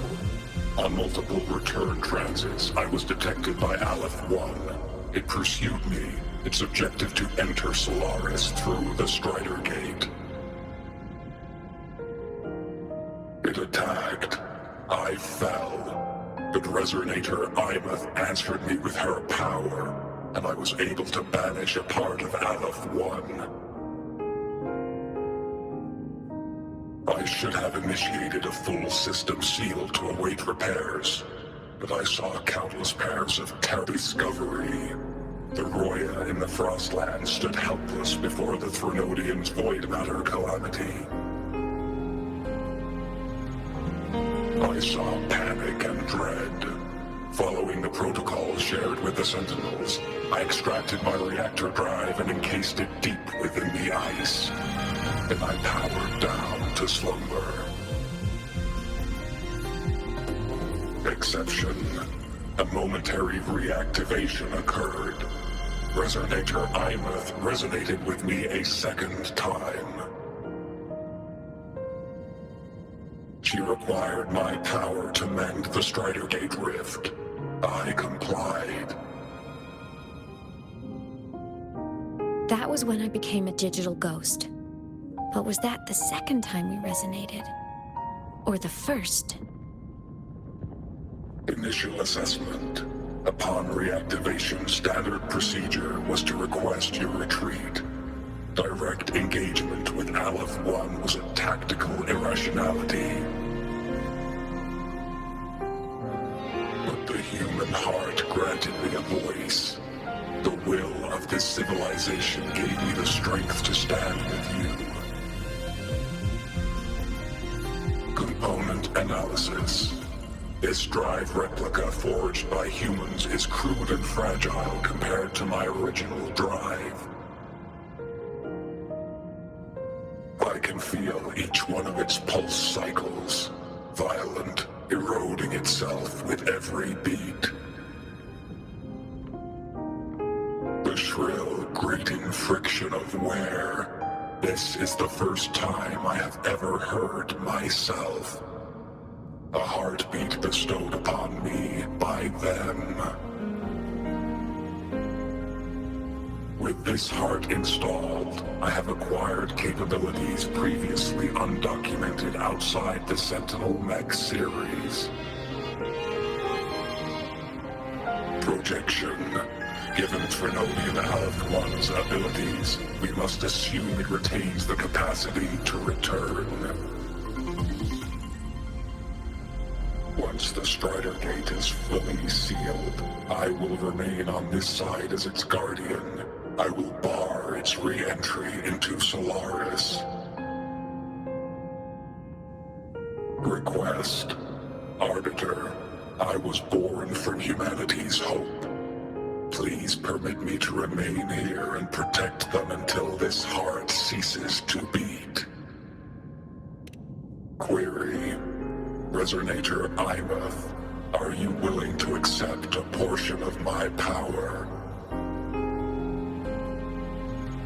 When I first arrived in Lahai-Roi, your assistance allowed me to seal the Threnodian beyond the Stridergate. Your current state is a consequence for which I bear responsibility. While I slumbered, you safeguarded Lahai-Roi in my stead. Now, the death that once drew near has been severed. Henceforth, your companion will be an enduring life. Summary. I am experiencing the state defined as guilt. Oh, Exostrider, you're really wearing your heart on your sleeve, aren't you? But hey, I chose this path myself. Made my peace where it ends a long time ago. As for your question, this savior's got a career to uphold. Gotta level up if I'm gonna keep kicking bad guy butt, right? So your power? Hell yeah, I'll take it. Authorization. Resonator Aemeath's agreement confirmed. Synchronization limit removed. Commencing resonance. Suggestion. Don't you dare feel guilty. Thank you for living up to my hopes.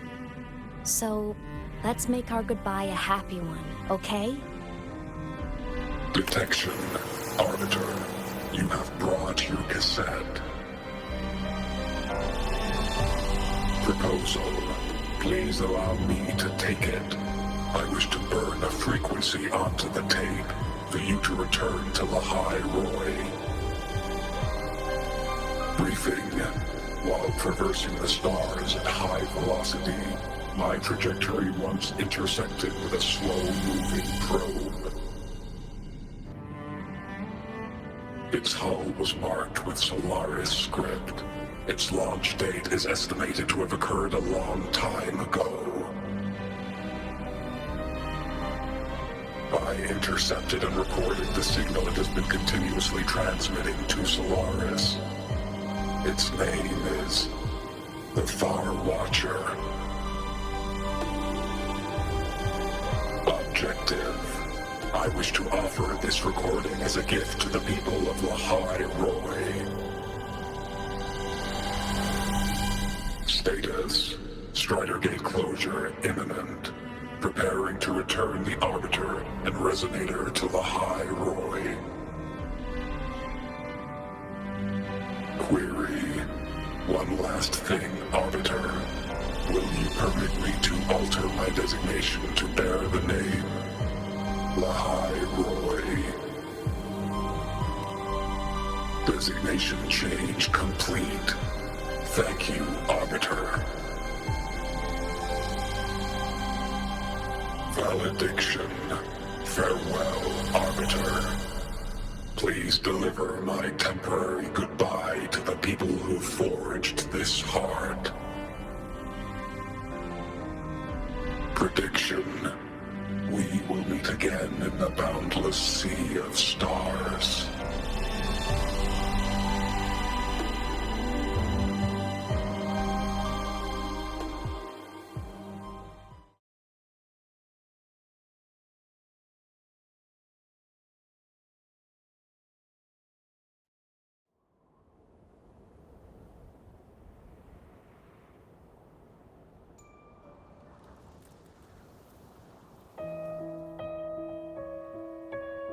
It's been so long since I last saw Solaris.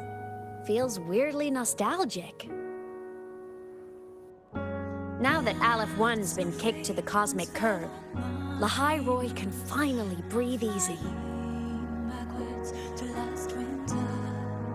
I was gonna say we saved the world this time, but honestly, it was the explorers who fell into the void matter. They're the ones who mapped that data on me and the Exostrider inside the Threnodian's black hole.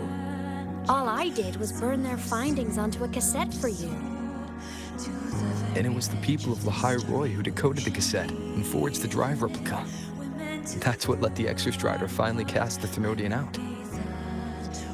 So, this wasn't a story about heroes saving the world. It was the world saving its heroes, right? Yes. And now, we're home.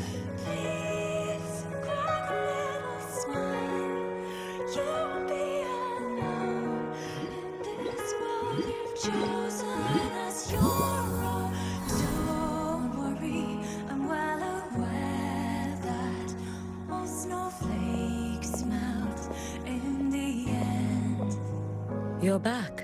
Which sign of warmth and hope of spring. Yeah. I'm back now. Flamboyantly into that good night.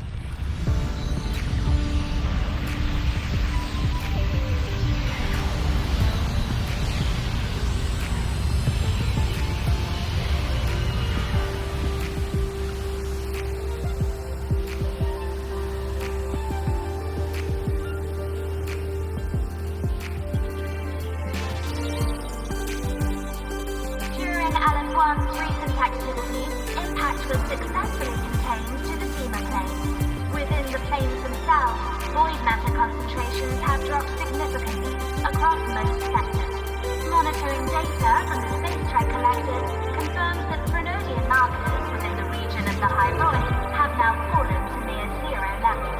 Exostrider activity has fully ceased. However, related research into its technology will continue. Research sourced by Startorch Academy has successfully neutralized all anomalous constructs activated by the Threnodian across Lahai-Roi.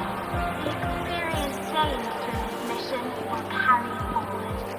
In Beata Woods, the area closest to the Threnodian protective breach, partial structural damage has been confirmed. Overall, the situation remains well within control. As void matter levels continue to drop, the Roya will regain access to a broader and more stable range of territory.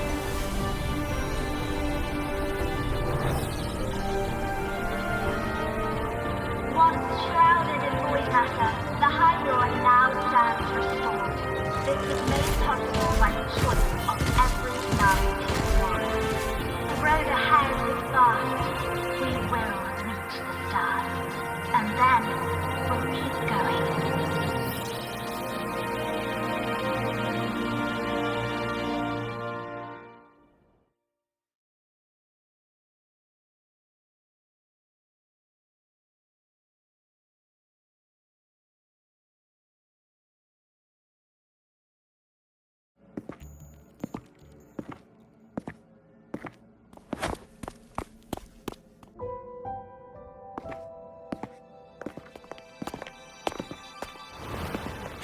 You made it! Turns out, decoding what the Exostrider burned into your cassette was way tougher than the Institute thought. They only just finished today. Over here! Everyone's waiting for you.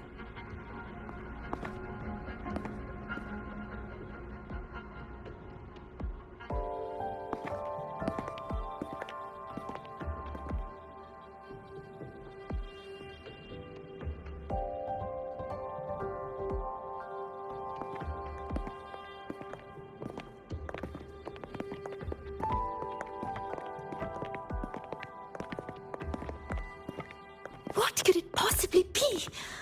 Oh, I can't wait to find out.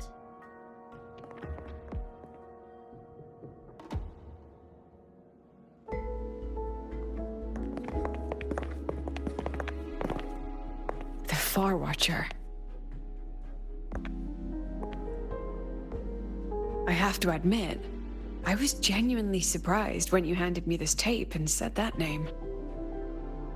You said it was one of the 9 interstellar space probes, launched before the etheric sea engulfed Solaris. Correct. The 9 stars on the Space Trek Collective's emblem represent those probes. Ever since then, Solaris never received another signal from them. Not a single one.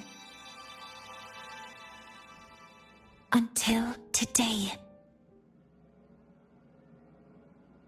Professor Mornier, you may begin playback.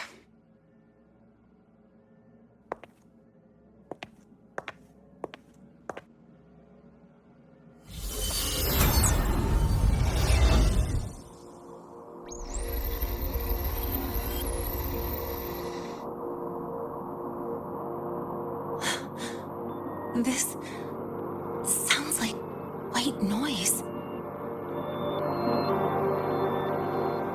Judging by the cassette's data, they're sounds the Far Watcher recorded while drifting through different galaxies. Sounds that have been lost to us for centuries. Silenced by the etheric sea. So that's why the Exostrider wanted to give these recordings to the explorers of Lahai-Roi today. Because this is a gift from light years away, sent by the explorers of Lahai-Roi's past.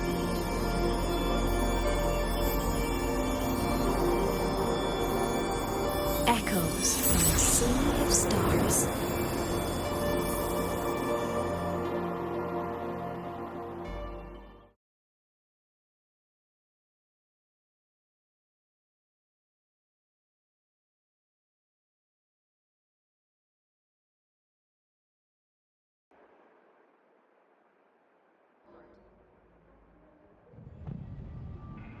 The Space Trek Collective has taken in that Denia girl, just as you wished, Grand Architect. Good. Just let them care for the little doll for now. Such an extraordinary performance. I'm sure I can find another role for her later. All retrieved data has been processed, awaiting review at your leisure. May I ask what you plan to do next?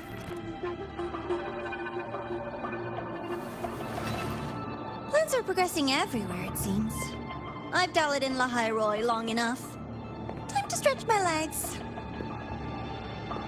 Cristoforo, be a dear and run a message to Eris and the new Federation for me.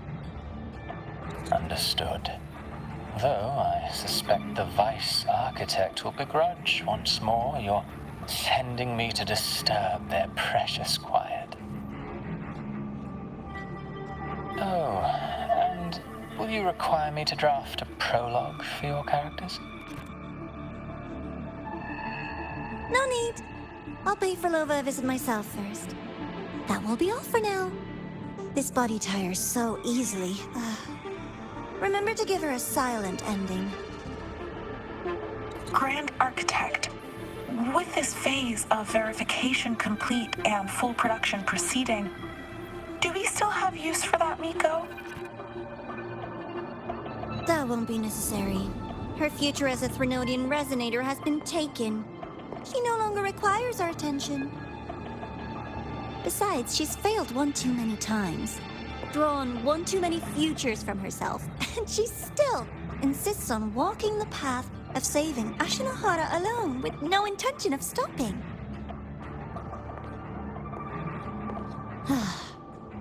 Every step she takes only deepens that obsession.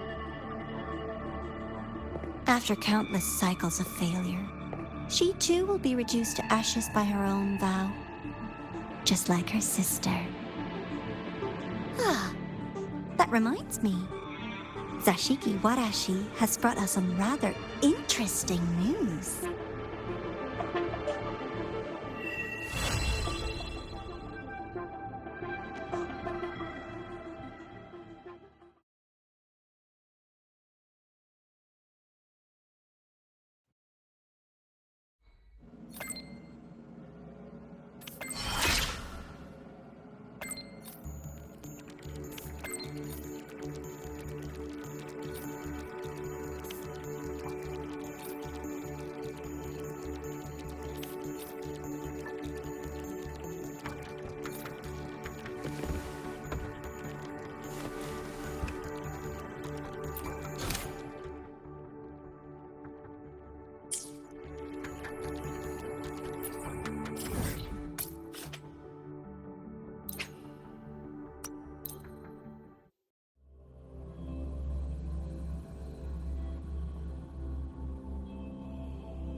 Slave to the man.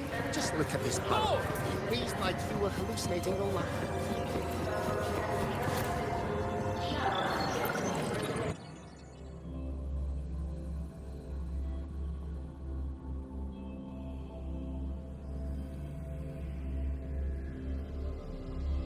Hyokuro must be just ahead. This was Honami's last rite of purging. All is settled. Only one final thing remains. I have truly kept you waiting for too long, Hyokuro.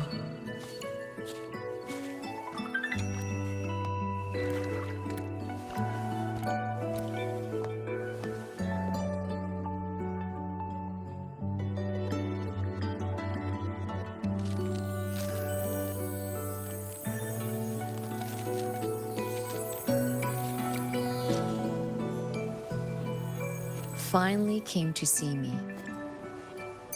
Yes, I have come. Made up your mind? I have. Ready to kill me then?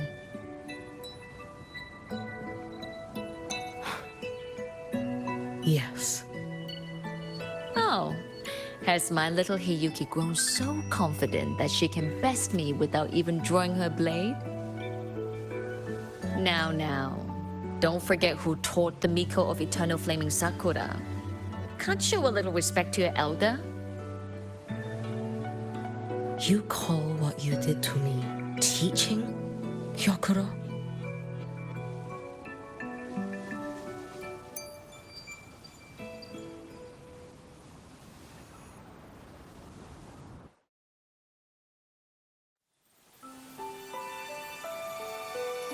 Come then.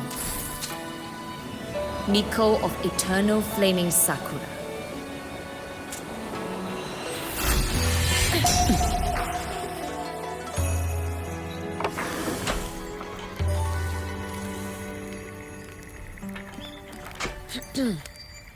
Calm yourself. A restless heart makes for unsteady hands. But I do not wish to learn this. Then what do you wish to learn?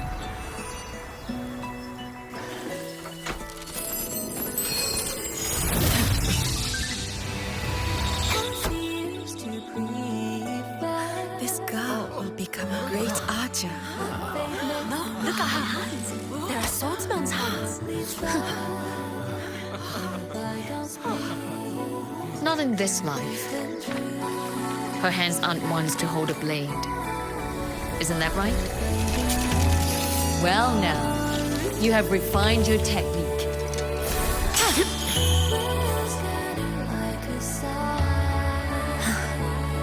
Hiyuki, do not let the Suzu bind your fate. Go seek a future of your own.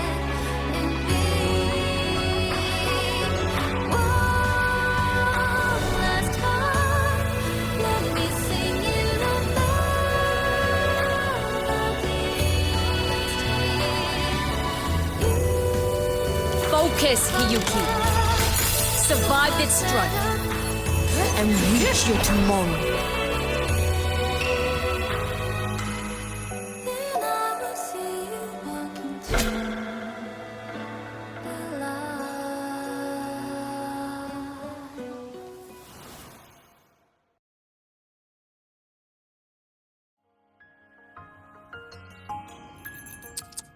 You have mastered many skills from others, but have yet to master the blade work of your own flaming Sakura clan. The last Miko withheld too much. She refused to teach me a single technique. Do you resent her?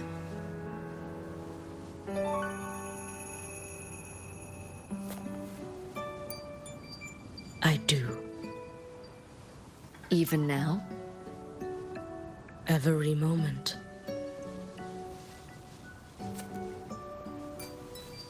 I resent that she did not step down long ago.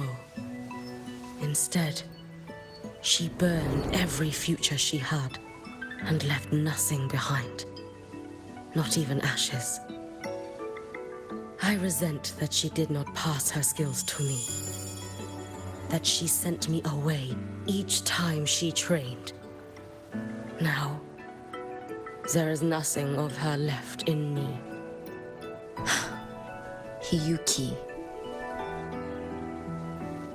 I resent that she always told me to be myself, yet chose a death that was nothing like herself. And you resent that even after dying? She lingered as a spirit, waiting only for you to send her on. I was being cruel, wasn't I? It's just, I couldn't let my fear go. No one understood the scale of your gift, Hiyuki. Your potential to tame even a Threnodian. If you drew such a future, would everything not become much easier? Gyokuro, Shh. As long as it comes from your own heart and will, any future you choose is acceptable.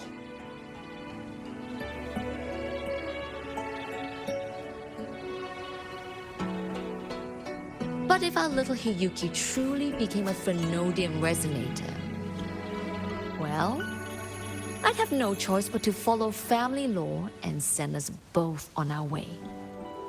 I have already burned that future. I accepted the Sutsu of my own will. I chose to become the Miko of Flaming Sakura. I know why you refused to teach me your swordsmanship. You never wanted there to be another Miko after you.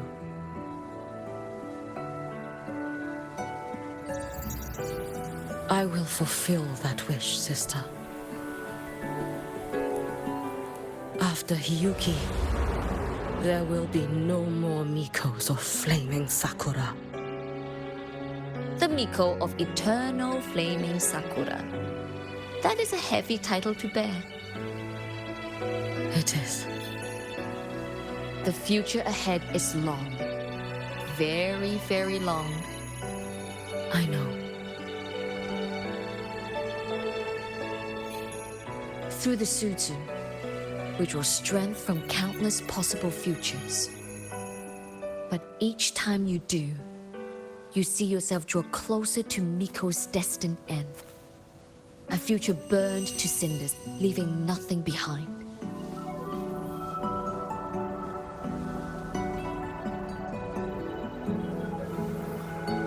Yes. And before that destined end arrives, I will find a way to drive back the Threnodian, so that Gyokuro may simply be Gyokuro, so that Hiyuki may simply be Hiyuki, so that Ashinohara will no longer need a Miko of Flaming Sakura. You have grown up, a little Hiyuki.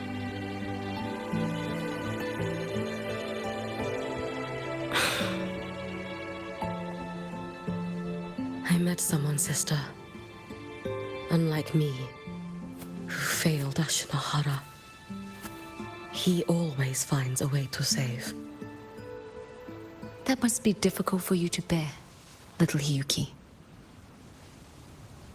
Yes. At first, it was. Hearing tales of his exploits, I felt a deep admiration. No. Perhaps it was closer to jealousy. I thought, if only I possessed his strength, then my days would not be filled with regret. Ashinohara would be saved. And I, in the peace that followed, could have lived an ordinary life. But upon meeting him, I came to understand. Even a great savior carries many pains and failures. And the path of a savior is walked not alone, but alongside countless others. Gyokuro. Yes? I have always admired you as the Miko of Flaming Sakura. And I have always held you in the highest honor.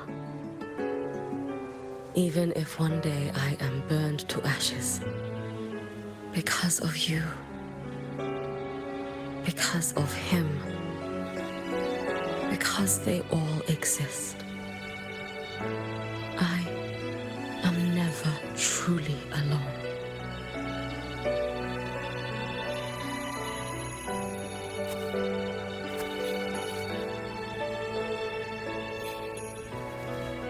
I take great pride in you too.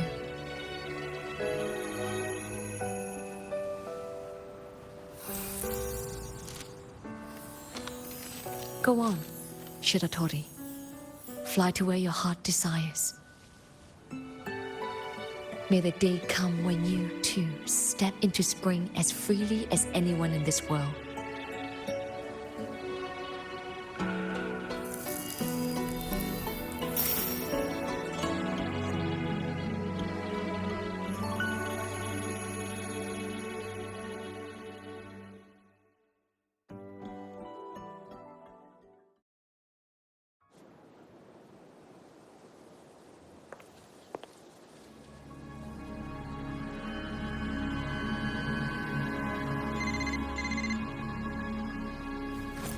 Greetings, Miko of Flaming Sakura.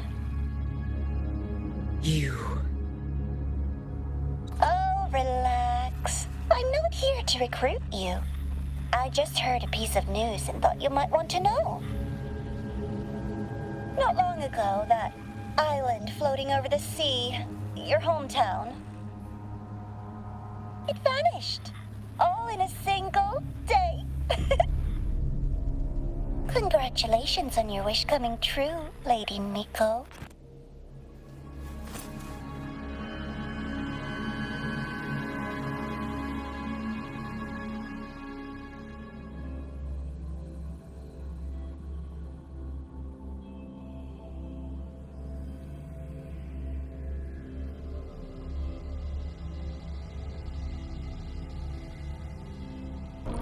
So, The train for Startorch Academy and the Frostlands will be departing soon. All passengers, please take your seats and fasten your seatbelts.